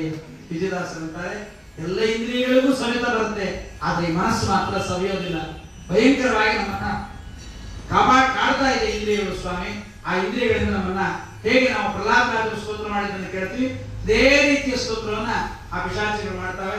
ಪಿಶಾಚಿಗಳಿಗೆ ಪರಮಾತ್ಮ ಮೋಕ್ಷವನ್ನು ಕೊಟ್ಟು ಉದ್ಧಾರವನ್ನು ಮಾಡ್ತಾನೆ ಎಂಬುದಾಗಿ ಕರ್ಣ ಪಿಶಾಚಿಗಳ ಪರಮಾತ್ಮನ ಕೈಲಾಸ ಯಾತ್ರೆಯಲ್ಲಿ ಮೊದಲಿಗಿದಾಗೋಯ್ತು. ಕೃಷ್ಣ ಕೈಲಾಸಕ್ಕೆ ಹೊರಟ, ಕೈಲಾಸಕ್ಕೆ ಹೊರಟ ಕೂಡಲೇ ರುದ್ರದೇವರು ಕೇಳಿದ್ರಂತೆ ಗ್ರೀನ್ ರೂಮ್ ಅಲ್ಲಿ, ಸ್ವಾಮಿ ಇಬ್ಬರು ಸ್ವಾಮಿಗಳು, ಒಬ್ಬ ಸ್ವಾಮಿಗಳಿದ್ರು ಮಠದಲ್ಲಿ. ಆ ಸ್ವಾಮಿಗಳ ಮುಂದೆ ನೋಟಿನ ಕಟ್ಟು, ಕೇಸರಿ, ಬಾದಾಮಿ, ಪಿಸ್ತಾ, ಗೋಡಂಬಿ, ಒಳ್ಳೊಳ್ಳೆ ಬಟ್ಟೆಗಳು ಎಲ್ಲ ಬಂಗಾರ ಬೆಳ್ಳಿ ಎಲ್ಲ ಸ್ವಾಮಿಗಳ ಹತ್ರ ತಂದು ಇಡ್ತಾ ಇದ್ರು. ಪಕ್ಕದಲ್ಲಿ ಒಬ್ಬ ಕೂತಿರ್ತಿದ್ದ, ದಿನ ನೋಡ್ತಿದ್ದ. ಇವನ್ ಕೈಗೆ ಯಾರು ಏನು ಕೊಡ್ತಿರ್ಲಿಲ್ಲ. ಅವನ್ನ ನಾನು ಸನ್ಯಾಸ ತಗೊಂಡ್ರೆ ಬರತ್ತೆ ಎಂತಕೊಂಡು ತಕ್ಕಂತ ಹೋದ, ಆತ್ಮಶ್ರಾದ್ದ ಮಾಡ್ಕೊಂಡ್ರೆ ಸನ್ಯಾಸ ತಗೊಂಡು, ಸನ್ಯಾಸ ಆದ್ಮೇಲೆ ಸ್ವಾಮಿಗಳ ಜೊತೆ ಕೊಡ್ಬೇಕಲ್ಲ, ಕೂತ್ಕೊಂಡ್ಬಿಟ್ಟ. ಈಗಲೂ ಬಂದವರೆಲ್ಲ ದೊಡ್ಡ ಸ್ವಾಮಿಗಳಿಗೆ ನಮಸ್ಕಾರ ಮಾಡ್ತಾರೆ ಅಂತ ಹೊರತು ಮರಿ ಸ್ವಾಮಿಗೆ ನಮಸ್ಕಾರ ಇಲ್ಲವೇ ಇಲ್ಲ. ನಮಸ್ಕಾರ ಇಲ್ಲ. ಅವನು ನೋಡಿದ, ಒಂದು 4 ತಿಂಗಳು ನೋಡಿದ. ಅದೇನ್ ನೋಡ್ತೀರ ಆ ಸ್ವಾಮಿ ಹತ್ರ, ನಾನು ಇಡೋದೇನು ಅಂತಂದ. ಅವತ್ತು ನೀ ಇದೆಲ್ಲ ಕೇಳ್ತಿದ್ದು ನೀ ಕೊಡಲ್ಲ, ಅವ್ರು ಬೇಡ ಅಂತಾರೆ ಅದಕ್ಕೆ ಕೊಡ್ತೀವಿ. ನೀ ಬಹಳ ಕೇಳ್ತಿದ್ದಿ ಅದಕ್ಕೆ ನೀ ಕೊಡಂಗಿಲ್ಲ, ಅವ್ರು ಬೇಡ ಅಂತಾರೆ ಅದಕ್ಕೆ ಅವ್ರು ಕೊಡ್ತೀವಿ ಅಂತ. ಹೀಗಾದಾಗ ನಮ್ಮ ಸ್ವಾಮಿ ಕೈಲಾಸ ಯಾತ್ರೆಗೆ ಹೋಗ್ಲಿಕ್ಕಿಂತ ಮುಂಚೆ ರುದ್ರದೇವರು ಕೇಳಿದ್ರಂತೆ, ಸ್ವಾಮಿ ಎಲ್ಲರೂ ವಿಷ್ಣು ಸರ್ವೋತ್ತಮ, ಅವನನ್ನೇ ಕೇಳಬೇಕು, ಅವನ ಅನುಗ್ರಹವೇ ಆಗ್ಬೇಕು ಅಂತಾರೆ, ನಮ್ಗೆ ಯಾರು ಬರೋದು ಬೇಡ ಅಂತ ಕೇಳಿ. ಏನ್ ಬೇಕು, ನೀವು ಕೆಲಸ ಮಾಡ್ಬೇಕು ಸ್ವಾಮಿ. ಕಲಿಯುಗದಲ್ಲಿ ನೀ ದ್ವಾಪರ ಯುಗದಲ್ಲಿ ಹುಟ್ಟಿದ ಕೃಷ್ಣನಾಗಿ ಮುಂಚೆ ಅಪಾಯಿಂಟ್ಮೆಂಟ್ ನಾ ಕೇಳ್ತಾ ಇದ್ದೀನಿ, ನನ್ನ ಕೈಲಾಸಕ್ಕೆ ಬಂದು ಮಕ್ಕಳಾಗಬೇಕು ಅಂತ ನನ್ನ ಸೇವಾ ಮಾಡ್ಬೇಕು ನೀನು. ಕಾಲು ಹಿಡ್ಕೊಂಡು ಕೇಳಿದ್ದ, ಅಂದకపోతే ಕಾಲು ಅಂತ, ದೊರಕಬೋತೆ ಕಾಲು, ಕಾಲು ಹಿಡ್ಕೊಂಡಿದ್ದ ಋತುದೇವರು. ಕಾಲು ಹಿಡ್ಕೊಂಡು ನನಗೆ ಮಕ್ಕಳಾಗಬೇಕಾದ್ರೆ ಋತುದೇವರು ಆರಾಧನೆ ಮಾಡಬೇಕು ಅಂತ ನೀ ಬಂದು ಸೇವಾ ಮಾಡಿದ್ರೆ ಸ್ವಲ್ಪ ನಮ್ಮ ದೇವಸ್ಥಾನ, ಯಾಕಂದ್ರೆ ಒಬ್ಬೊಬ್ರು ಬಂದ್ರೆ ಒಂದೊಂದು ದೇವಸ್ಥಾನಕ್ಕೆ ಕೆಲವರು ಹೇಳ್ತಿರ್ತಾರೆ ನಮ್ಮ ಸ್ವಾಮಿಗೆ ಒಂದು ಶ್ರೀಚಕ್ರ ಸ್ಥಾಪನೆ ಮಾಡಿದ್ದಾರೆ, ಅದಕ್ಕೆ ತಿರುಪತಿಯಲ್ಲಿ ಇಟ್ಟೊಂದು ದುಡ್ಡು ಅಂತ. ನಾ ಕೇಳಿದ್ರೆ ಶೃಂಗೇರಿಯಲ್ಲಿ ಯಾಕೆ ಮಾಡಿಲ್ಲ ಅಂತ ಕೇಳಿದ್ರು. ತಿರುಪತಿಯಲ್ಲಿ ಶ್ರೀಚಕ್ರ ಸ್ಥಾಪನೆ ಮಾಡಿದ್ದಾರೆ, ದುಡ್ಡು ಗಂಟೆಗೆ ಕೊಳದಪ್ಪಲೆ ಚೇಂಜ್ ಮಾಡ್ತಾರೆ. ಮತ್ತೆ ಅದೇ ಸ್ವಾಮಿಗಳು ಶೃಂಗೇರಿಯಲ್ಲಿ ಆಗಲಿ ಕಂಚಿಯಲ್ಲಿ ಆಗಲಿ ಮತ್ತೆ ಆ ಕಡೆ ಮಾಡಲಿಲ್ಲ ಅಷ್ಟೇ. ಹಾಗಾಗಿ ನೀ ಬಂದ್ರೆ ನನ್ನ ಮಕ್ಕಳನ್ನು ಕೇಳಿ ಬಂದ್ರೆ ಅನುಗ್ರಹವಾಗುತ್ತೆ. ಅದಕ್ಕೆ ಪರಮಾತ್ಮ ಹೇಳ್ದ, ದ್ವಾಪರಾದೋ ಯುಗೆ ಭೂತ್ವ ಕಲೆಯ ಮಾನುಷಾಂಶು ಪಾಮಾರಾಧ್ಯ ತಥಾ ಶಂಭೋ ಗೃಹೀಷ್ಯಾಮಿ ಪರಮಸದ. ಪರಮಾತ್ಮ ಅಂದ, ನಾ ಬರ್ತೀನಿ, ಮಕ್ಕಳಿಗಾಗಿ ಬರ್ತೀನಿ, ನಾನು ನಿನ್ನ ಅನುಗ್ರಹ ಮಾಡ್ತೀನಿ. ಅದಕ್ಕೆ ಪರಮಾತ್ಮ ಹೇಳಿದ್ದಂತೆ, ನೀನೇ ಪಾಶುಪದಾದಿ ಕುಶಾಸ್ತ್ರಗಳನ್ನು ಬರೀಬೇಕು. ನಾನು ಬುದ್ಧಾವತಾರವನ್ನು ಮಾಡಿ ಕುಶಾಸ್ತ್ರಗಳನ್ನು ಬರೆದಿದ್ದೀನಿ, ನೀನು ಕುಶಾಸ್ತ್ರಗಳನ್ನು ಮಾಡಬೇಕು. ಅಲ್ಲಿ ನೀನೇನ್ ಮಾಡಬೇಕು, ನಿನ್ನನ್ನು ಪ್ರಕಾಶಂ ಕುರುಚಾತ್ಮಾನಂ ಅಪ್ರಕಾಶಂಚ ಮಾಂ ಕುರು ಇತಿ ವಾರಾಹ ವಚನಂ. ನಿನ್ನನ್ನು ನೀನು ಪ್ರಕಾಶ ಮಾಡು, ಪರಮಾತ್ಮನ ಸರ್ವೋತ್ತಮತ್ವವನ್ನು ಪ್ರಕಾಶ ಮಾಡಬೇಡ ಅಂತ ಹೇಳಿದ್ದ ಕೃಷ್ಣ. ಪರಮಾತ್ಮ ಕೈಲಾಸಕ್ಕೆ ಬಂದಿದ್ದಾನೆ. ಕೈಲಾಸಕ್ಕೆ ಬರುವಷ್ಟೊತ್ತಿಗೆ ಮುಂಚೆನೆ ಋತುದೇವರು ಹೇಳ್ಬಿಟ್ಟಿದ್ರು ಅಂತ ಹೇಳಿದ್ದ ಋಷಿಗಳಿಗೆಲ್ಲ, ನಾನು ಸರ್ವೋತ್ತಮನಲ್ಲ, ಕೃಷ್ಣ ಬರ್ತಾನೆ, ಸ್ತೋತ್ರ ಮಾಡ್ತಾನೆ, ತಿಳ್ಕೊಂಬಿಡಿ ನೀವು, ಯಾಕಂದ್ರೆ ಕೆಳಗೆ ಬಿಟ್ಬಿಡೋದು ಕಷ್ಟ. ಅದಕ್ಕೆ ಪರಮಾತ್ಮ ಬಂದಿದ್ದಾನೆ. ಬಂದ ಕೂಡಲೇ ಪರಮಾತ್ಮನ ಹೇಳಿದ ಶಿವ, ಯಾಕೆ ಬಂದಿದ್ದೆ? ಮಕ್ಕಳಾಗ್ಬೇಕಪ್ಪ, ಆಗ್ಲೇ ಮಕ್ಕಳಾಗೋಗಿತ್ತು ಪ್ರದ್ಯುಮ್ನನಿಗೆ. ಇಲ್ಲಿ ಯಾಕೆ ಬಂದಿದ್ದ ಪರಮಾತ್ಮ ಅಂತ, ಒಬ್ಬ ವಕ್ರಾಸುರ ಅಂತ ವಕ್ರ ಅಂತ ಆಸುರ ಇದ್ದ. ಅವನು ರುದ್ರದೇವ ಬ್ರಹ್ಮದೇವರನ್ನು ಹೊರ ಕೇಳಿದ್ದನಂತೆ. ಏನಂತ ಹೊರ ಕೇಳಿದ್ದ ಅವನಂದ್ರೆ, ಆಗಲೇ ಹುಟ್ಟಿದ ಮಗುವಿನಿಂದ ನನಗೆ ಮರಣ ಬರಬೇಕು ಅಂತ. ಮಕ್ಕಳು ಯಾಕೆ ಬರ್ತಾವೆ? ಅದು ಏನಾದ್ರು ಹುಡುಗಿರ್ತಾರೆ, ರೂಪೋತ್ಸು ಎಲ್ಲೆಲ್ಲೋ ಹೊರಗಡೆ ಕೇಳಿರ್ತಾರೆ, ಇಂಥವ್ರಿಂದಲೇ ಮರಣ ಆಗ್ಬೇಕು ಅಂತ. ಅದಕ್ಕಾಗಿ ವಕ್ರಾಸುರನನ್ನು ಕೊಲ್ಲಿಕ್ಕೆ ಪ್ರದ್ಯುಮ್ನನ್ನ ಹೊಟ್ಟೆ ಇಟ್ಕೊಂಡು ಬಂದಿದ್ದ ಪರಮಾತ್ಮ. ರುದ್ರದೇವರಿಗೆ ಕೇಳಿದ, ಸ್ವಾಮಿ ಮಕ್ಕಳಾಗಬೇಕು ರುದ್ರ, ನನಗೆ ಅನುಗ್ರಹವನ್ನು ಮಾಡೋದು. ರುದ್ರ ಅಂತ ಆಗಲೇ ಹುಟ್ಟಿದ್ದಾನೆ ಪ್ರದ್ಯುಮ್ನ, ಅವನನ್ನೇ ಹೊಟ್ಟೆ ಇಟ್ಕೊಂಡು ಬಂದಿದ್ದೀನಿ ಹೇಳು ಅಂತ. ಆಯ್ತು ಕೊಟ್ಟಿದ್ದೀನಿ ಅಂತ ರುದ್ರ ಅಂತ. ಆ ರುದ್ರದೇವರು ಅಂದ ಕೂಡಲೇ ಆ ಮಗ ಹೊರಗೆ ಬಂದಿದ್ದಾನೆ ಪ್ರದ್ಯುಮ್ನ. ಅವನು ಬಲವಂತನಾಗಿ ವಕ್ರಾಸುರನ ಸಂಹಾರವನ್ನು ಕೂಡ ಆತ ಮಾಡಿದ್ದಾನೆ. ಹೀಗೆ ವಕ್ರಾಸುರನ ಸಂಹಾರವಾಗಿ ವಕ್ರನಾಮಕನಾಗಿರ್ತಕ್ಕಂಥ ಆತ ಮೃತನಾಗಿದ್ದಾನೆ. ಆತ ಮೃತನಾದ ಮೇಲೆ ಆತ ಮೃತನಾಗಿದ್ದರಿಂದ ಅಲ್ಲೋಗಿ ಏನಾಗಿದೆ, ಆ ವಕ್ರಾಸುರನ ಸಂಹಾರವನ್ನು ಮಾಡಿ ಮತ್ತೆ 12 ವರ್ಷ ಸೇವಾ ಮಾಡ್ತೀನಿ ಅಂತ ತೆಂಗಿನಕಾಯಿ, ಒಂದು ಸುಲಿದಿದ್ದು ಒಂದು ಸುಲಿದ ತೆಂಗಿನಕಾಯಿ ಎರಡು ಇಟ್ಕೊಂಡ್ಬಿಟ್ಟ. ಇಟ್ಕೊಂಡು ಸಂಕಲ್ಪ ಮಾಡಿದ. ಮಧ್ಯಾಹ್ನ ಆಯ್ತು, ಬೇಜಾರಾಗೋಯ್ತು ಕೃಷ್ಣನಿಗೆ. ಬಿಟ್ಬಿಡಿ, ಈಗ 16,100 ಜನ ಹೆಂಡಂದ್ರು ಅವನಿಗೆ. ಒಬ್ಬ ಹೆಂಡತಿ ಇದ್ರೆ ದಿನ ವಿಡಿಯೋ ಕಾಲ್ ಮಾಡೋದೇನು, ಏನ್ ಮಾಡ್ತಾ ಇದ್ದೀಯ, ಅಡಿಗೆ ಮನೆ ಆಗಿದ್ಯಾ, ಹಾಲಾಗಿದ್ಯಾ, ಏನ್ ಮಾಡ್ತಾ ಇದ್ದಿ, ಟಿವಿ ನೋಡ್ತಾ ಇದ್ದೀಯಾ, ಪುರಾಣ ಹೇಳೋದು ಅರ್ಧ ಗಂಟೆ, ಹೆಂಡತಿ ನೋಡೋದೇ ಟೈಮಿಂಗು. ಅದೇನ್ ಮಾಡ್ತಿ, ಅಲ್ಲಿ ಯಾಕೆ ಹೋಗಿದ್ದಿ, ಇಲ್ಲಿ ಯಾಕೆ ಹೋಗಿದ್ದಿ, ಹಿಂಗೆ ಯಾಕೆ ಬಂದಿ, ಹಾಗೆ ಯಾಕೆ ಬಂದಿ, ಇನ್ನ ಜಡಿ ಹಾಕೊಂಡಿಲ್ವಾ, ಏನ್ ಮಾಡ್ತಾ ಇದ್ದೇ ಕೆಲಸಗಳು. 14,108 ಜನಕ್ಕೆ ಏನಾಗಬೇಡ. ಪರಮಾತ್ಮನಿಗೆ ಬೇಜಾರಾಯ್ತು. ರುಕ್ಮಿಣಿ ಸ್ಮರಣ ಬಂದ್ಬಿಟ್ಟು 12 ವರ್ಷ ಇವತ್ತೇ ಆಗ್ಬೇಕು ಅಂತ ಪರಮಾತ್ಮ ಬೃಹಸ್ಪತಿ ಆಚಾರ ಕರೆದ. ನೀವು ಒಂದು ರಾಶಿಯಿಂದ ಒಂದು ರಾಶಿ ಹೋಗ್ಲಿಕ್ಕೆ 2 ದಿವಸ ಆಗುತ್ತೆ, 1 ವರ್ಷ ಆಗುತ್ತೆ. ಇವತ್ತೇ ಸಾಯಂಕಾಲದೊಳಗೆ 12 ರಾಶಿ ಸುತ್ತ ಬರಬೇಕು ಅಂತ ಓಡುದು ನೋಡ್ರಿ. ಬೃಹಸ್ಪತಿ ಆಚಾರ್ಯರು ಮೈನಾಲಿದ ಬಡ್ಡಿ ಬಿತ್ತೋಯ್ತು, ಕಚ್ಚಿ ಬಿಚ್ಚೋಯ್ತು, ಓಡು ಓಡು ಓಡು ಓಡು. ಗುರು ಬೃಹಸ್ಪತಿ ಆಚಾರ್ಯ ಓಡ್ತಾ ಇದ್ದಾರೆ. ಒಂದು ದಿವಸಕ್ಕೆ 21,600 ಶ್ವಾಸ ಮಂತ್ರ. ಅದನ್ನ ಪರಮಾತ್ಮ ಒಂದೇ ದಿವಸ ಮಾಡಿ, ಅವತ್ತೇ ಒಂದು ತಿಂಗಳು, ದಿವಸ, ಮಾಸ, ಪಕ್ಷ ಎಲ್ಲವನ್ನು ಮಾಡಿ ಪರಮಾತ್ಮ ಅವತ್ತು ಸಾಯಂಕಾಲ ಸೂರ್ಯ ಮುಳುಗೋಟೊತ್ತಿಗೆ ಅಂತ ಬಂದು ಬೃಹಸ್ಪತಿ ಆಚಾರ್ಯ, ಸಾಕಾಯ್ತು ಸ್ವಾಮಿ, ಏನು ಓಡಿಸ್ಬಿಟ್ಟಿ, ಈ ಓಟ ಸಾಕಾಯ್ತು ಒಂದು ಬೃಹಸ್ಪತಿ ಆಚಾರ್ಯ ಬಂದು ಬೃಹಸ್ಪತಿ ಆಚಾರ್ಯಗೆ ಅನುಗ್ರಹ ಮಾಡಿ ಪರಮಾತ್ಮ ಏನ್ ಮಾಡಿದ, ಅವತ್ತಿಗೆ ಸೇವಾ ಮುಗಿತು. ಕಾಯಿ ಮುಂದೆ ಮಾಡ್ಕೊಡ್ರಿ ಆಗುತ್ತೆ ಇನ್ನು ಕೊಡ್ಬೇಡ ಚಕ್ಲಿ ತೆಗದೇ ಇಲ್ಲ ಹೊರಗಡೆಗೆ. ಮಠದ ಊಟನೇ ಆಗೋಯ್ತು, ಮಧ್ಯಾಹ್ನದ್ದು, ರಾತ್ರಿ ಪದಾರ್ಥನೂ ಇಲ್ಲೇ ಇರುತ್ತೆ ಮಠದಾಗೆ. ಊಟವೇ ಇಲ್ಲ, ಏನಿದ್ದಲ್ಲ, ಹೀಗೆ ಮಾಡಿದ್ರಿಲ್ಲ, ಆಯ್ತು ನಾವು ವಾಪಸ್ ಹೋಗ್ತಿದ್ದ ಸೇವಾ ಆಯ್ತು. ಯಾರು ಹೇಳಿದ್ರು? ಹೇಳಿ ಬೃಹಸ್ಪತಿ ಆಚಾರ್ಯ. ಆ ಬೃಹಸ್ಪತಿ ಆಚಾರ್ಯ ಕೂಡ ಸ್ವಾಮಿ ಆಗೋಯ್ತು 12 ವರ್ಷ ಅಂದ್ರು.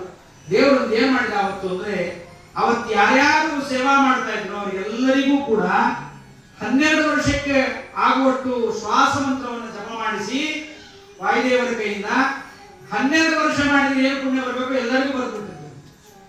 ಪುರಾಣ ಆಗ ಕೂಡ ಕೇಳಿದ್ರ ಆಚಾರ ಯಾವ ದಿವಸ ಹೇಳಿ, ದಿಗ್ಮಾಸ ಇದ್ದಂಗೆ ಈ ಭೀಮಸೇನ ಏಕಾದಶಿ ಅಂತ ಒಂದಿದೆ, ಭೀಮ ಏಕಾದಶಿ ಅಂತ. ಆ 24 ಏಕಾದಶಿಯಲ್ಲಿ ಭೀಮ ಏಕಾದಶಿ ಅಂತ ಅವತ್ತು ಮಾಡಿಬಿಟ್ರೆ ಭೀಮನಿಗೆ ಬಹಳ ಹೊಟ್ಟೆ ಹಸಿವೆ ಇರ್ತಿತ್ತಂತೆ. ಅದಕ್ಕೆ ಒಂದೇ ಏಕಾದಶಿ ಮಾಡಿದಂತೆ. ಅವರೇ ಮಧ್ವಾಚಾರ್ಯ ಬಂದಿದ್ದಾರೆ, ಕೃಷ್ಣಾಮೃತ ಮಹಾನಂದ ಏಕಾದಶಿ ಬಗ್ಗೆ ಹೇಳಿದ್ದಾರೆ. ಅವ್ರು ಒಂದೇ ಏಕಾದಶಿ ಮಾಡ್ತಾರಾ? ಆ ಭೀಮ ಏಕಾದಶಿ ಮಾಡ್ಬಿಡ್ತೀವಿ ಅಂತ ಕೆಲವರು ಪ್ರಶ್ನೆ ಮಾಡ್ತಿರ್ತಾರೆ ಬಹಳ ಚೆನ್ನಾಗಿ. ನಮ್ಮ ಧರ್ಮರಾಜ ಪ್ರತಿನಿತ್ಯ ಬಂಗಾರ ತಟ್ಟೆಯಲ್ಲಿ ವನವಾಸದಲ್ಲಿ ಊಟಕ್ಕೆ ಹಾಕ್ತಾ ಇದ್ದ. ಪ್ರತಿನಿತ್ಯ ಲಕ್ಷಾಂತರ ಬಂಗಾರ ತಟ್ಟೆ, ಅದೇನು ಬರೀ ಯಾವುದೂ ಕೊಡಲ್ಲ, ಬರೀ ಎಲ್ಲಾರು 64 ತೊಲೆ ಬಂಗಾರದ ತಟ್ಟೆಯಲ್ಲಿ ಊಟಕ್ಕೆ ಹಾಕ್ತಿದ್ದ. ಆ ಪ್ರತಿನಿತ್ಯ ಹೊಸದೇ ಹಾಕ್ತಿದ್ದ. ಪುರಾಣ ಆದ್ಕೊಳ್ಳೆ ಬ್ರಹ್ಮದೇವ್ ಕೇಳಿದ್ರು, ಆಚಾರ್ಯ ಎಲ್ಲಿ ಸಾಕ್ಯಾರ? ನಾನು ಕೇಳಿದ, ನಾನು ಸಿಕ್ಕಿದ್ದು ನಿಮ್ಮನೆಗೆ ಯಾಕೆ ಬರ್ತಿದ್ದೆ? ನಾನು ಆರಾಮಾಗಿ ತಟ್ಟೆ ಹಾಕಿಕೊಂಡು ಆರಾಮಾಗಿ ಸುಖವಾಗಿರ್ತಿದ್ದೆ ಅಂತ. ಹಾಗೆ ಪರಮಾತ್ಮ ಯಾವತ್ತೂ ಮಾಡಿದ್ದಾನೆ. ಸೇವಾ ಮಾಡಿದ ಕೂಡಲೇ ಎಲ್ಲರಿಗೂ 12 ವರ್ಷದ ಪುಣ್ಯ ಪರಮಾತ್ಮ ಧಾರೆ ಇರುತ್ತಿದ್ದಾನೆ. ಹೀಗೆ ವಕ್ರನಾಮಕನಾಗಿರ್ತಕ್ಕಂಥ ಅಸುರನ ಸಂಹಾರವನ್ನು ಮಾಡಿ ಪರಮಾತ್ಮ ಪ್ರದ್ಯುಮ್ನನ್ನು ಕರ್ಕೊಂಡು ಬಂದು ಮತ್ತೆ ರುಕ್ಮಿಣಿ ದೇವಿಯಲ್ಲಿ ತಾನು ಪಡೆದಿದ್ದಾನೆ. ಪ್ರದ್ಯುಮ್ನದು ಒಂದು ರೋಚಕ ಕಥೆ. ಆ ಪ್ರದ್ಯುಮ್ನ ಹುಟ್ಟುವಕ್ಕಿಂತ ಮುಂಚೆ ನಾರದರು ಹೋಗಿ ಶಂಬರಾಸುರನಿಗೆ ಹೇಳಿದ್ರಂತೆ, ಶಂಬರ, ನಿನ್ನನ್ನ ಕೊಲ್ಲುವ ಮಗ ಇವಾಗ ಹುಡ್ತಾನೆ ಅಂತ. ಅವನೇ ನಿನ್ನನ್ನು ಕೊಲ್ತಾನೆ. ಎಷ್ಟು ವರ್ಷ ಕೊಲ್ತಾನೆ ಆಚಾರ್ಯ? ಇಷ್ಟು ವರ್ಷ ಕೊಲ್ತಾನೆ. ಇವಾಗ ಹುಟ್ಟಿದ ತಕ್ಷಣ ಇಲ್ಲ ಅಂತ ಮಾಡಿಬಿಡ್ತೇನೆ. ಆದ್ರೆ ನಾನು ಅಟೆಂಪ್ಟ್ ಸುಸೈಡ್, ಅಟೆಂಪ್ಟ್ ಮರ್ಡರ್ ಅಂತ ನಾನು ಆಗಬಾರ್ದು, ಅದಕ್ಕೆ ನಾನು ಕೊಲ್ತೀನಿ ಅಂತ ಹೇಳಿ ಮಾಡಿದ. ಪ್ರಸವ ಆದ ಕೂಡಲೇ ಕೃಷ್ಣ ರುಕ್ಮಿಣಿಯರ ಮನೆಯಲ್ಲಿ ಆ ಪ್ರದ್ಯುಮ್ನ ಹುಟ್ಟಿದ್ದ ಮಗುವನ್ನ ಏನ್ ಮಾಡಿದ್ದಾನೆ, ತಕ್ಷಣ ಕದ್ದುಕೊಂಡು ಹೋಗಿ ಕೂಲಿ ಮಾಡಿ ರೈಲ್ ಕೆಳಗೆ ಹಾಕಿದ್ರು, ಇಲ್ಲ ಬಾವಿಗೆ ಹಾಕಿದ್ರು, ಏನಾರು ಮಾಡಿದ್ರು ಕೂಲಿ ಮಾಡಿದ್ರು ಗೊತ್ತಾಗಿಬಿಡುತ್ತೆ ಅಂತ ಸೀದಾ ತಗೊಂಡೋಗಿ ಸಮುದ್ರದಲ್ಲಿ ಹಾಕಿಬಿಟ್ಟು. ಈ ಇಚ್ಛೆ ನಡೆಯುತ್ತೆ ಹೊರತು ಮತ್ತೊಬ್ಬರ ಇಚ್ಛೆ ನಡೆಯಲ್ಲ ಅನ್ನೋದು ಒಂದು ಕಥೆ.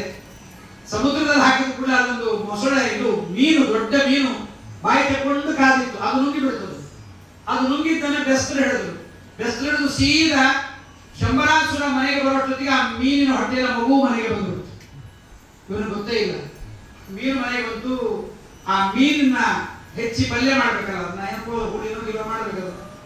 ಅದನ್ನ ನಾವು ಹೆಂಡತಿ ಮಾಯಾದೇವಿ ಅಂತ. ಆ ಮಾಯಾದೇವಿ ಯಾರಂದ್ರೆ ಈ ಮನ್ಮಥನೇ ಪ್ರದ್ಯುಮ್ನ ಮಾಡದಿ ರತಿದೇವಿ, ಅವಳೇ ಮಾಯಾದೇವಿ ಅಂತ ಯಾಕೆ ಬಂದಿದ್ದಾಳೆ? ಶಂಬರಾಸುರನ ಭೋಗಕ್ಕೆ ಸಿಕ್ಕಿರಲಿಲ್ಲ, ಅವಳ ಮನೆಯಲ್ಲಿ ಇತ್ತು. ಆ ಮಗುವನ್ನು ತಗೊಂಡಾಗ ಏನು ಮೀನಿತ್ತಲ್ಲ, ಈ ಮೀನನ್ನ ನೀನು ಹೆಚ್ಚಿ ಇದನ್ನ ಅಡಿಗೆ ಮಾಡುವಂತ ಕೊಟ್ಟ. ಅವಳು ಹೆಚ್ಚಿದರೆ ಹೆಚ್ಚು ಹೊತ್ತಿಗೆ ಸರಿಯಾಗಿ ನಾರದರು ಬಂದರು. ಅಡ್ಡಡ್ಡೆ ಹೆಚ್ಚಬೇಡ, ಉದ್ದುದ್ದೆ ಹೆಚ್ಚು. ಮೀನನ್ನು ಯಾವಾಗಲೂ ಅಡ್ಡಡ್ಡೆ ಹೆಚ್ಚುತ್ತಾರೆ. ಹೆಚ್ಚಬೇಡ, ಉದ್ದುದ್ದೆ ಹೆಚ್ಚು. ಯಾಕೆ ಸ್ವಲ್ಪ ಹೆಚ್ಚು ಹೆಚ್ಚಿದಾಗ ಒಂದು ಮಗು ಬಂತು. ಸ್ವಾಮಿ ಯಾರು? ನೀನು ಗಂಡ ಅಂದು. ಮಾಯಾದೇವಿಗೆ ಬಹಳ ಆಸೆಗೆ ಆಯ್ತು ನನ್ನ ಗಂಡ ಅಂತ. ಶಂಬರಾಸುರನಿಗೆ ಗೊತ್ತಿಲ್ಲ ಯಾವ ಮಗುವನ್ನ ಕೊಲ್ಲಬೇಕು ಅಂತ ಹೋಗಿದ್ದ. ಆ ಮೃತ್ಯುವೇ ತನ್ನ ಮನೆಯಲ್ಲಿ ಬಂದಿದೆ. ಇದು ನರಹರಿ ಇಚ್ಛೆ, ಪರಮಾತ್ಮನ ಇಚ್ಛೆ. ಆ ಮಗು ಬೆಳೀತಾ ಇದೆ. ಮಾಯಾದೇವಿಗೆ ನನ್ನ ಗಂಡ ನನ್ನ ಕೈಯಲ್ಲೇ ಮಗುವಾಗಿ ಬಂದಿದ್ದಾನೆ. ಗಂಡನಿಂದ ಮಗು ಆಗೋದು ಬೇರೆ, ಗಂಡನೇ ಮಗುವಾಗಿ ಬಂದ್ರೆ ಇವಳೇ ಮಗುವನ್ನ ಕಾಪಾಡ್ತಾಳೆ. ವಯಸ್ಸಿಗೆ ಬಂತು 16 ವರ್ಷ. ತುಂಬಾ ಹಾವಭಾವ ವಿಲಾಸಗಳನ್ನು ತೋರಿಸ್ತಾ ಇದ್ದಾಳೆ. ಅದು ನೋಡ ಪ್ರದ್ಯುಮ್ನ ಅಂದ, ಅಮ್ಮ ಏನಿದ್ರು ಹೀಗೆ ಹಾವಭಾವ ವಿಲಾಸ, ಕಾಮೋತ್ತೇಜಕವಾದ ಮಾತುಗಳು ಇದೆಲ್ಲ ಇಲ್ಲ. ನೀವು ಯಜಮಾನರಿ ಯಾರು ನೀವು? ನೀವು ರತಿ, ನೀವು ಮನ್ಮಥ, ನಾನು ರತಿ ಅಂತ ಹೇಳುದು. ಕೊನೆಗೆ ಆ ಪ್ರದ್ಯುಮ್ನ ಶಂಬರಾಸುರನ ಸಂಹಾರ ಮಾಡಿ ನಮ್ಮ ರುಕ್ಮಿಣಿ ಕೇಳ್ತಾ ಇದ್ದಾರೆ, ಎಲ್ಲಿ ಮಗ ಬಂದೇ ಇಲ್ಲ, ಬರ್ತಾನೆ ಜೊತೆಗೆ ಮಗ ಸೊಸೆಯನ್ನು ಕರ್ಕೊಂಡೆ ಹಾರ ಹಾಕೊಂಡೆ ಬಂದ್ರು. ಒಟ್ಟಿಗೆ ಹಾರ ಹಾಕೊಂಡೆ ಬಂದಿದ್ಕೊಂಡು మేము పెళ్లి చేసుకున్నా ಆಶೀರ್ವಾದ చేయండి ಅಂತ ಸೀದಾ ಪ್ರದ್ಯುಮ್ನ ಹಾಗೆ ಭಗವಂತನ ಇಚ್ಛೆ. ಅದಕ್ಕೆ ವಿರುದ್ಧ ಯಾರು ಬರಲಿಕ್ಕಾಗಲ್ಲ. ದೇವರು ಕಾಪಾಡಬೇಕು ಅಂದ್ರೆ ಕಾಪಾಡ್ತಾನೆ. ದೇವರ ಇಚ್ಛೆಗೆ ಬರಲಿಲ್ಲ ಅಂತ 1000 ವೈದ್ಯರಿದ್ರು ಪ್ರಯೋಜನ ಇಲ್ಲ.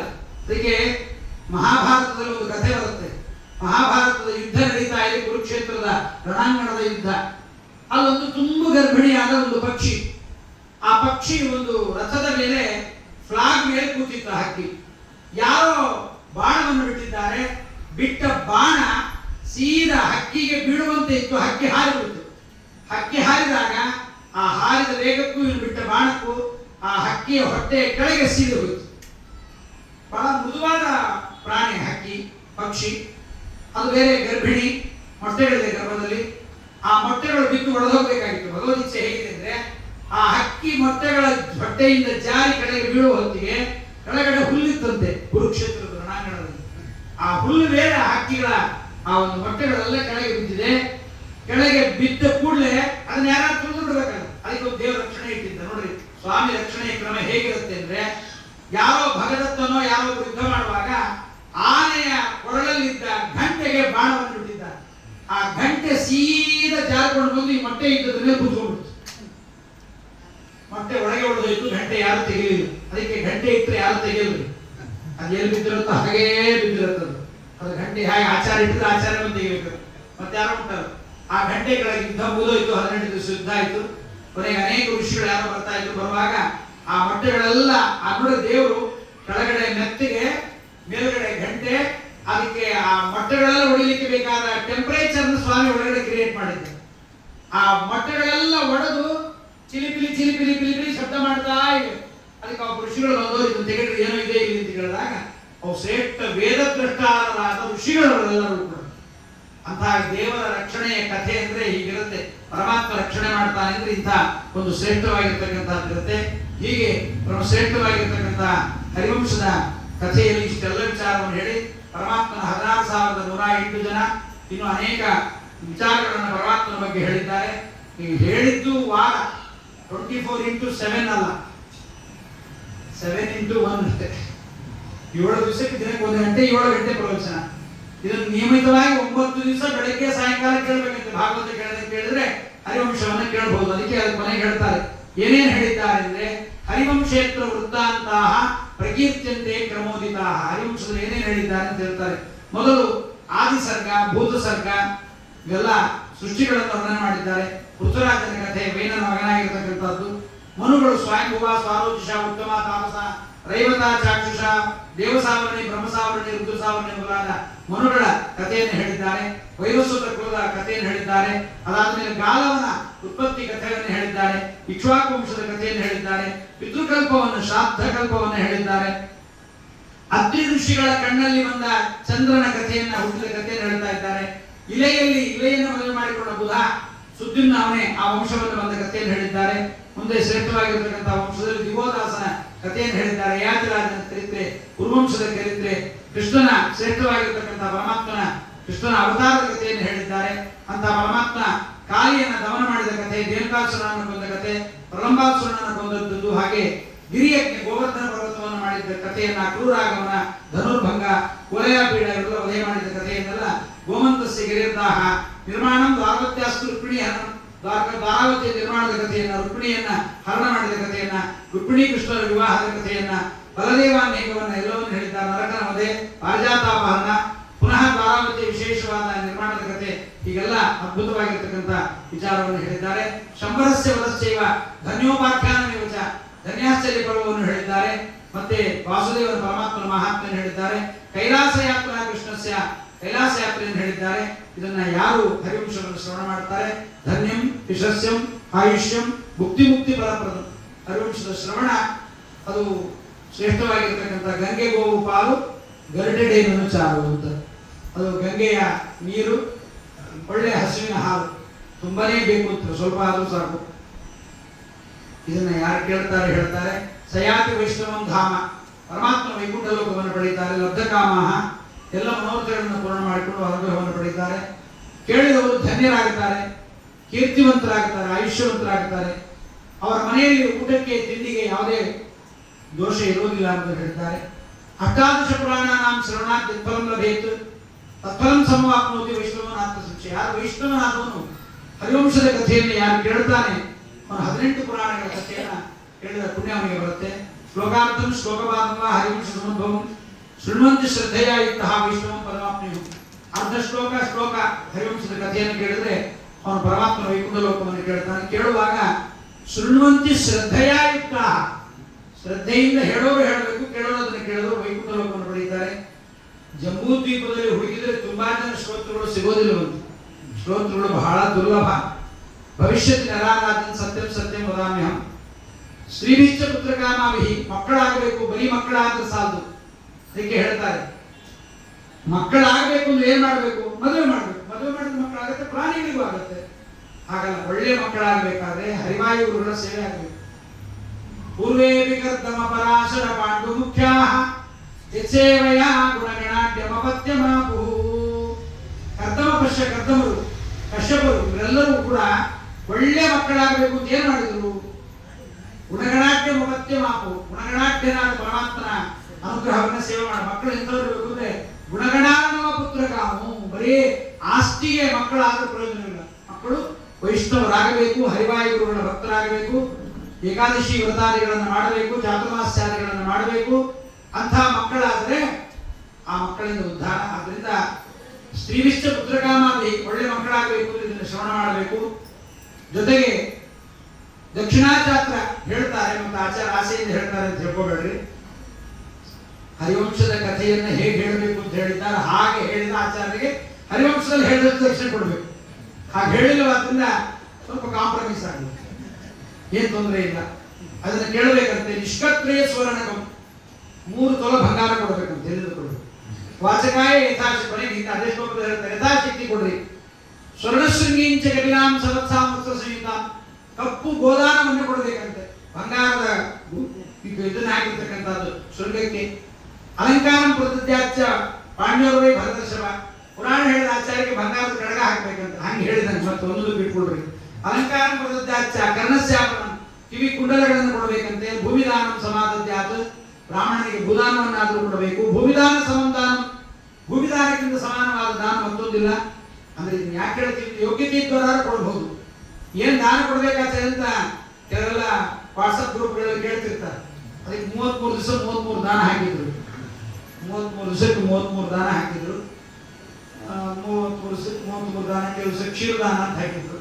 ಮತ್ತೆ ಇನ್ನೊಂದು ಸರಿ ಕ್ಷೀರದಾನ ಅಂತ ಬಂತು. 2 ಸರಿ ಬಂತಲ್ಲ, ಅಂದ್ರೆ ಈ ಸರಿ ಕಾಫಿ ಟೀ ಆಚಾರ್ಯ ಅಂತ 2ನೇ ಸರಿ ಬಂತು. ಈ 33 ದಾನ ಎಲ್ಲಿ ತರಬೇಕು, ಇಲ್ಲಿ ನೋಡ್ಬೇಕು. ಸೆಕೆಂಡ್ ಟೈಮ್ ರಿಪೀಟ್ ಆಯ್ತು ಕ್ಷೀರದಾನ. ಬರೋದು ಏನು ಸ್ವಾಮಿ ಮತ್ತೆ ಕ್ಷೀರದಾನ ಅಂತ ಸ್ವಲ್ಪ ಅದಕ್ಕೆ ಹಾಲಿಗೆ ಸೋಪ್ ಬಂದ್ಬಿಟ್ಟನೋ ಇಲ್ಲ ಮಾಲ್ಟೋ ಏನೊಂದು ಹಾಕೊಡ್ರಿ ಅಂತ. ಹಾಗೆ ಭೂಮಿದಾನ ಸಂಬಂಧಾನ ಶೃಣೋದು ಶ್ರಾವಯಿದ್ವಾಭಿ ಹರಿವಂಶೇಂದ್ರ ಅಪುತ್ರ ಪುತ್ರಮಾಪ್ನೋತಿ, ಮಕ್ಕಳಿದ್ದು ಮಕ್ಕಳನ್ನು ಪಡೆಯುತ್ತಾರೆ. ದುಡ್ಡಿಲ್ಲದೆ ಇದ್ದವರಿಗೆ ದುಡ್ಡು ಬರುತ್ತೆ. ನರಮೇಧಾಶ್ವಮೇಧಾಭ್ಯಾಮ್ ಫಲಂ ಪ್ರಾಪ್ಯತೆ ನರೈಹಿ, ಒಂದು ಶ್ರೇಷ್ಠವಾದ ರಾಜಸೂಯಾಗ ಅಶ್ವಮೇಧ ಯಾಗವನ್ನು ಮಾಡಿದ್ರೆ ಫಲ ಬರುತ್ತೆ. ತತ್ಫಲಂ ಹೃದಯವನ್ನು ಪುರಾಣ ಶ್ರವಣಾಂತರಿಗೆ. ಅದಕ್ಕೆ ಹೇಳ್ತಾರೆ, ಹರಿವಂಶವನ್ನು ಒಮ್ಮೆ ಕೇಳಿದ್ರೆ ಮಕ್ಕಳಾಗದಿದ್ರೆ 2ನೇ ಬಾರಿ ಕೇಳು, 3ನೇ ಬಾರಿ ಕೇಳು, 10 ಬಾರಿ ಕೇಳು, ಮಕ್ಕಳಾಗದಿದ್ರೆ ನಾನು ಕೇಳು ಅಂತಾರೆ ವೇದವ್ಯಾಸದೇವರು. ಶ್ರೇಷ್ಠವಾದ ಈ ಹರಿವಂಶವನ್ನು ಯಾರು ಕೇಳ್ತಾರೆ, ಅವನು ಬ್ರಾಹ್ಮಣರನ್ನು ಕೊಂದಿದ್ರೆ, ಗೋವಧೆಯನ್ನು ಮಾಡಿದ್ರೆ, ಭ್ರೂಣಹತ್ಯೆ ಮಾಡಿದ್ರೆ, ಹೆಂಡ ಕುಡಿದಿದ್ದರೆ, ಗುರುಗಳ ಪತ್ನಿಯ ಜೊತೆಗೆ ತಾನು ಸಹವಾಸವನ್ನು ಮಾಡಿದ್ರೆ, ಸಕೃತ್ ಪುರಾಣ ಶ್ರವಣಾತು ಭೂತೋ ಭವತಿ ನಾನ್ಯತಾ, ಇಂಥೆಲ್ಲಾ ಪಾಪಗಳನ್ನು ಮಾಡಿದವನಾಗಿದ್ದರೂ ಕೂಡ ಒಮ್ಮೆಯಾದರೂ ಹರಿವಂಶವನ್ನು ಕೇಳುವುದರಿಂದ ತಾನು ಫಲವನ್ನು ಪಡೆಯುತ್ತಾನೆ ಎಂಬುದಾಗಿ ಮಂಗಳವನ್ನು ಹಾಡ್ತಾ ಇದ್ದಾರೆ. ಇದಮ್ಮಯಾತೆ ಪರಿಕೀರ್ತಿತಂ ಮಹತ್ ಶ್ರೀಕೃಷ್ಣ ಮಾಹಾತ್ಮ್ಯಮಪಾರಮದ್ಭುತಂ ಶೃಣ್ವನ್ ಪಠನ್ನಾಶು ಸಮಾಪ್ನುಯಾತ್ ಫಲಂ ಯಚ್ಚಾಪಿ ಲೋಕೇಶು ಸುದುರ್ಲಭಂ ಮಹತ್. ಹೀಗೆ ವೈಶಂಪಾಯನರು ನಿಮೇಜಯ ರಾಜನಿಗೆ, ಸೂತರು ಶೌನಕಾದಿಗಳಿಗೆ ಹರಿವಂಶದ ಕಥೆಯನ್ನು ಹೇಳ್ತಾ ಇಂಥ ಶ್ರೇಷ್ಠವಾಗಿರ್ತಕ್ಕಂಥ ಶ್ರೀಕೃಷ್ಣನ ಅಪಾರವಾದ ಮಹಿಮಾ ಇಂದ ಕೂಡಿರ್ತಕ್ಕಂಥದ್ದು ಇದನ್ನು ಹೇಳಿದ್ದೀನಿ. ಇದನ್ನು ಯಾರು ಕೇಳ್ತಾರೆ, ಯಾರು ಹೇಳ್ತಾರೆ, ಯಾರಿಗೆ ಅನುಮೋದನೆ ಕೊಡ್ತಾರೆ. ಪಕ್ಕದ ಮನೆಯಿರೋದು ಜೋರಾಗಿ ಡಿಜೆ ಹಾಕಿಬಿಟ್ರೆ ಏನ್ ಮಾಡೋದು? ಯಾರಿಗೆ ಅನುಮೋದನೆ ಮಾಡ್ತಾರೆ ಅವರೆಲ್ಲರೂ ಕೂಡ ದುರ್ಲಭವಾಗಿರ್ತಕ್ಕಂಥ ಇದನ್ನು ಕೇಳಿ ಎಲ್ಲ ಫಲವನ್ನು ಪಡೆಯುತ್ತಾರೆ ಎಂಬುದಾಗಿ ಮಹಾಭಾರತದ ಕೆಲಭಾಗದ ಹರಿವಂಶವನ್ನ ಏನು ಶ್ರವಣ ಮಾಡಿದ್ದಾರೆ. ನಮ್ಮ ಕುಂಜಳ್ಳಿ ನಮ್ಮ ಪಂಚಮುಖಿ ಪ್ರಾಣದೇವರ ಅರ್ಚಕರ ಮನೆತನದಲ್ಲಿ ಬಂದಿರತಕ್ಕಂಥ ಶ್ಯಾಮಾಚಾರ್ಯರು, ಅಣ್ಣ ತಮ್ಮಂದರು ಎಲ್ಲರೂ ಸೇರಿ ಶ್ರೇಷ್ಠವಾಗಿರ್ತಕ್ಕಂಥ ಇಂಥ ಪ್ರತಿ ಅಧಿಕ ಮಾಸದಲ್ಲಿ 2ನೇ ಬಾರಿ ಹರಿವಂಶ. ಪವನ ಮದುವೆ ಆಗಬೇಕು, ಅಕ್ಕ ತಂಗಿಯರಿಗೆಲ್ಲ ಮದುವೆ ಆಗಬೇಕು ಅಂತೇಳಿ ಹರಿವಂಶದ ಶ್ರವಣ ಒಮ್ಮೆ ಆಗಿತ್ತು. ಈಗ ಮತ್ತೆ ಮಕ್ಕಳಾಗಬೇಕು, ಮತ್ತೆ ಮದುವೆ ಆಗಬೇಕು. ಅವಾಗ ಮಕ್ಕಳಾಗಬೇಕು ಅಂತಿರಲಿಲ್ಲ, ಮದುವೆ ಆಗಬೇಕು ಅಂತ ಮಾತ್ರ ಇತ್ತು. ಈಗ ಮಕ್ಕಳಾಯ್ತು. ಮಕ್ಕಳಾಗಲಿಕ್ಕೆ ಒಳ್ಳೆಯ ಪುಣ್ಯ, ಹರಿವಂಶದ ಶ್ರವಣ ಒಳ್ಳೆಯ ಪುಣ್ಯ. ಇಂತಹ ಶ್ರವಣದ ಪುಣ್ಯದಿಂದ ಉತ್ತಮ ಸಂತಾನ ವಂಶವನ್ನು ಬೆಳೆಸ್ತಕ್ಕಂಥ ಬೆಳಗುವಂತ ಹಾಗೆ ಆರೋಗ್ಯಪೂರ್ಣವಾದ ಸಂತಾನ. ಮತ್ತೆ ಇಲ್ಲೆಲ್ಲ ಮರುದ್ಗಣಗಳ ಕಥೆಯನ್ನು ಹೇಳಿದ್ದಾರೆ. ಕನ್ಯಾ ವಿಂದೇತ, ಕನ್ಯೆಯರು ಕೂಡ ಒಳ್ಳೆಯ ಮಕ್ಕಳ ಒಳ್ಳೆಯ ಗಂಡಂತರನ್ನು ಪಡೆಯುತ್ತಾರೆ. ತುಂಬಾ ಕನ್ಯೆಗಳು ಇದ್ದಾವೆ ಮನೆಯಲ್ಲಿ, ತುಂಬಾ ಅಳಿಯಂದು ಬರಬೇಕು. ಆದ್ರಿಂದ ಕನ್ಯೆಗಳೆಲ್ಲ ಎಲ್ಲ ವರಗಳು ಬಂದು ಅವರೇ ಬಂದು ಕೇಳುವಂತಹ ಒಳ್ಳೆಯ ಆಯುಷ್ಯವಂತರಾದ ಮತ್ತೆ ಐಶ್ವರ್ಯವಂತರಾದ ರೂಪವಂತರಾದ ಹರಿವಾಯಿ ಗುರುಗಳ ಸೇವಾ ಮಾಡುವಂತಹ ಅಳಿಯಂದು ಈ ಮನೆಗೆ ಬರಲಿ. ಒಳ್ಳೆಯ ಸತ್ಪುತ್ರರು ಆಗಲಿ. ಬರೋ ವರ್ಷ ಭಾಗವತ ಪವನನ ಮಗನ ನಾಮಕರಣ ಜೊತೆ ಮತ್ತೆ ಭಾಗವತ ಹೇಳೋಣ. ಆದ್ರಿಂದ ಭಗವಂತ ಇಂತಹ ಶ್ರೇಷ್ಠವಾದ ಹರಿವಂಶವನ್ನ ಏನು ಪ್ರತಿಯೊಂದು ಅಧಿಕ ಮಾಸದಲ್ಲಿ ಕೇಳ್ತಾ ಇದ್ದೀರಿ, ಇದರಿಂದ ಭಗವಂತ ಸುತೃಪ್ತನಾಗಿ ಮುಖ್ಯ ಪ್ರಾಣ ಅಂತರ್ಗತ, ಭಾರತೀಯರ ಮುಖ್ಯ ಪ್ರಾಣ ಅಂತರ್ಗತ ಅಸ್ಮತ್ ಕುಲದೇವತ, ನಿಮ್ಮ ಕುಲದೇವತೆ ಆಗಿರ್ತಕ್ಕಂಥ ಲಕ್ಷ್ಮೀ ನರಸಿಂಹದೇವರು ನಿಮ್ಮ ಮನೆಗೆ ಆಯುರಾರೋಗ್ಯ ಐಶ್ವರ್ಯಾದಿಗಳನ್ನು ಕೊಟ್ಟು ಇದೋದೃಶ್ಯವಾಗಿ ಮಾನಸಿಕ ಶಾಂತಿ ಜ್ಞಾನಭಕ್ತಿ ವೈರಾಗ್ಯಗಳನ್ನು ಕೊಡಲಿ ಅಂತ ಹೇಳ್ತಾ ಶ್ರೀ ಕೃಷ್ಣಾರ್ಪಣ ನಮಸ್ಕಾರ. ಕಾಯವಾಚ ಮನುಷ್ಯಂದ್ರೇವ ಬುದ್ಧಾತ್ಮನಾಮ ಸ್ವಸ್ವಭಾವ ಪ್ರೋವೇತಸ್ಮೈ ನಾರಾಯಣಾಯ ಸಮಸ್ಯಾಮಿ ದಕ್ಷಿಣ ಮಾತ್ರಾಂಚ ದ್ವೈತತ್ಸಂ ತತ್ವಂ ಸಮಾಪ್ನೋತಿ. ಗಂಗಾ